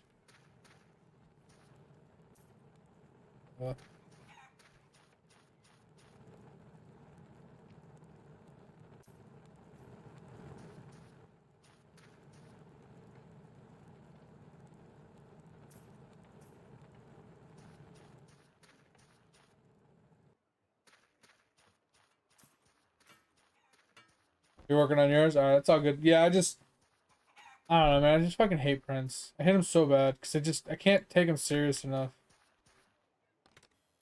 They're just so tedious.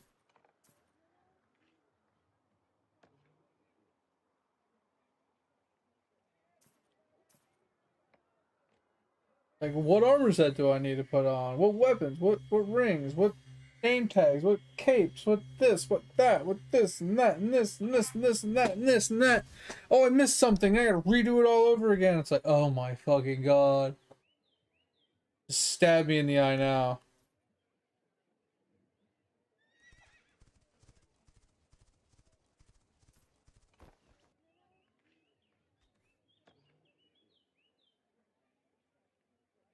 So there's all that. Now we're gonna go draw. We're gonna go put our animals. Oh, we're way too far. Okay.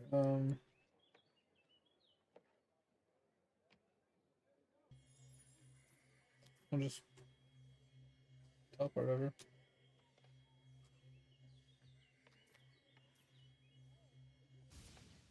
Gotta get my workout in today too.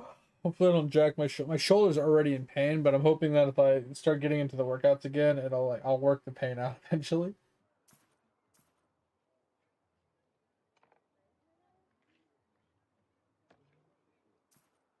I honestly really wish that he would put in like he already has presets, but can he put in like gear and like, you know what I mean? Like it should be more than just talent presets. Like it should be more than that. It truly should be more than that. Because like if the preset was set up for prints, it'd be nice. So you can have like a gear swap with a talent tree swap with a, everything swaps from one preset to the other. So you have like a combat preset, you have like a skilling preset, and then you have like a printing preset. That way, like you can, I wouldn't call it pay to win, but maybe use some gems to buy presets tabs, right? You can have those presets. Kind of like we already have card presets and stuff like that. Like, why can't we have like gear presets and stuff? Just makes sense. I don't know. Look at all these. We got so many now.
I don't know that I just did that, but it's fun.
All right, now we just left with the chickens.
Interesting, those went closer together when I went the other direction. Interesting. Alright, so that's all together, that's all together. Good and all that. Alright. Now we just need to go and set our bars. Should take us like 15 minutes, and then we can go and do our prints. Oh, I haven't done prints in so long. Not since last, I think 2 statues ago. I don't think I did it last statue. I think I forgot to do it last statue, so we'll see how it goes.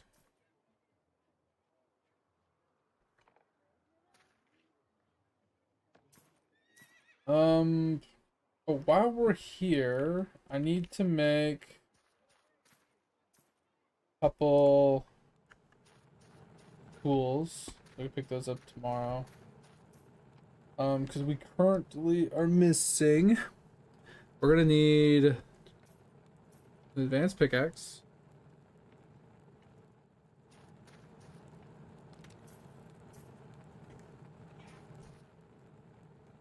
We need 1 advanced pickaxe.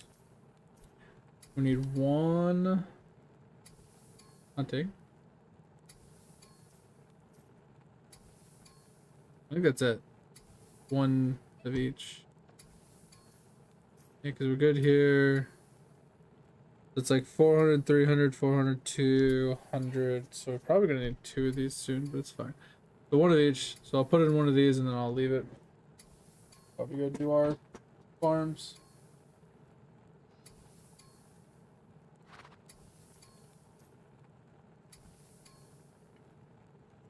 Could have just put that one in. When did my farmers come back? Put this one in, and then went fishing. But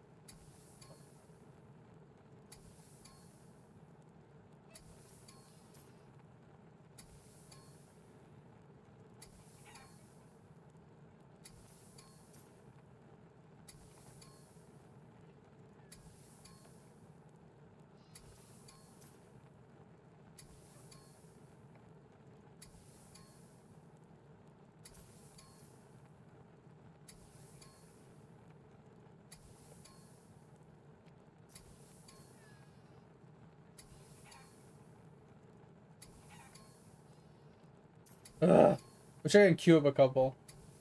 I mean, I know you can queue up like multiples of the same, but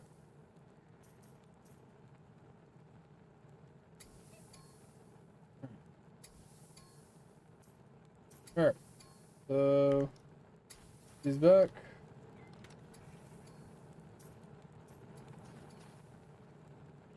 And go farm.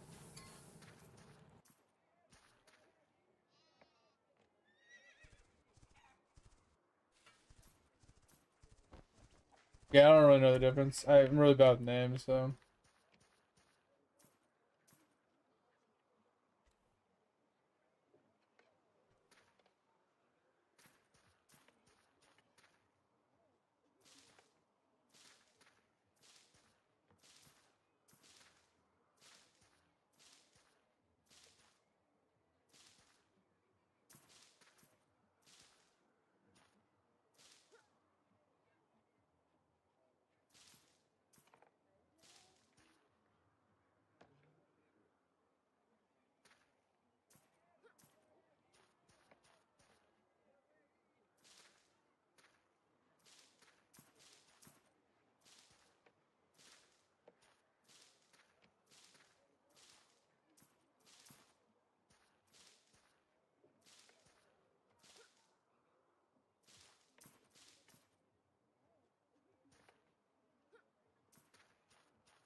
Oh, it's all stats. Gotcha.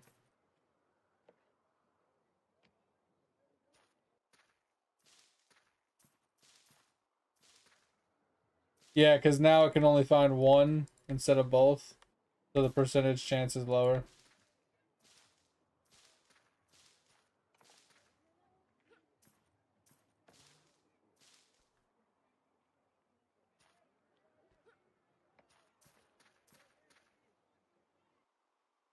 I mean, in theory, the percentage chance is the same. It's just when the boat says, "Oh, this chest has a 4% chance to get you a artifact," it's like it calculating you can find both instead of just one. So the odds that you were to have hit the one you wanted were still the same, I feel like, but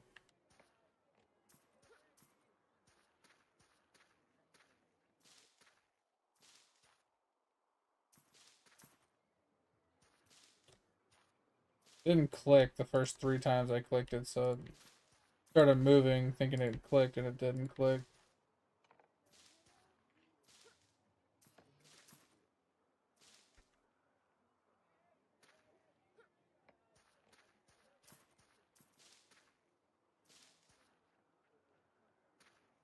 Like that, it didn't click again.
All right, almost ready for Eidolon.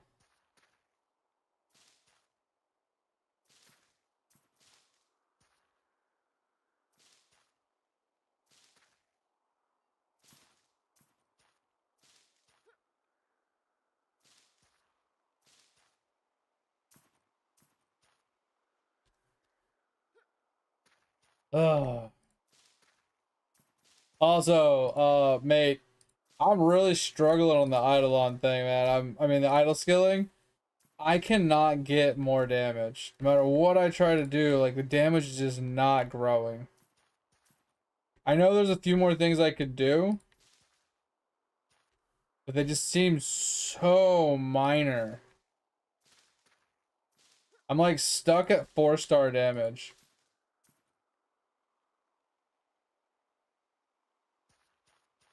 And I need to get to 7.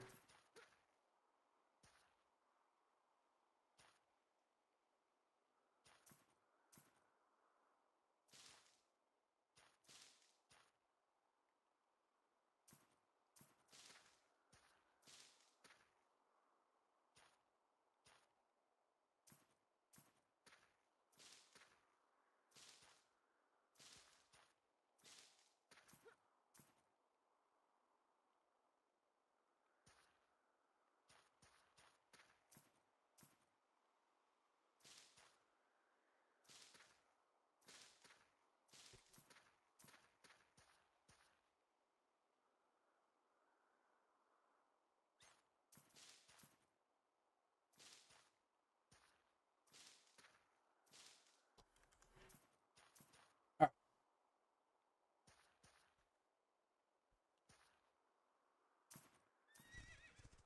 time to go fishing.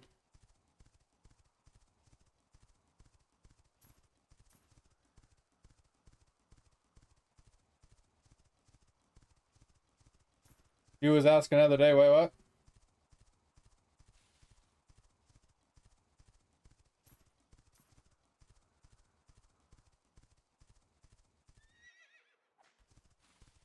Yeah, we're so close to 61. Then we just gotta get to 62 so we can get the adamantium. So that's another thing just off our list.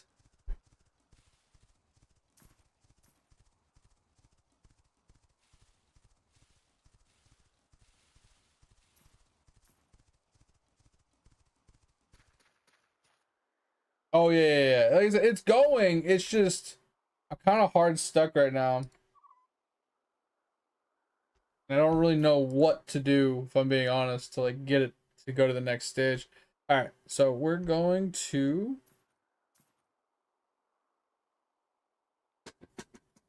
Yeah, I just need to figure out what to do to get that next tier of damage. Like I said, I'm stuck on 4. And if I remember correctly,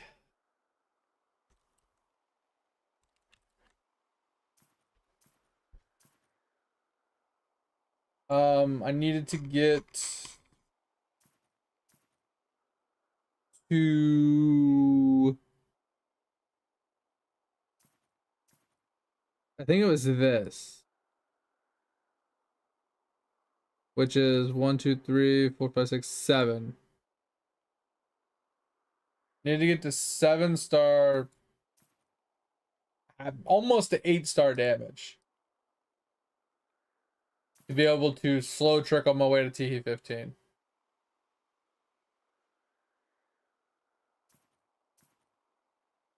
And I'm stuck on 4-star.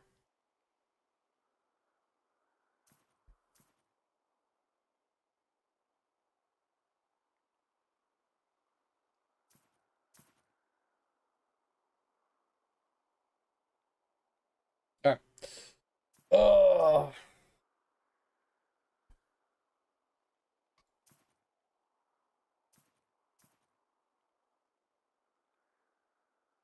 All right. So first guy is Deathbringer. No idea what I gotta do, what I gotta get. I am completely and utterly lost. What does this guy even print? Fish. Do I even want to fuck with fish? Is there a new sampling page other than this one, mate? This is the one I've had for a while. Heroes sampling setup. But I know there's stuff missing from this because this one was done before I think World 7 came out.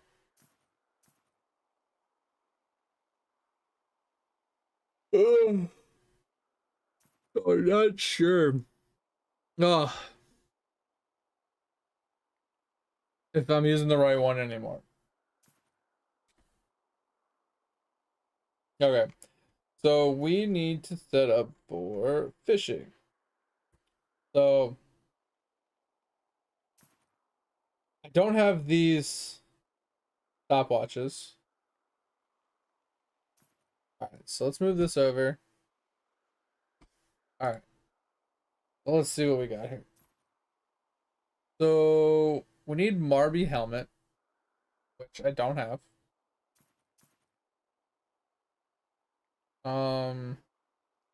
We have the chests and stuff. Do I just say fuck the Marby helmet? Is the Marby helmet truly worth it for the all stat percentage? Should I just make one?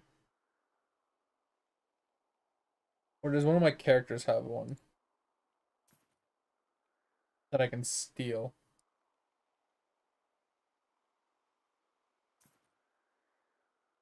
So he has one. I can steal his Marby helmet, I guess. 12% to all stats. Do you think that's truly worth it? Because I mean, 12% to 400,000.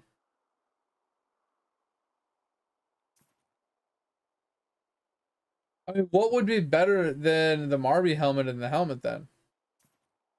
Because there's not a fishing helmet in the game. What would be a better helmet?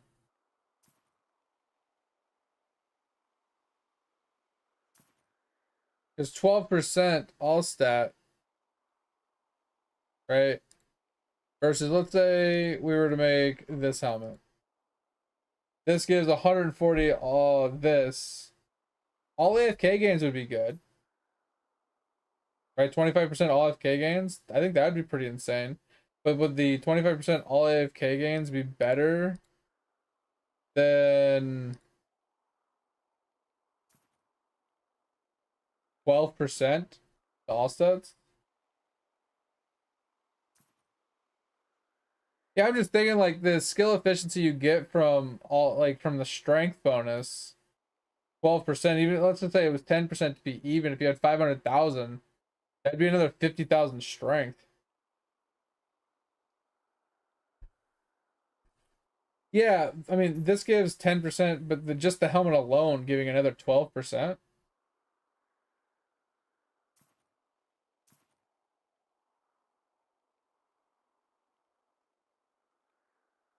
World 7 tokens? Wait, what are you talking? Oh, the World 7. Yeah, you talking about the stones? Yeah, yeah.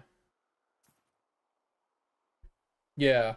Oh, because that does miscellaneous, doesn't it? Increases the top miscellaneous.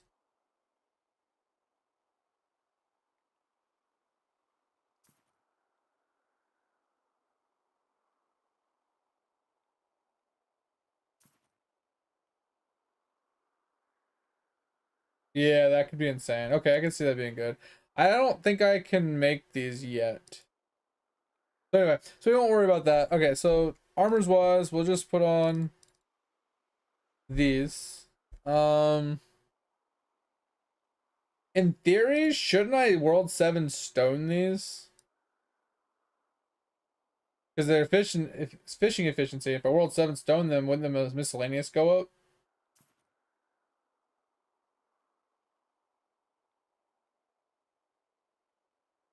I'm just saying I'm not gonna do it now, but I'm saying I could.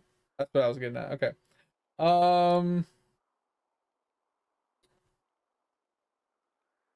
I have the scarf, so everything seems fine. I don't have any good rings. Actually, should I do Rex rings instead of all stat rings?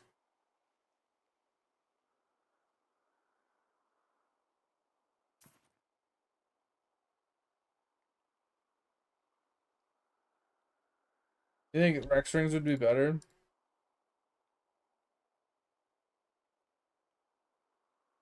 I might have depth rings. That's a good point.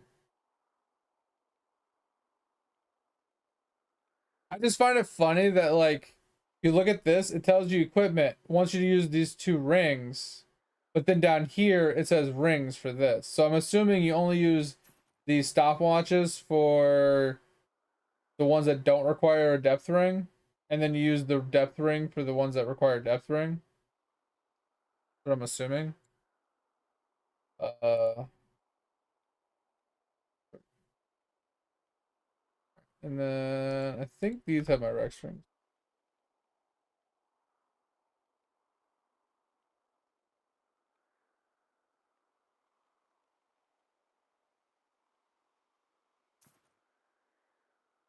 Where are my Rex?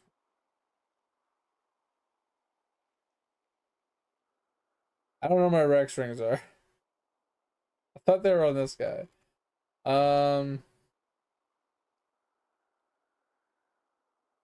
Who has my Rex rings?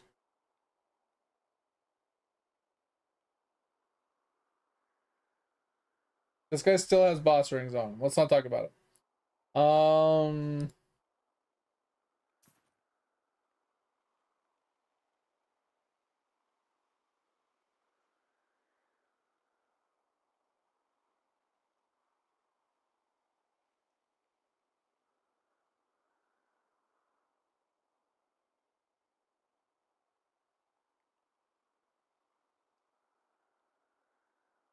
What the fuck are my Rex rings at?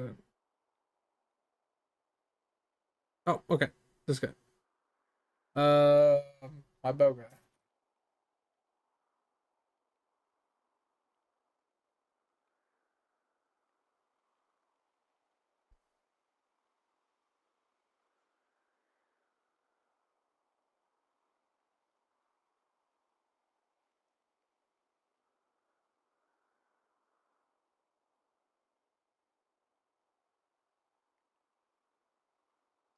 Oh, it's Topher. He got a captain.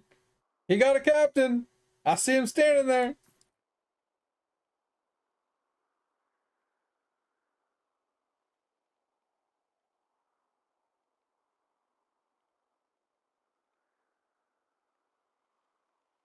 Wait, it says he had my Rex rings. Am I the wrong guy?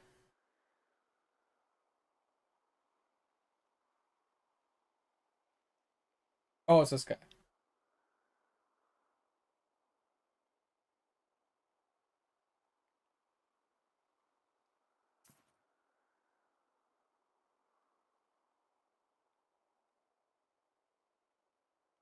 Alright.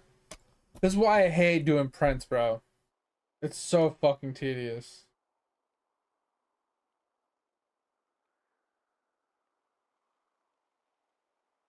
Alright, so yeah, skill efficiency, like percent of skills. I'm gonna have to test that. I don't know if I think those are much better. I lose. I don't lose that much. I only lose like 12,000 strength. Probably better. Double artifact chance. Oh shit, let's go. Crazy. All right. So the gear is right. Like I said, I might have depth rings. I just don't know how good they truly are. Yeah, I have one of each depth ring, so we can pull these out. Um, what else we got?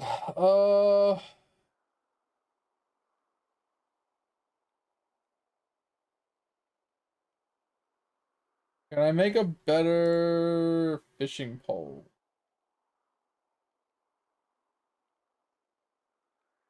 What's my fishing level? 110.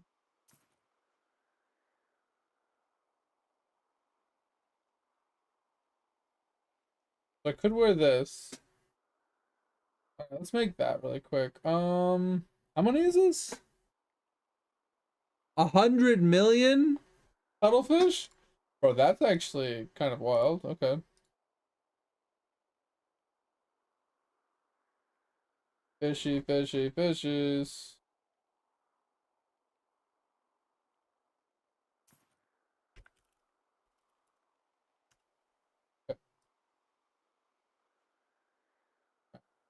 I don't have good fishing rod. Um,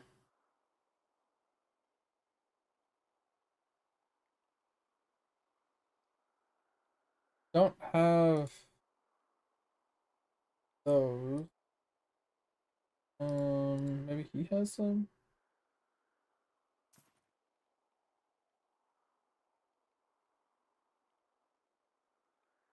Okay, where? Oh, where? Are they in here? There. Okay. Switch back. I don't have any good ones, but we'll take what we got.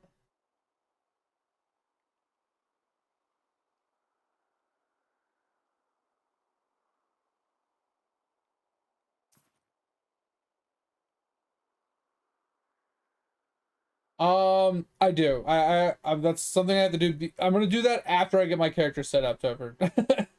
I'm just trying to go through, find all the material, like all the items and stuff.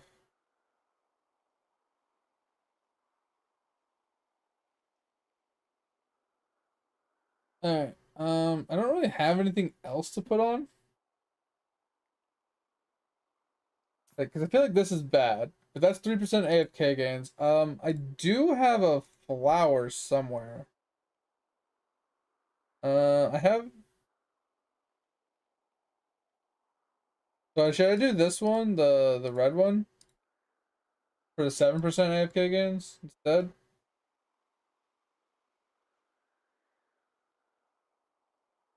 I have these wings. Um,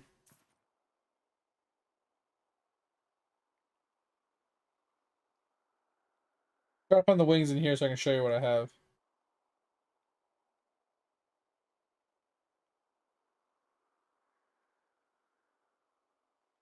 The fuck are the wings in here? Did I pass them? Assuming I passed them.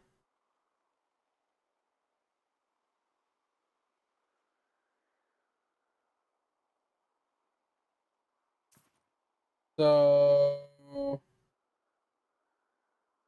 roll, please. Thank you. So we have. This is all we got. So we got this guy, these three. That's pretty much it.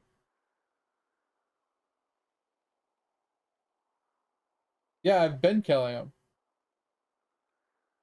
I have to downgrade him though. I don't think I have the damage to kill him anymore. I think I have to downgrade him and then go back up. But no, I've never gotten his wings. You're talking about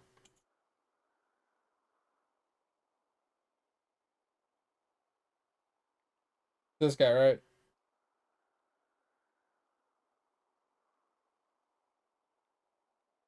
Yeah, I've never gotten his wings.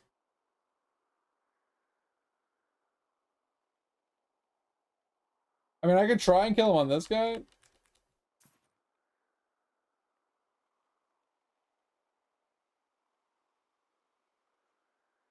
To see if we can get a drop really quick.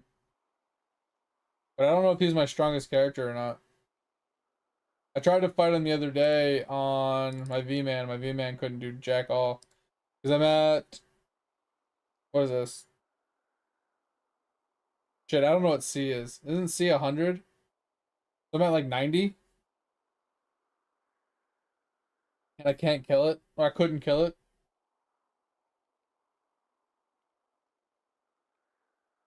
Let's try.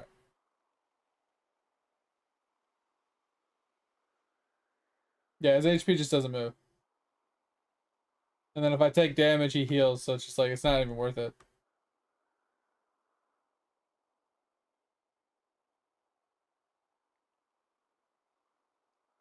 Since his HP doesn't even move, it's like not even worth. Because even if I dodged every one of his abilities, so he wouldn't heal, his HP is just not moving. So it's just not worth it. So I'd have to downgrade him to actually fight him. So what I do, just click reset.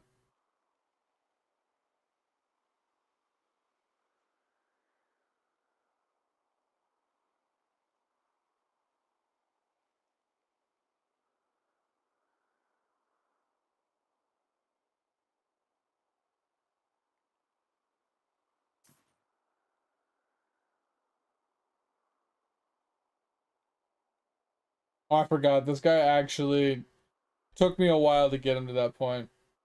Because I had to fight him for like multiple minutes. And I think I fought him on somebody else that had more damage.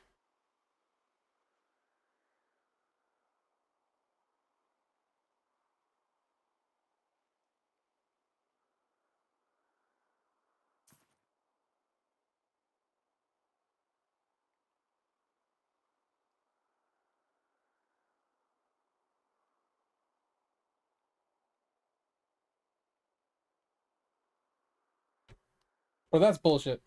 You made a straight line of them. And I keep kicking them. It's so dumb. He healed twice because I kicked it. I'm gonna have to find a different character to fight him. I fought him with somebody else. One of my other characters has way more damage. Just don't remember which character it is.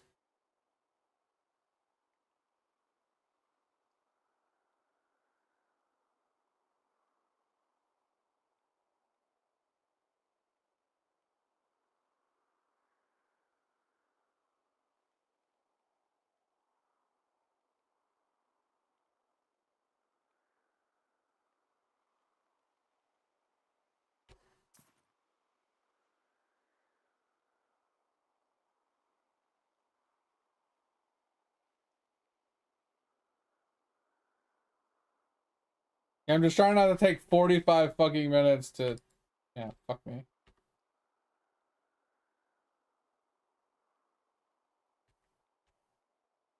Dude, I hate the fireball one, dude. The fireball one is the worst.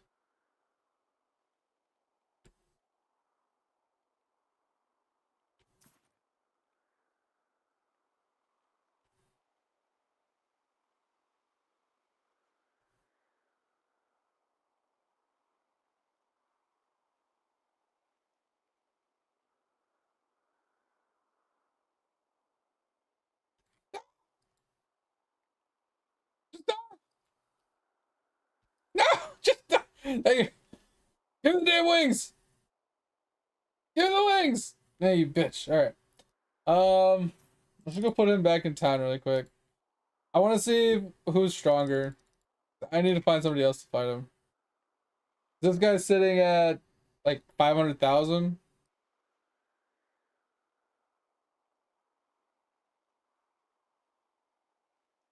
Yeah.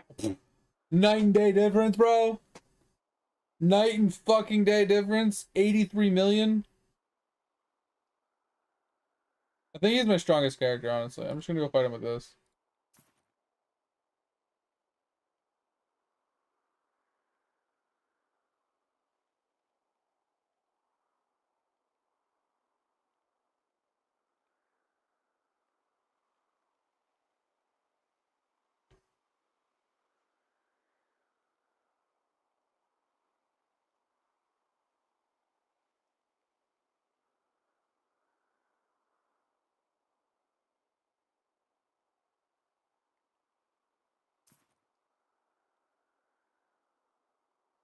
Why is there no, like, quick restart button?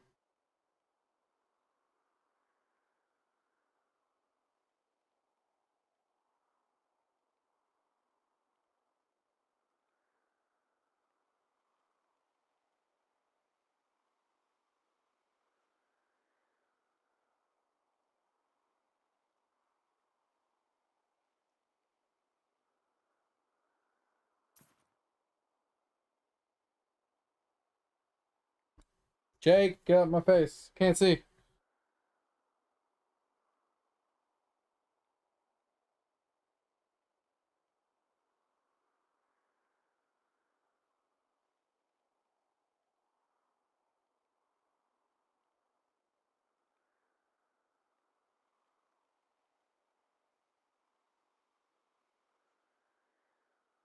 Wait, why do I need multi-damage, Tover, if I'm doing fishing?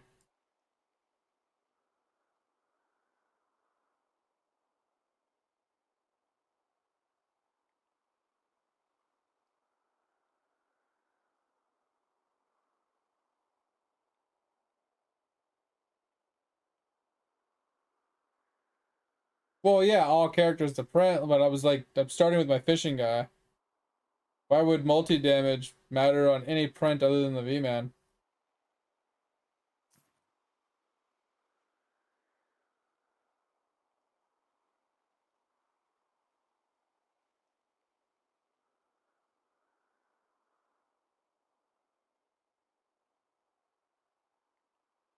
I mean, I might as well finish it. I need the wings eventually anyway.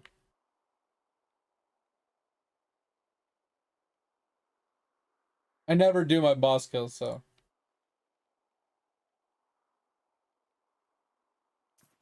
Fast EXP multi and drop trans. Drop trans isn't too terrible.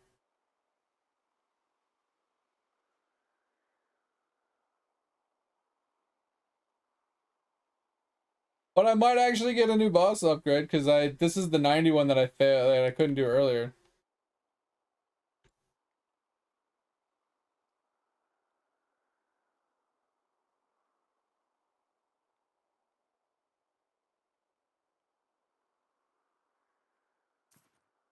Alright,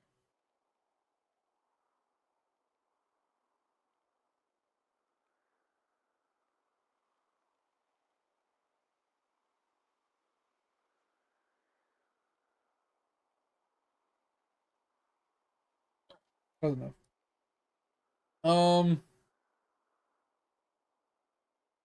Anywho, yeah, so wings wise, I don't really have anything. I think we just use the like the thing wants me to use the yellow rose, but I don't have the yellow rose, so we're just gonna use the red rose. Yeah, so I'm gonna use the red rose. Um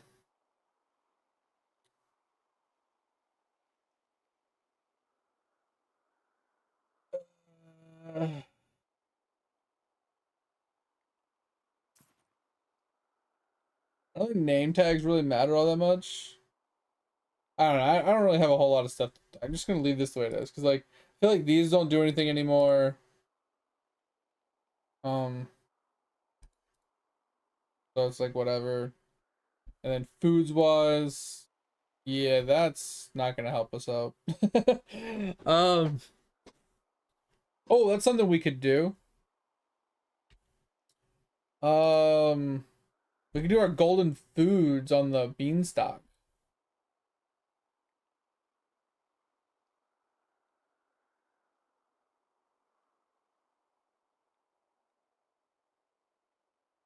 Which ones are we missing? So we got those. Okay, so we got all the ones that he needs on the beanstalk. And then we grab more, right? So he needs these, these, these. And then he needs these, and these.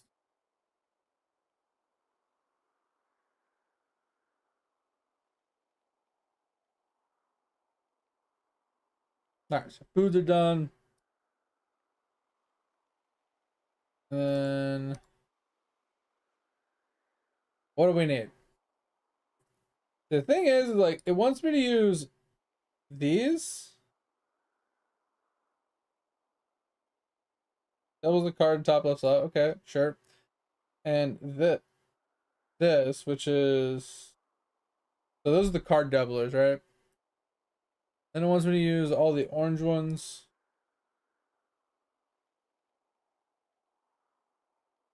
which is like star sign,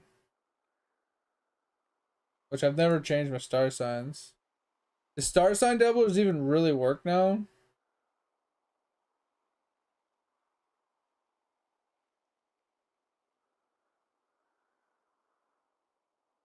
And my pendant? Okay, so I mean, sure, whatever. Those are all on. Prayers are set up. I never changed my prayers. Cards.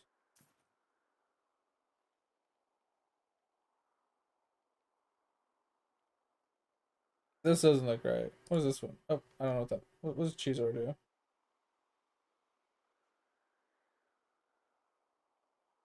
Because it wants me to use Baby Troll. It does want me to do Cheetor, so Cheetor I guess we put back on.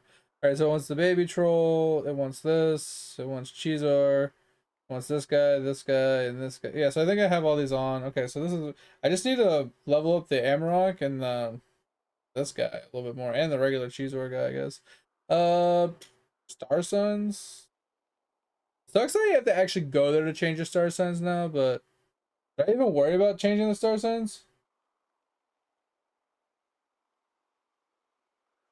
150? That's crazy. And then it says to use skill efficiency. 48% skill efficiency. Is that honestly better than...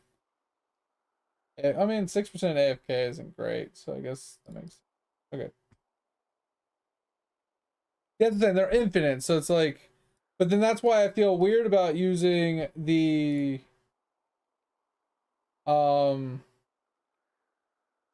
star sign, the infinite... So doubles the bonus of all infinite star signs. Oh, that's sick. Okay, never mind. I thought it was just like whatever was equipped. Okay. So that's all that, and then we just do ovals.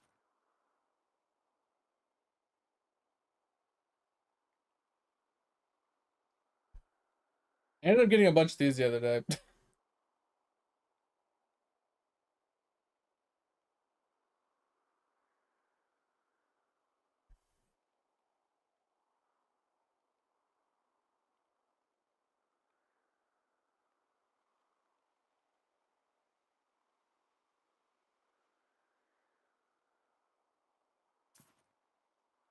Um,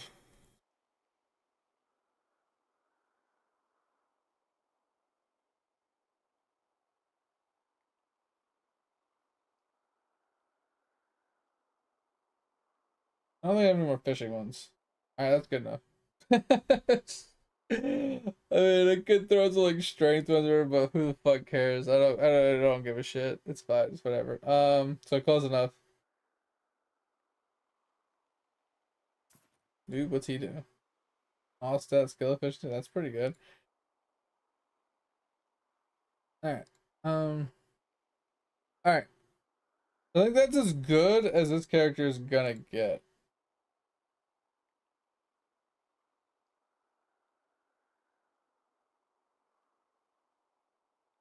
Right there. I think that's as good as he's getting. Alright, so the real question is, what the fuck do I print?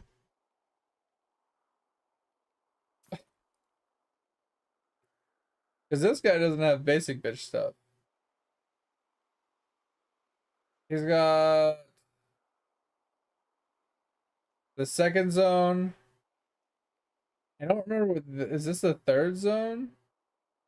Wait, where's this one at? Is this one on the islands? Is this one... This one does the goldfish and like the shit that he isn't printing, and this one does the second tier.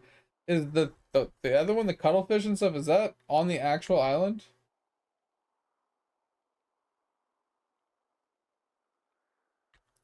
Is the cuttlefish and stuff on this? On the sea salt island?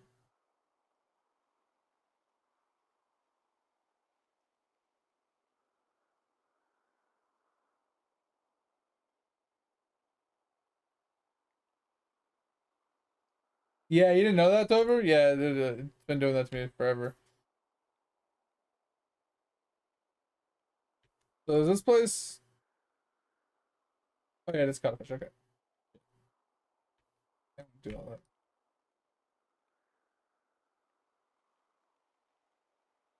that. Alright. Alright. I'm not gonna take this too seriously. Honestly, the thing I hate about fishing is changing baits and lines and stuff, because I don't even have them all. So I'm just gonna say fuck it and just do a bunch of reprints here.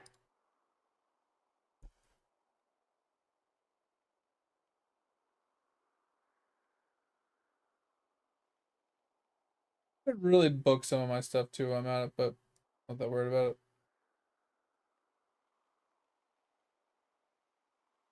Oh yeah, yep. You're right. No. You're right. I need to. I have dragon statues on some of my characters. Like this guy, I think has dragon statues.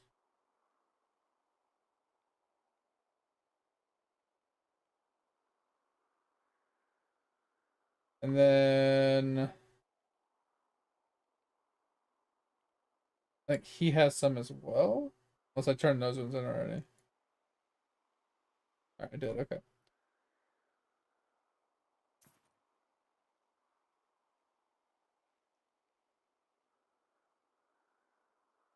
$18 million.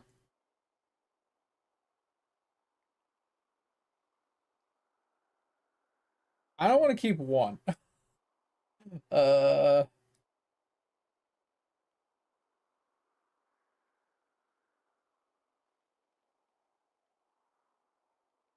Alright.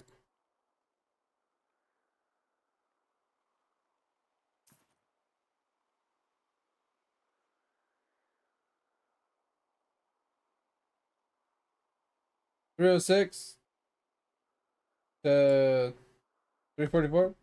Alright, what other one do I need to put on here? What are the statues you think I need to put on here? Is that the only one? Oh, so we got fishing, catching.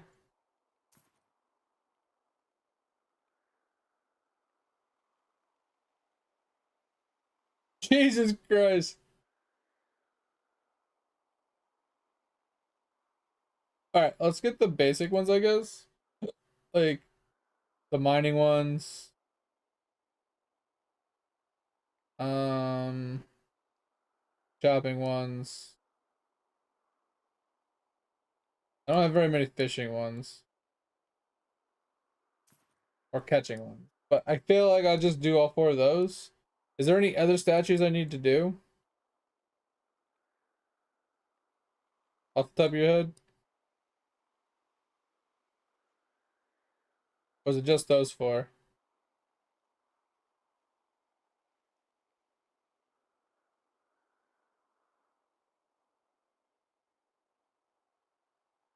Oh, HP. Okay.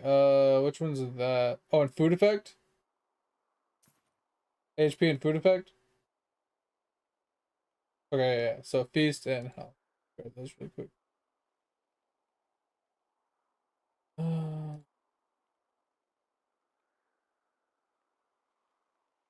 I don't have very many HP ones.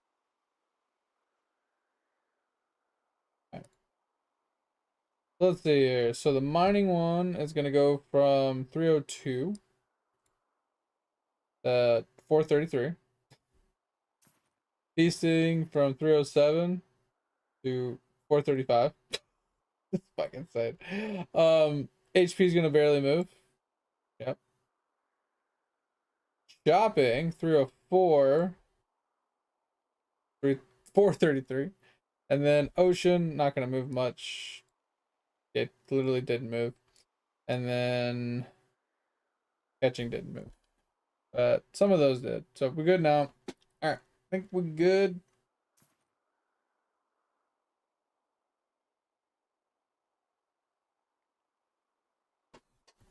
Bro. Okay, I figured out why my sailing speed sucks, Dick.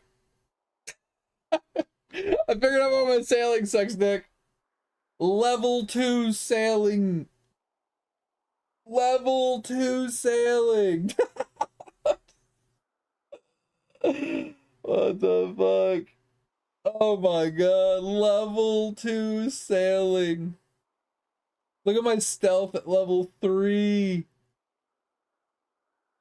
Oh my god, look. So the coins, level 11. Cooking, 25. Breeding, 8. Battle axes, 3. Divinity, 3. Stealth, or sailing speed, 2. Farming, 5. Stealth, 2. White essence, 7. Oh my god. I thought about it, but I want to keep some of my statues for like the placeholders. Holy shit. Alright, hold on. I don't know what that one is.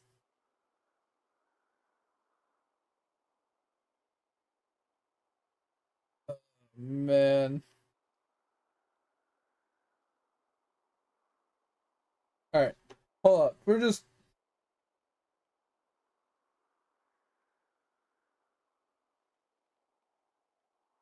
trying to see where I left off here. Guess we just start here.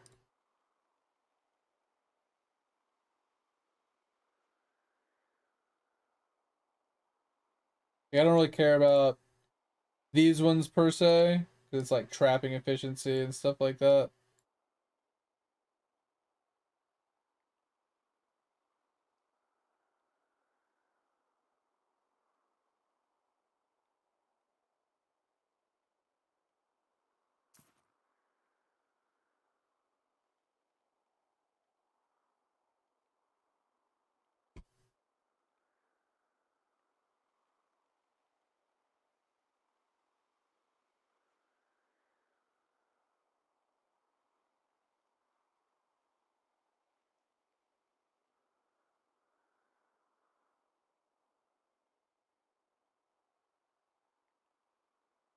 All right. We'll deposit all these.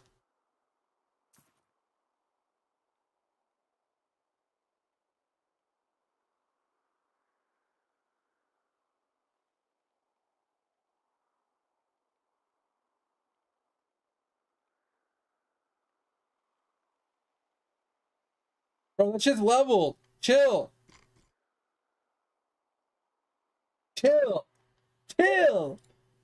Chill, bitch. Chill. I've been leveling the shit out of that bitch. I've been leveling the fuck out of that. Yeah, and then I also made sure like my vials were good, right? This is why I never did it, but I wanted to make sure all my vials were good, so this was like mega juiced. But I think that caps at 100% supposedly. Not 100%. But anyway, there we go. So let's see here.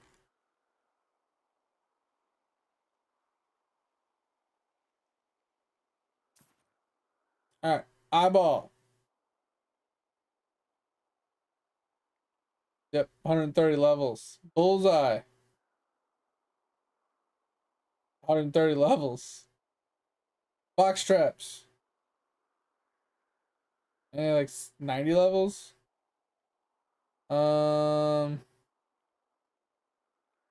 EXP. 140 levels. Pensias. Level 11. The level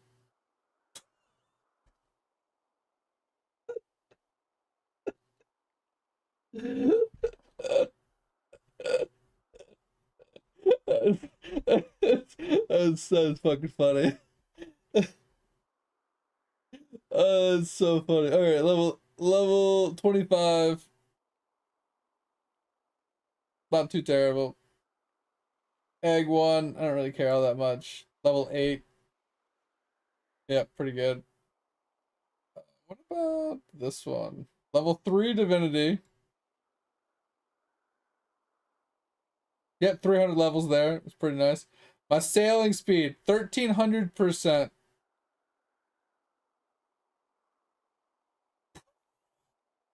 300 levels later.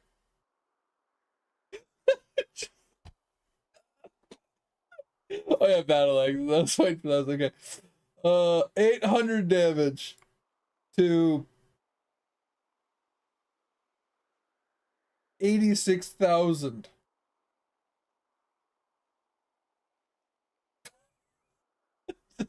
Christ. Uh, and then yeah, compost. Pretty solid 300 levels. Stealth.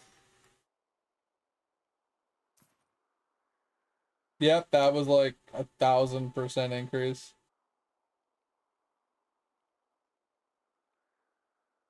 Jesus Christ. Alright. Well, most of my statues are now above 200. Like, EXP was the only one I didn't pull out and re-level, but like, oh, what about this one? My Kachows are level 6. Ugh. And my base damage ones, my power statues are 150, but I haven't done these ones yet. But I'm waiting to do those ones. That's dumb. Okay, time to go print.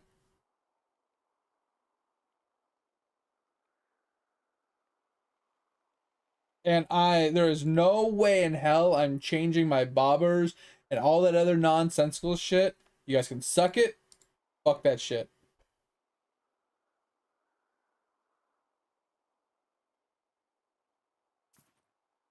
Okay, hold on. I want to see what my statue was beforehand. Um,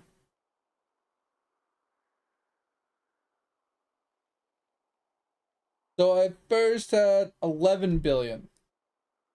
And I just did a I think I just did a 300.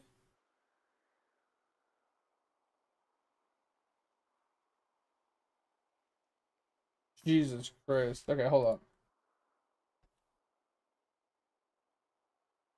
This is what I was.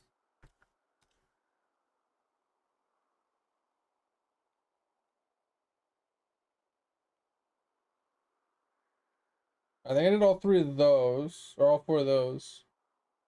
Did it stand that? Okay, so those 4 are done. Okay. Then we'll go over to sea salt. Do those 4.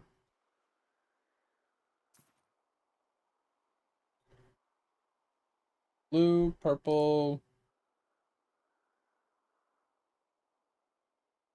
Come on. Come on. Alright, green. And I need the orange one. Give me the orange one. Give me the orange one. Thank you. Alright, so that's all that. And then so 4, 5, 6, 7, 8. And then the last one was Equinox. Because why not?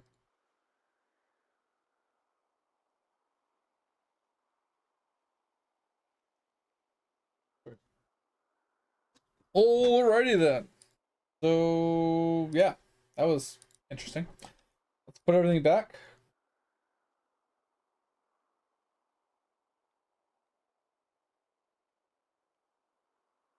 Yeah, I'm not gonna deal with these fucking rings. I'm not. That's too much effort. If I'm being honest, bro. Way too much effort. All right. We can take these off though. I will. I was thinking about taking this off, but I'll just upgrade another one. I'm not worried about it. We'll change our food back out. I don't even know why I have half this food on, if I'm being completely honest. I put them on and I never looked back.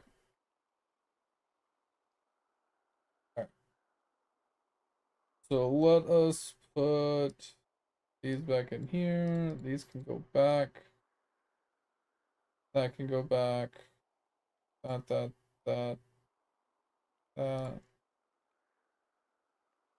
All that can go back. Alright. I think that's everything. Alright, so that's one character down.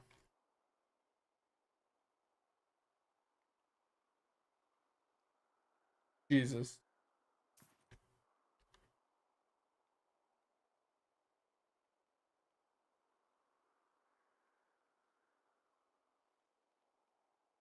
I might need to put my cheese or a scarf in the bank for now.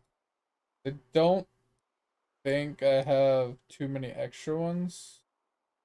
So I'll just put it in there just in case. Alright. Other DV.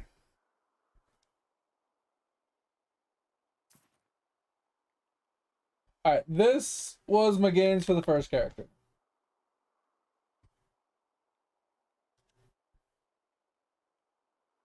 So 1.7 billion to 69 billion.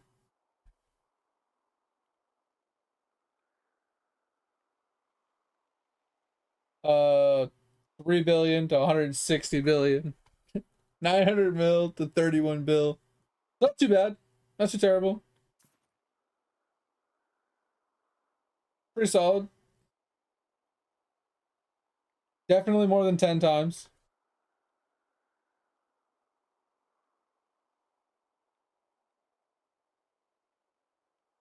I should have, but I didn't. I think I had them on there and I removed them by accident, and I that I'll deal with it next time I reprint.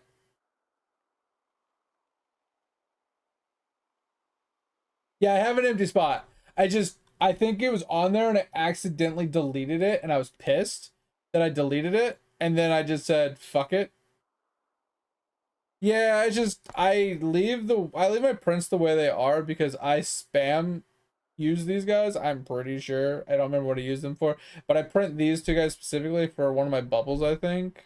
I don't remember. It's been a hot minute. I don't really care all that much, honestly. But we're gonna do this guy now.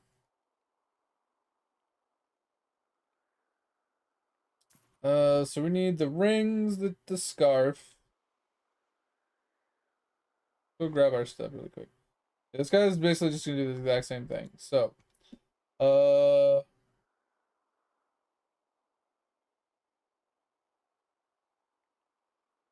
so we need things went into some weird ass orders.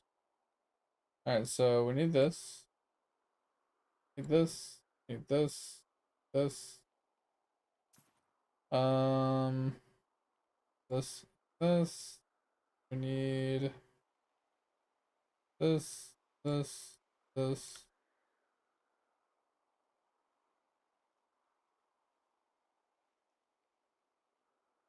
I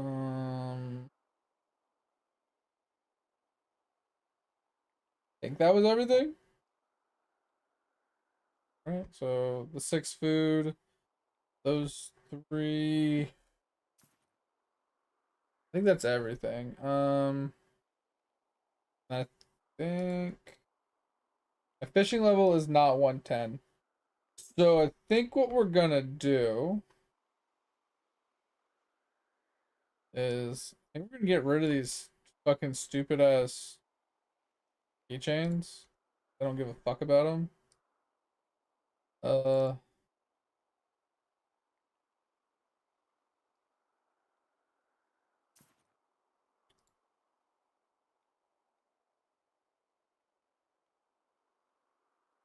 and these out. We'll put those in next. That looks right. That looks right. I'm not gonna put this food on until I level them up. I think I'm gonna level them up and get the new thing really quick.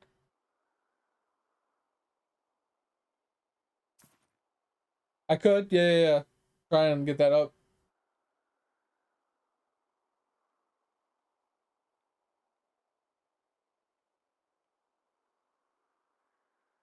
Uh, I just want to make sure I change everything really quick, and then I'm gonna go level them and then craft the item I'm missing. So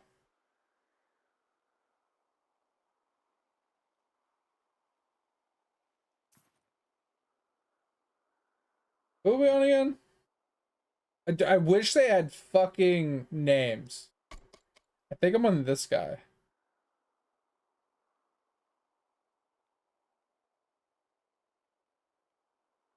This guy actually. Jesus Christ.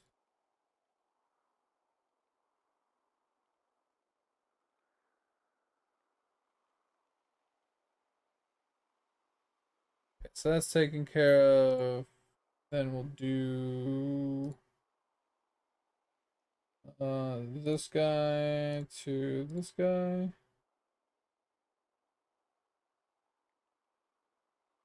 Then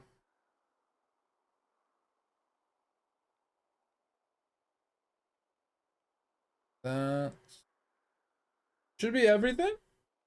I just need to get the level first. So like you said, let's go here.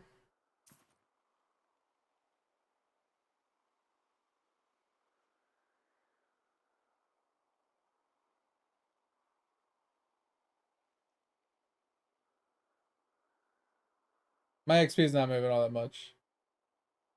Oh wait, hold on.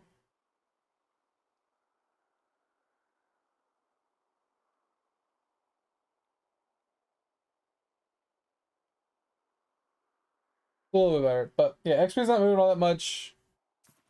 Is this the best XP rates? 424 billion?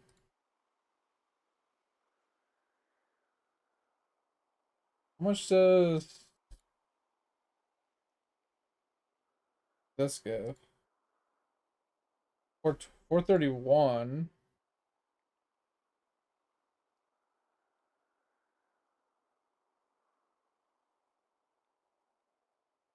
Um,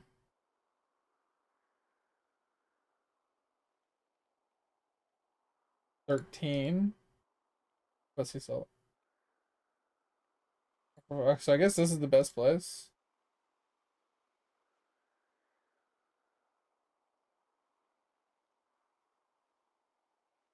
Alright, so here's what we're gonna do. We are going. God bless it. Ah! Ah! Okay. We're just gonna switch to another character. We're gonna give this guy a couple minutes. We're gonna go do somebody else. Jesus Christ.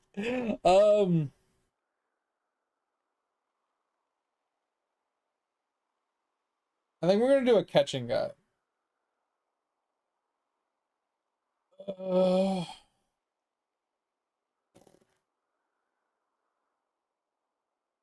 maybe not. I don't know who to do. Because everybody requires the keychains that I have on the other guy.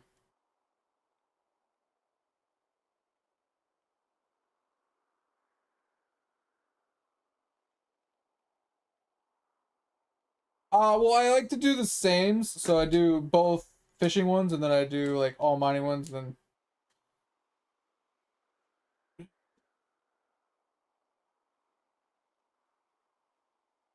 it's not gonna matter too much. It's just like I'm trying to get the best that I can, or as little effort as I can. But let's see what we have. All right. The problem is like if I look at these, it's like it wants me to have Marby gear on, bro. And I don't have Marby gear. I have the higher grade gear. Like for chopping and for mining.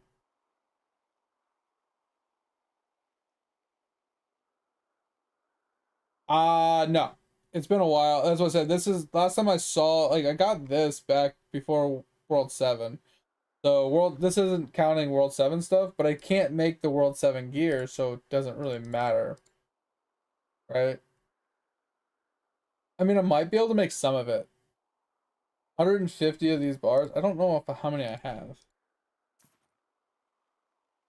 Oh, I have a decent amount. 400k. I can make 250, 350. Could make a full set.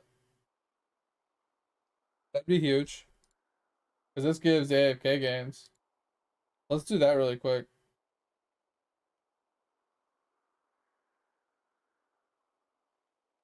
The only reason I haven't done it is because I'm trying to get this done.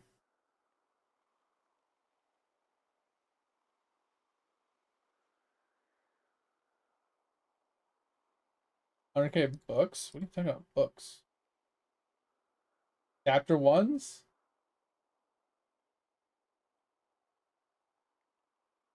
I mean, these things that I have 2 million of?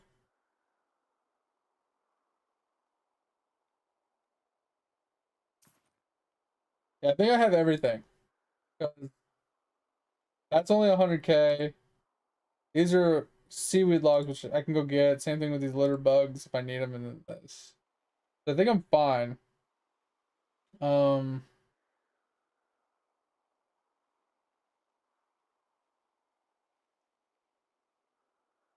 I'm just looking at the fact that I was trying to get this set bonus. I'm struggling to get the wings, as you saw. And the bramble. I don't know what the fuck the bramble is, but I haven't gotten that either. But either way, I'm just gonna make them because it would be worth it.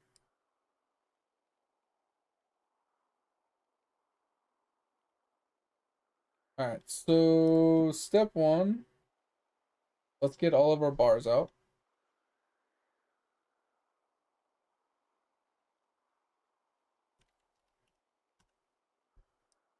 Okay, we can just pull them out. Okay, so and then it was 100,000 of these. Then how many? 2 million litter bugs, 5 million logs.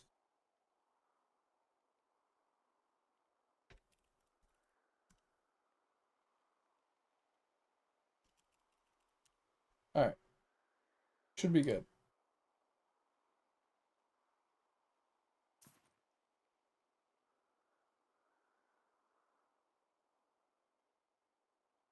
I feel like that is stronger. Maybe not the boots per se. Like 10% AFK gains versus 35% mining efficiency. I still think the boots are better, but we'll check. We'll check on copper. Yeah, but I'm saying even if they're stoned, even if like let's say I hit 10 of these, right, and I get 20% AFK gains, right? I think it only goes up by 1%.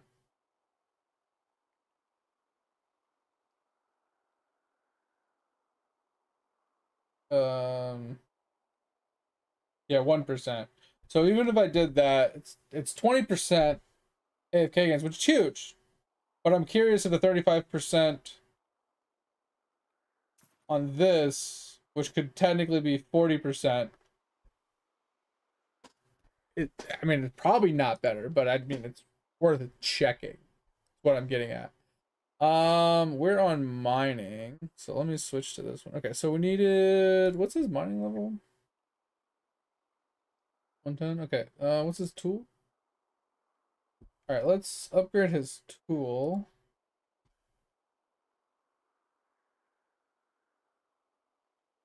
50,000. Oh, I don't have enough. Okay, hold on.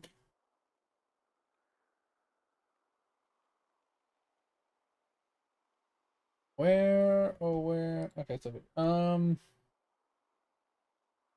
need to figure out. I don't remember which character has the smallest bag. Um,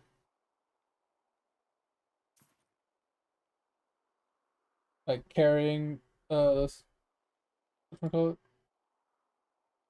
Okay, I don't know why I can never fucking find it when I want to find it. Which one tells me like this is bags? Okay, so this is what I was looking for. Okay, so which one has the worst mining one? Where's the mining one? Oh, it's this one.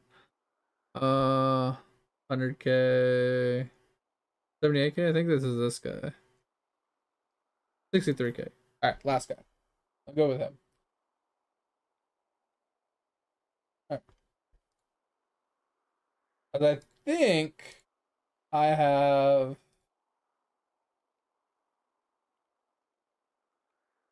some more in here. Okay, we do.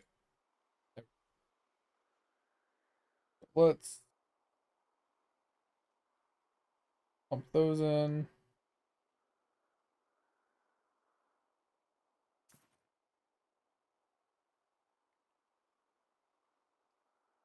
All right.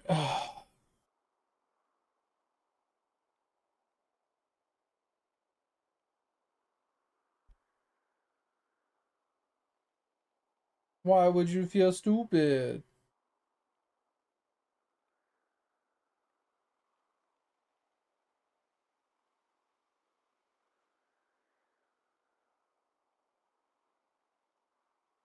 Yeah, 110. Okay, sweet. So we got a better pickaxe. Sweet.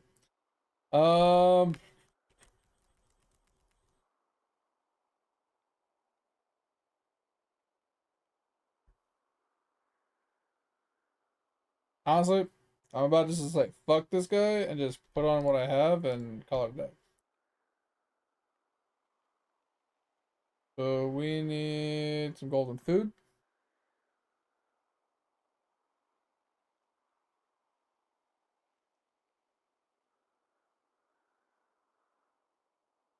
Peanuts? I don't think I have like any peanuts. Look at this. I have 114 peanuts, bro. I should easily just go make like a whole shitload of those and just fucking call it a day.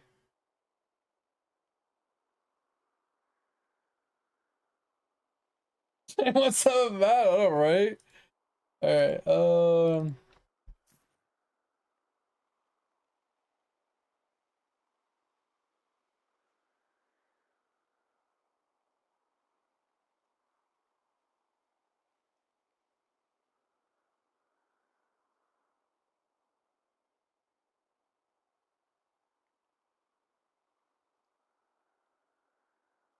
Oh,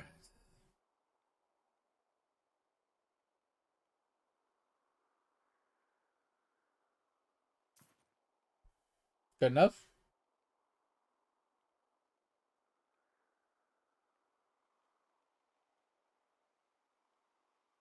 Good enough. I want to say.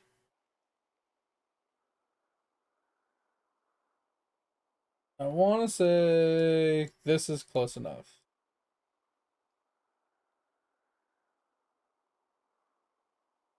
I want to say I'm happy with this.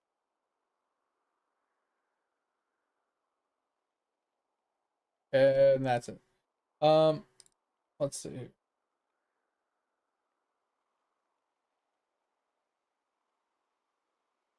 Okay, so this is the one thing I wanted to see. So 58 mm, I don't know what that means. Versus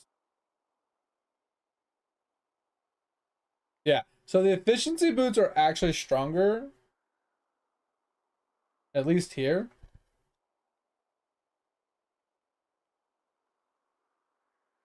All right. So what am I printing on this? I think it's pretty much everything, but the first couple, like iron and gold. I think iron and gold is on this guy. So yeah, this guy goes from start to finish. Um, so let's go here.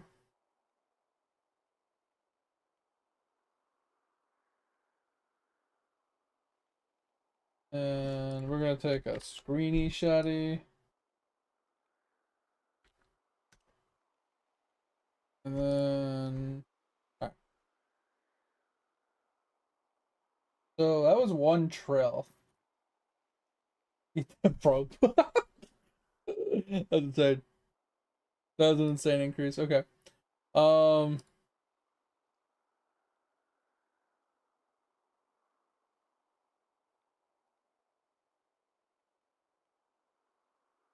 well, yeah, we got some big gains here. Okay.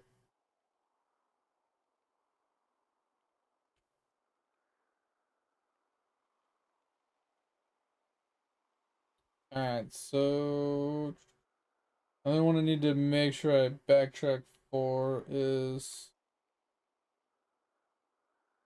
copper.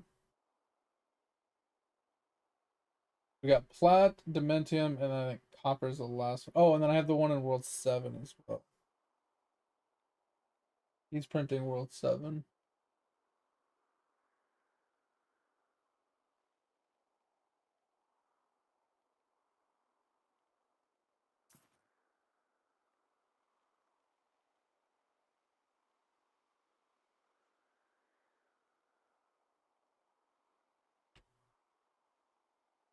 It's so much fucking work, though.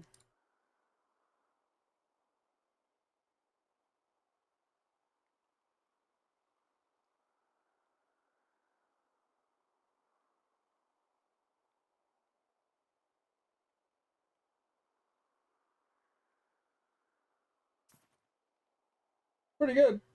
From 7 billion to 119 billion on that one. Alright, so he is now done.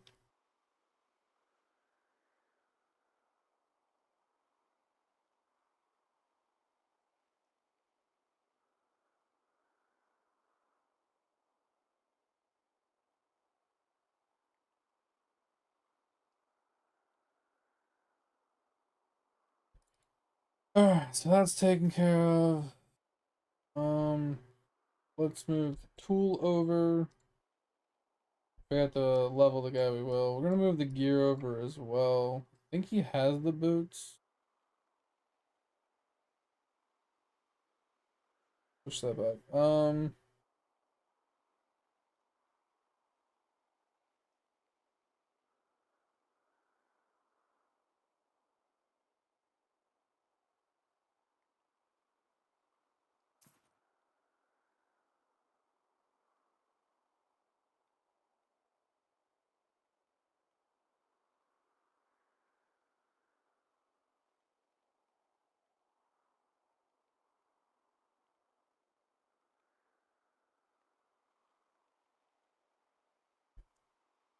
Okay. Funny thing is, I don't remember what half these guys were doing.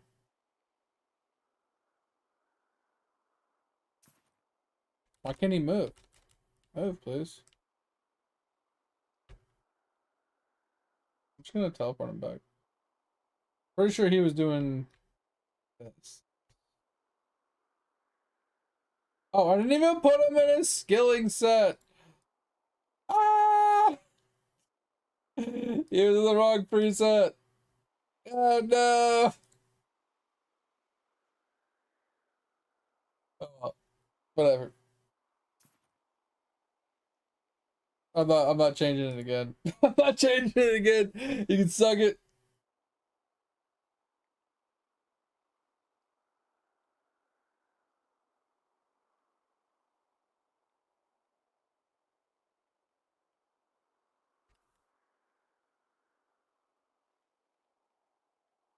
So not bad.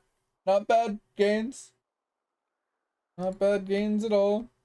Especially the fact that I didn't change his talent tree. I left gains on the table.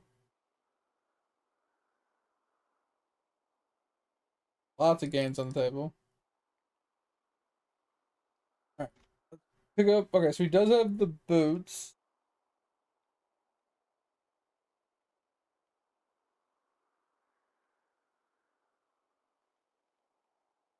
Alright. So we're gonna need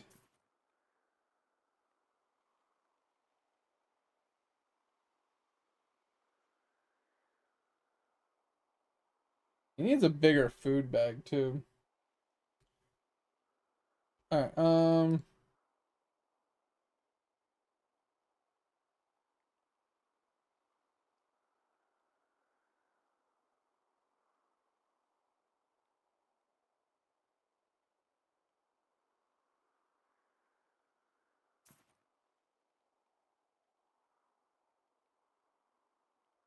definitely need a new food bag. This is very sad. Alright, let's go back to here. Alright, I'm not gonna take any more print screens of my prints because they're obviously gonna be pretty juicy.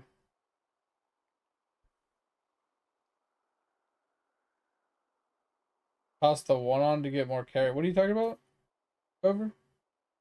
Toss the one more one on one what? What?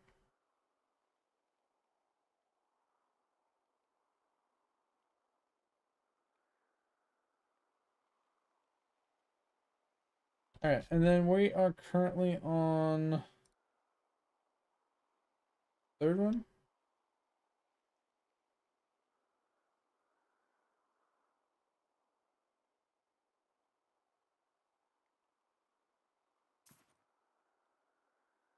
Okay, so that's taken care of, that's taken care of, that's taken care of, that's taken care of. This guy switched to this guy. Alright, what did I forget? He's got gear on. Got some of that stuff on. He's got his food on. He's got his chips on. He's got his cards on. I think we're good. He actually changed his talent tree. Yep. Okay. What are we printing? I think we start from the beginning, I think. So it's all those up to that and then marble. We do the marbles really quick.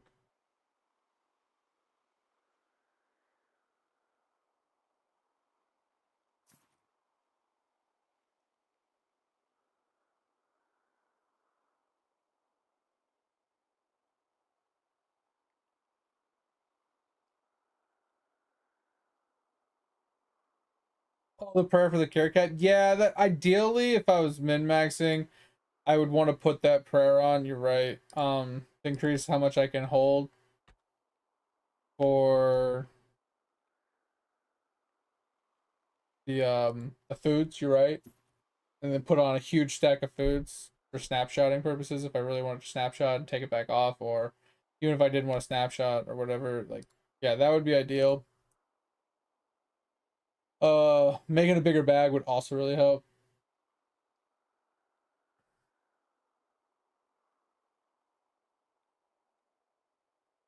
Yeah, it's a huge difference. Like the amount of extra food would greatly increase the amount that I would get. It's just once again, it's another little extra step I'd have to do. Fine, still fishing. I forgot that I wanted to do it this way. Uh, Instead of full screening it, and I got sidetracked.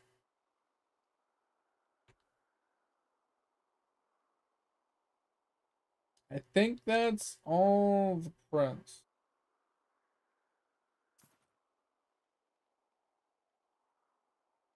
Yeah, I'll stop here. Okay, that's that guy.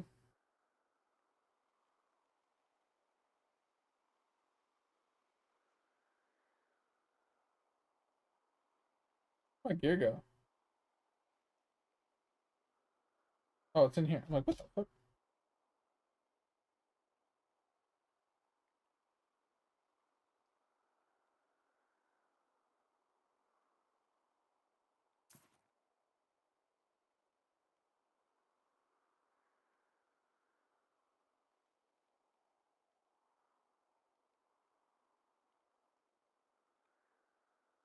Okay. Oh, I didn't even put these boots on either. It's whatever. I honestly, it's too much effort. It's way too much effort. Uh, and we'll go put him back. Honestly, another problem I have with do prints is getting the characters set back up the way they were. Um, Before I did my prints. That's another big problem I have. Um,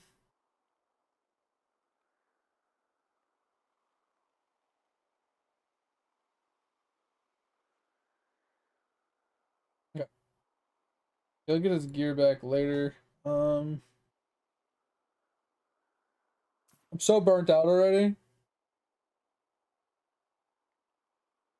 Like I'm honestly just I'm burnt. I don't want to do anymore, dude.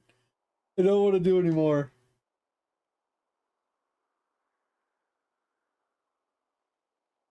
All right, so we got our fishing levels done.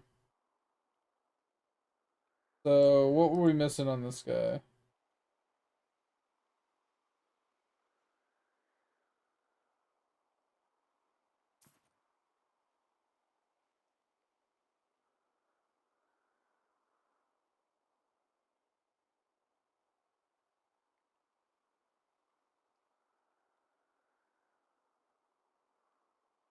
All right, so we need to put the 3 foods on.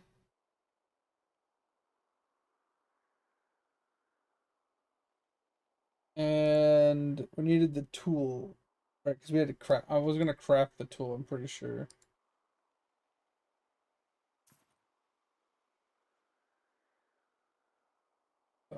Um,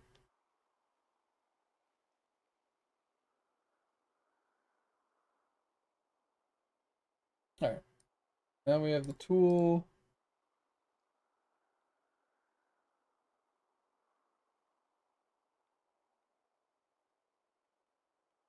Did I just put on the AFK gains and say fuck it? YOLO?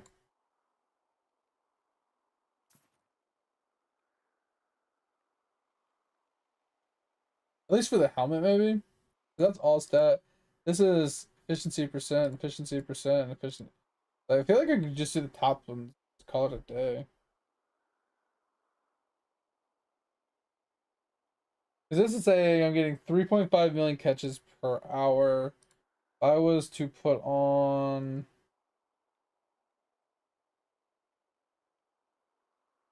3.6. What if I was to leave these on 3.6? It's roughly around the same.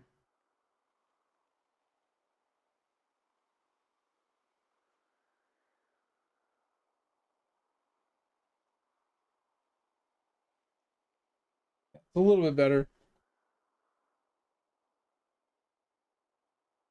Um,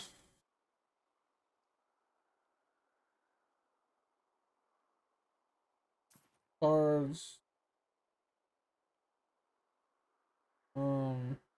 There's one other thing. Oh yeah, talents. I think we're good. All right. So who would we need to print on this guy? The first four, second four, and then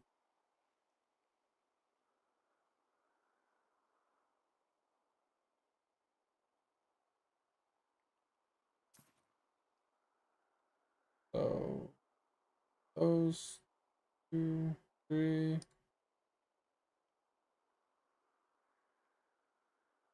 Missing one. I'm missing one.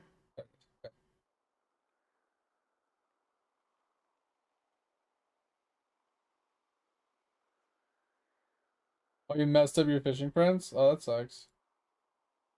2, 3, and I'm missing one. What am I missing?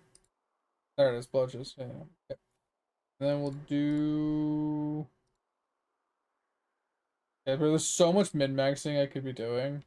Make this better. Okay, that just happened. I just can't bother. All right, that takes care of all of that. First, let's put this back on. Let us put the rings on. Amulet. That. Okay, so that takes. Okay, we need. Get out of my. And there's those. Um.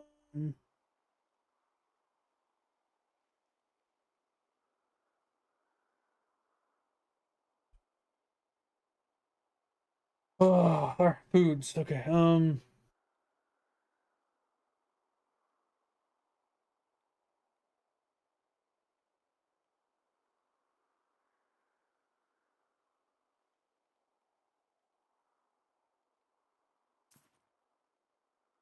Close enough. All right. Okay. Close enough. All right. Put him back to this, and then we'll put.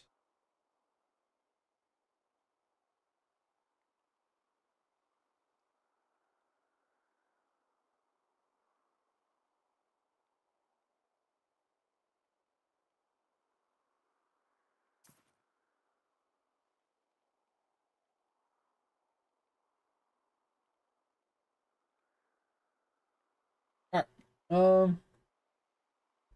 Bro, fishing is so annoying. Being done with him. All right. That's fine. All right. So I got 4 of my 9 guys done, and I'm hating every second of it. Every goddamn second. Fucking despise it. All right.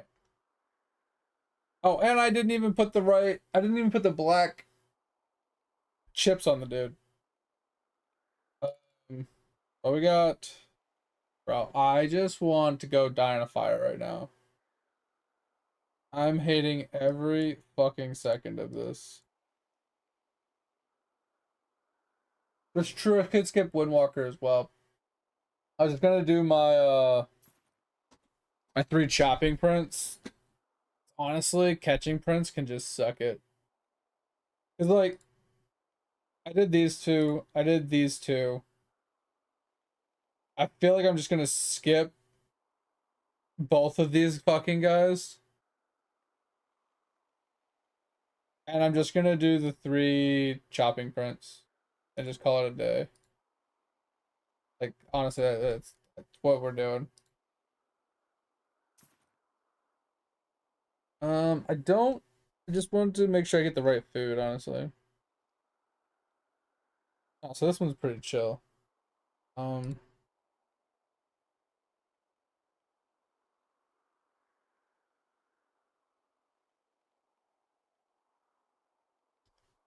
food wise, this one's a lot easier.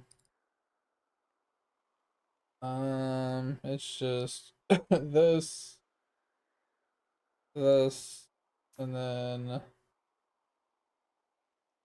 that and that. Pretty simple. All right. So pretty simple, pretty simple. Put on that. Put on that.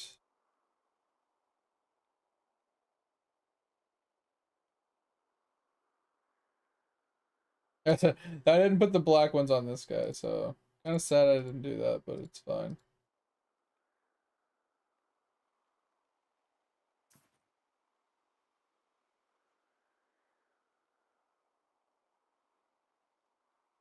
We are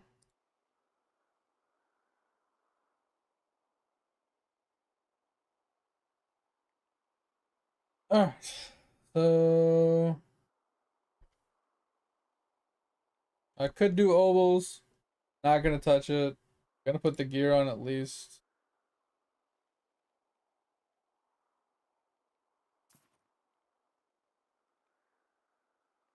Um,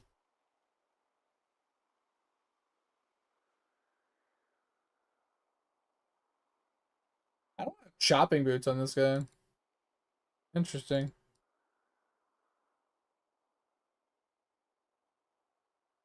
Something we could do another day. Alright, I think we're good. What am I chopping? What am I printing? Is it bad that I kind of just don't want to print anything? I kind of just want to print the things that like I want to.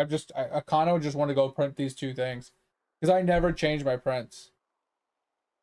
Because like he's doing oak in this, he's doing like they're all specific for bubbles.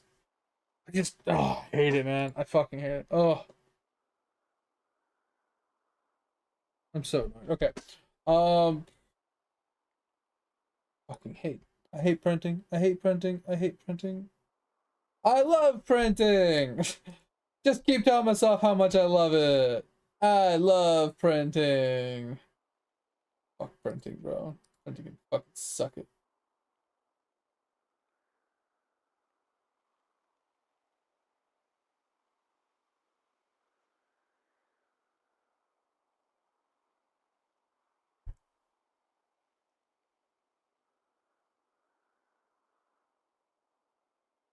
Where is the bleach slugs? Can you go down, please?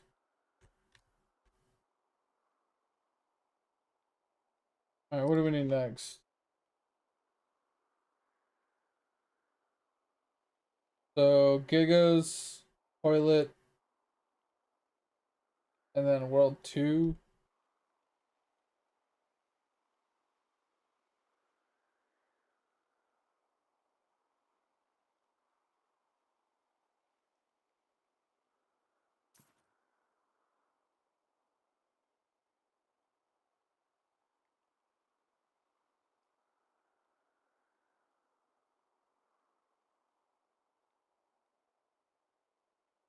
World 2.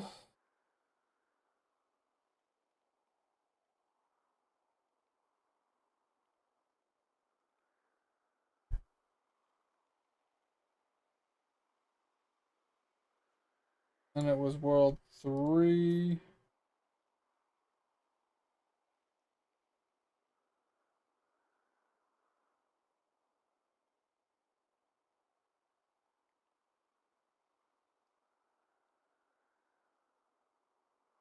And I think I had World 4 as well, right? 4 and 5. Okay. Jesus Christ.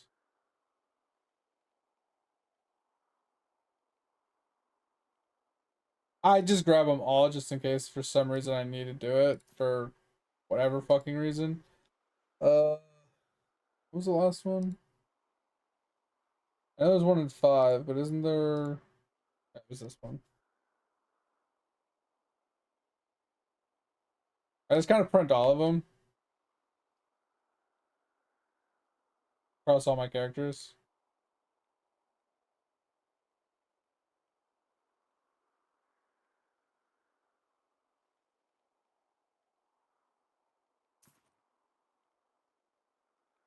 All right, this character is done.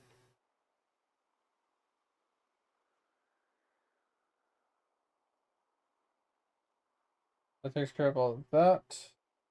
But I need this and this. Interesting, I have both of them on this guy. Um,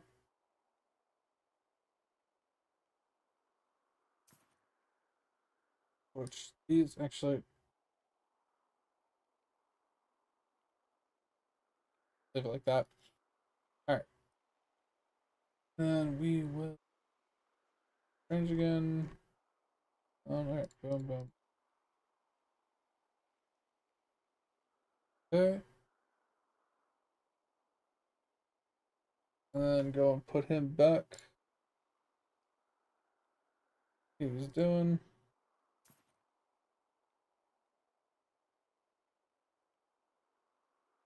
Again.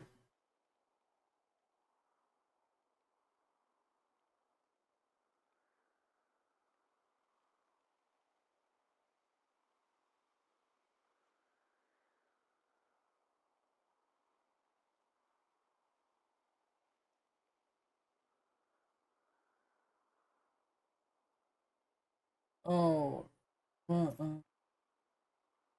almost done.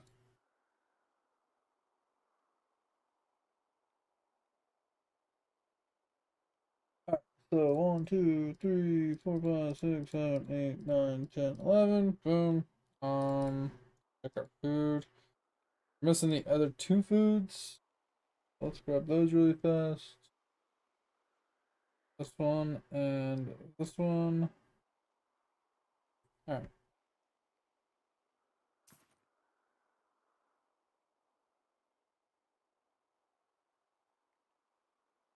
Oh, we already had one. Okay, so we're good there. And then foods.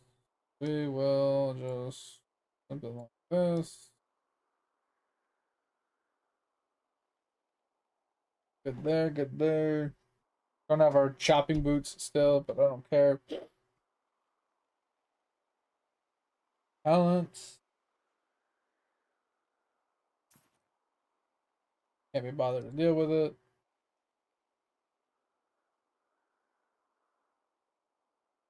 So this one is 6.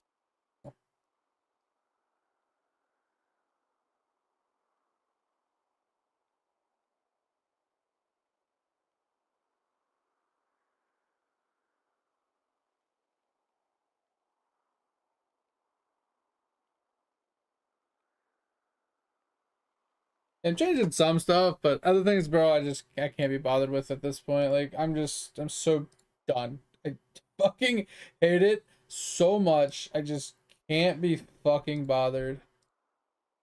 All right, so we changed our cards, we changed our chips, we changed the food, we put the gear on. Think we're good enough. What do we need to print on this guy? So World 1. So all of World 1. World 6, 7, 5. So do World 1 first.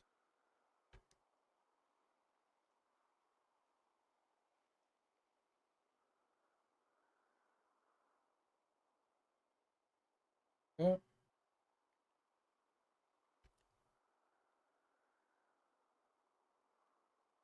There.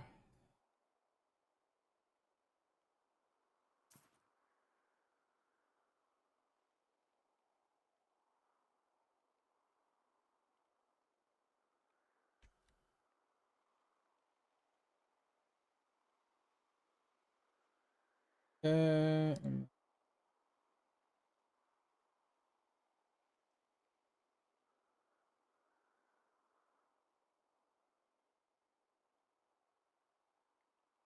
Alright, so that's all of World 1. We got that one, that one, that one, that one, and that one. We got 5, 6, and 7.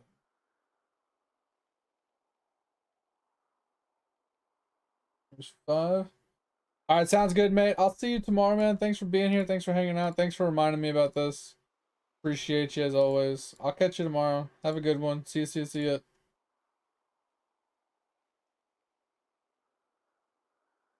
I'll be a few more minutes. I'm not going to be much longer, so. And then 6 would be bamboo.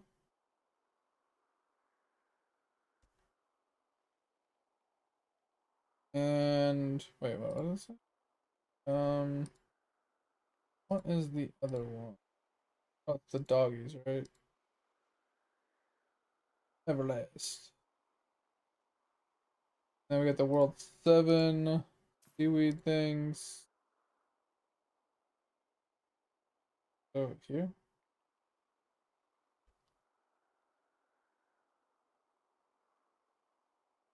Alrighty then. And then we go and put him back over here. Go and give it a switcherino.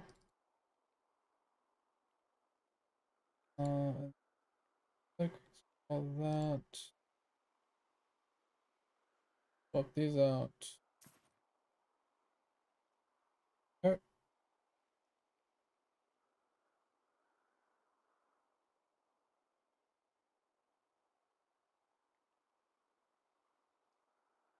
Okay.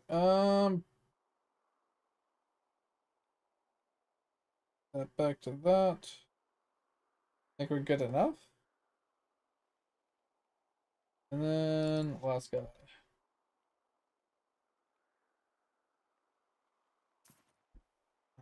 Fuck printing. Like seriously. Go suck a dick. Printing, please. Alright,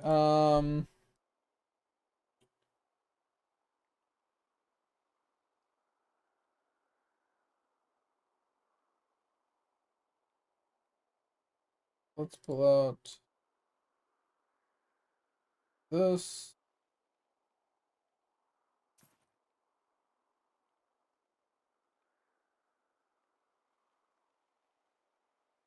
At least those are good.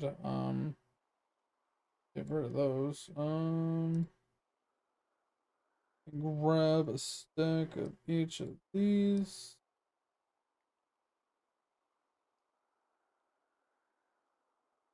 Should be good there, should be good there. Go do this.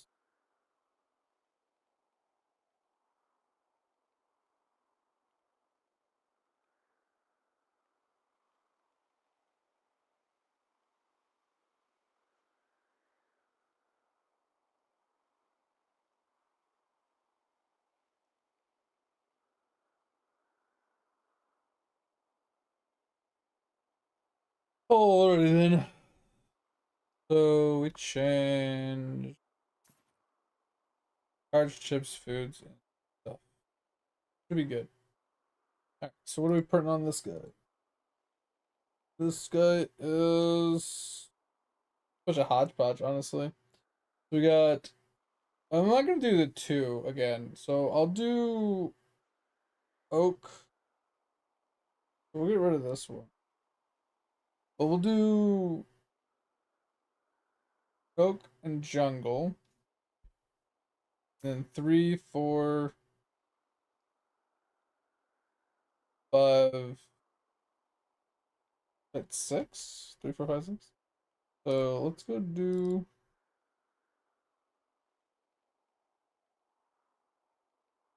oak.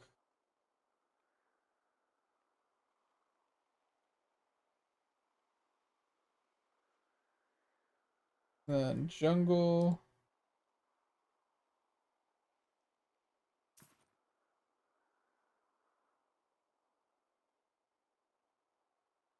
And 3.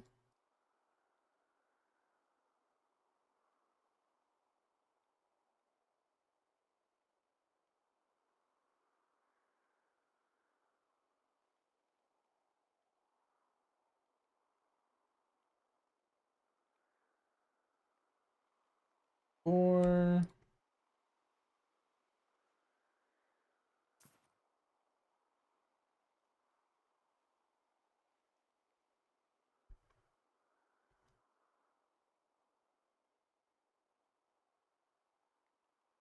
Oh, I don't think anybody did. Ooh, that's something else we missed. Okay, hold on.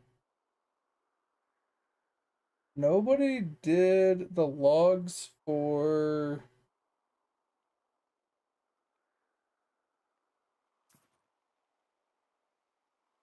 Yeah, I'm gonna do those in 2.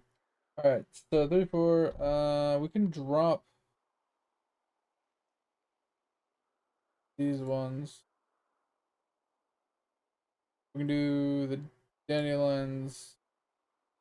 It's this. Can't remember what it's called.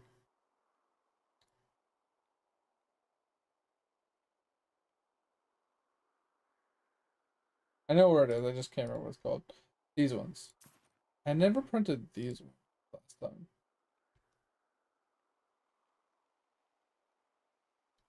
All right, and then do 6.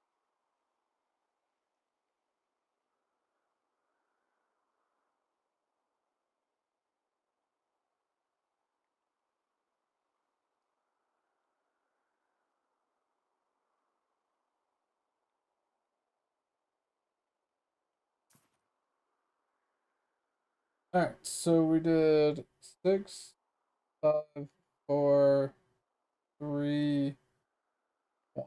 All right, so I think we're good. Everything but catching, because catching can suck a dick. So I'm happy with that. All right, close enough. Now I just gotta actually select the right ones. Um,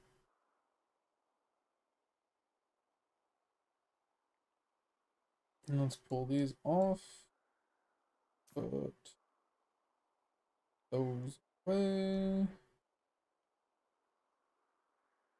And then I think this guy was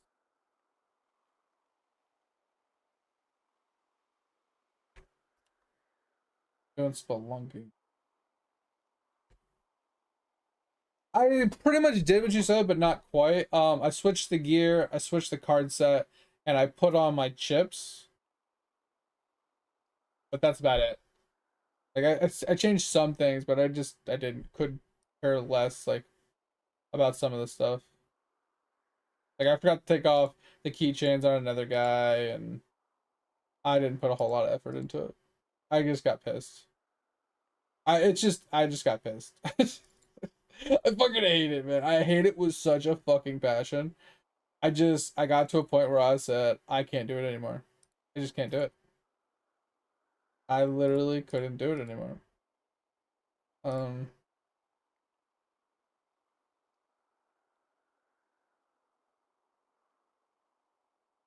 I don't remember who needed the scarf. I could have swore someone needed the scarf.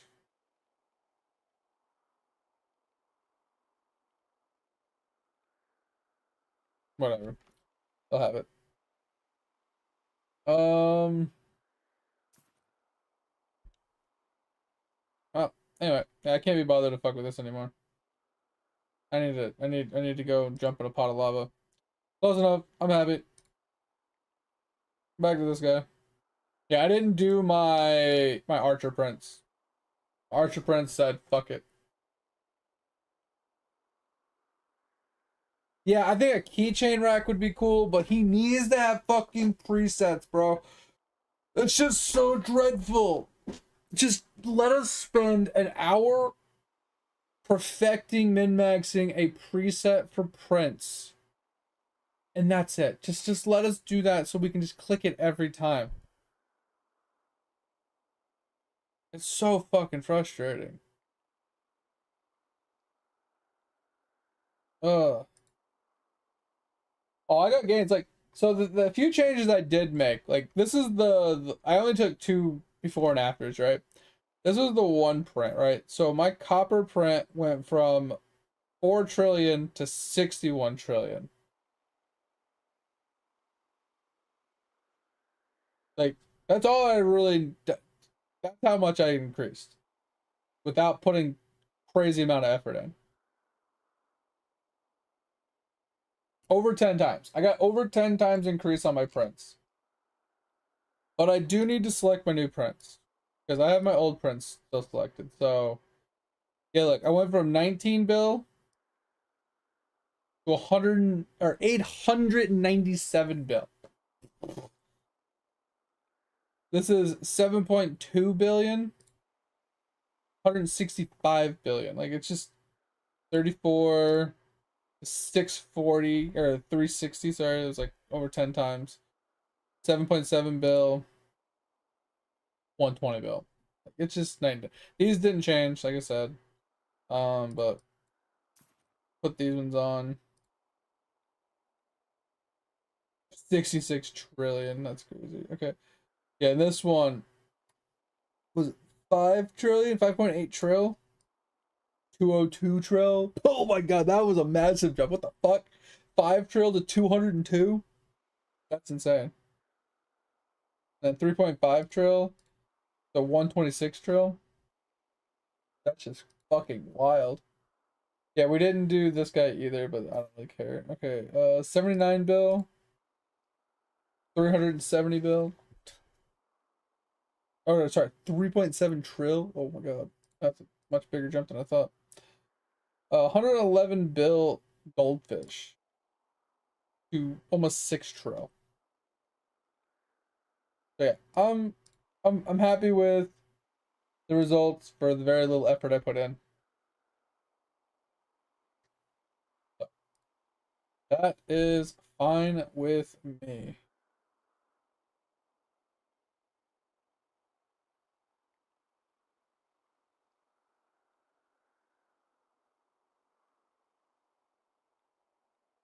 Oh, I don't know what I took out on my other characters, but I'll deal with it another day. My bank was full. But here's what it is. Alright, I want to get out of here. I'm hungry, I'm tired, I need to get a workout in, and I'm a little bit past, and this game literally hurt my soul. But I'll be back on tomorrow. Hope you guys enjoyed the stream. Hope you have a good rest of your day. Hopefully I see you guys tomorrow. If you haven't joined the Discord, want to join the Discord, feel free. The only thing is, don't be a dick. If you have any gaming questions, ever need help, want to share something over, help somebody else out, feel free to chime in anytime. If you need to reach me off stream, that's the best place to do it. If you haven't checked out the VODs channel, go check it out. If you ever miss a stream, want to rewatch a stream or catch something you might have missed, that's the best place to do it. Thank you, thank you, thank you. Have a good rest of your day. See you guys tomorrow. Bye, bye, bye. Thank you, thank you, thank you. See ya.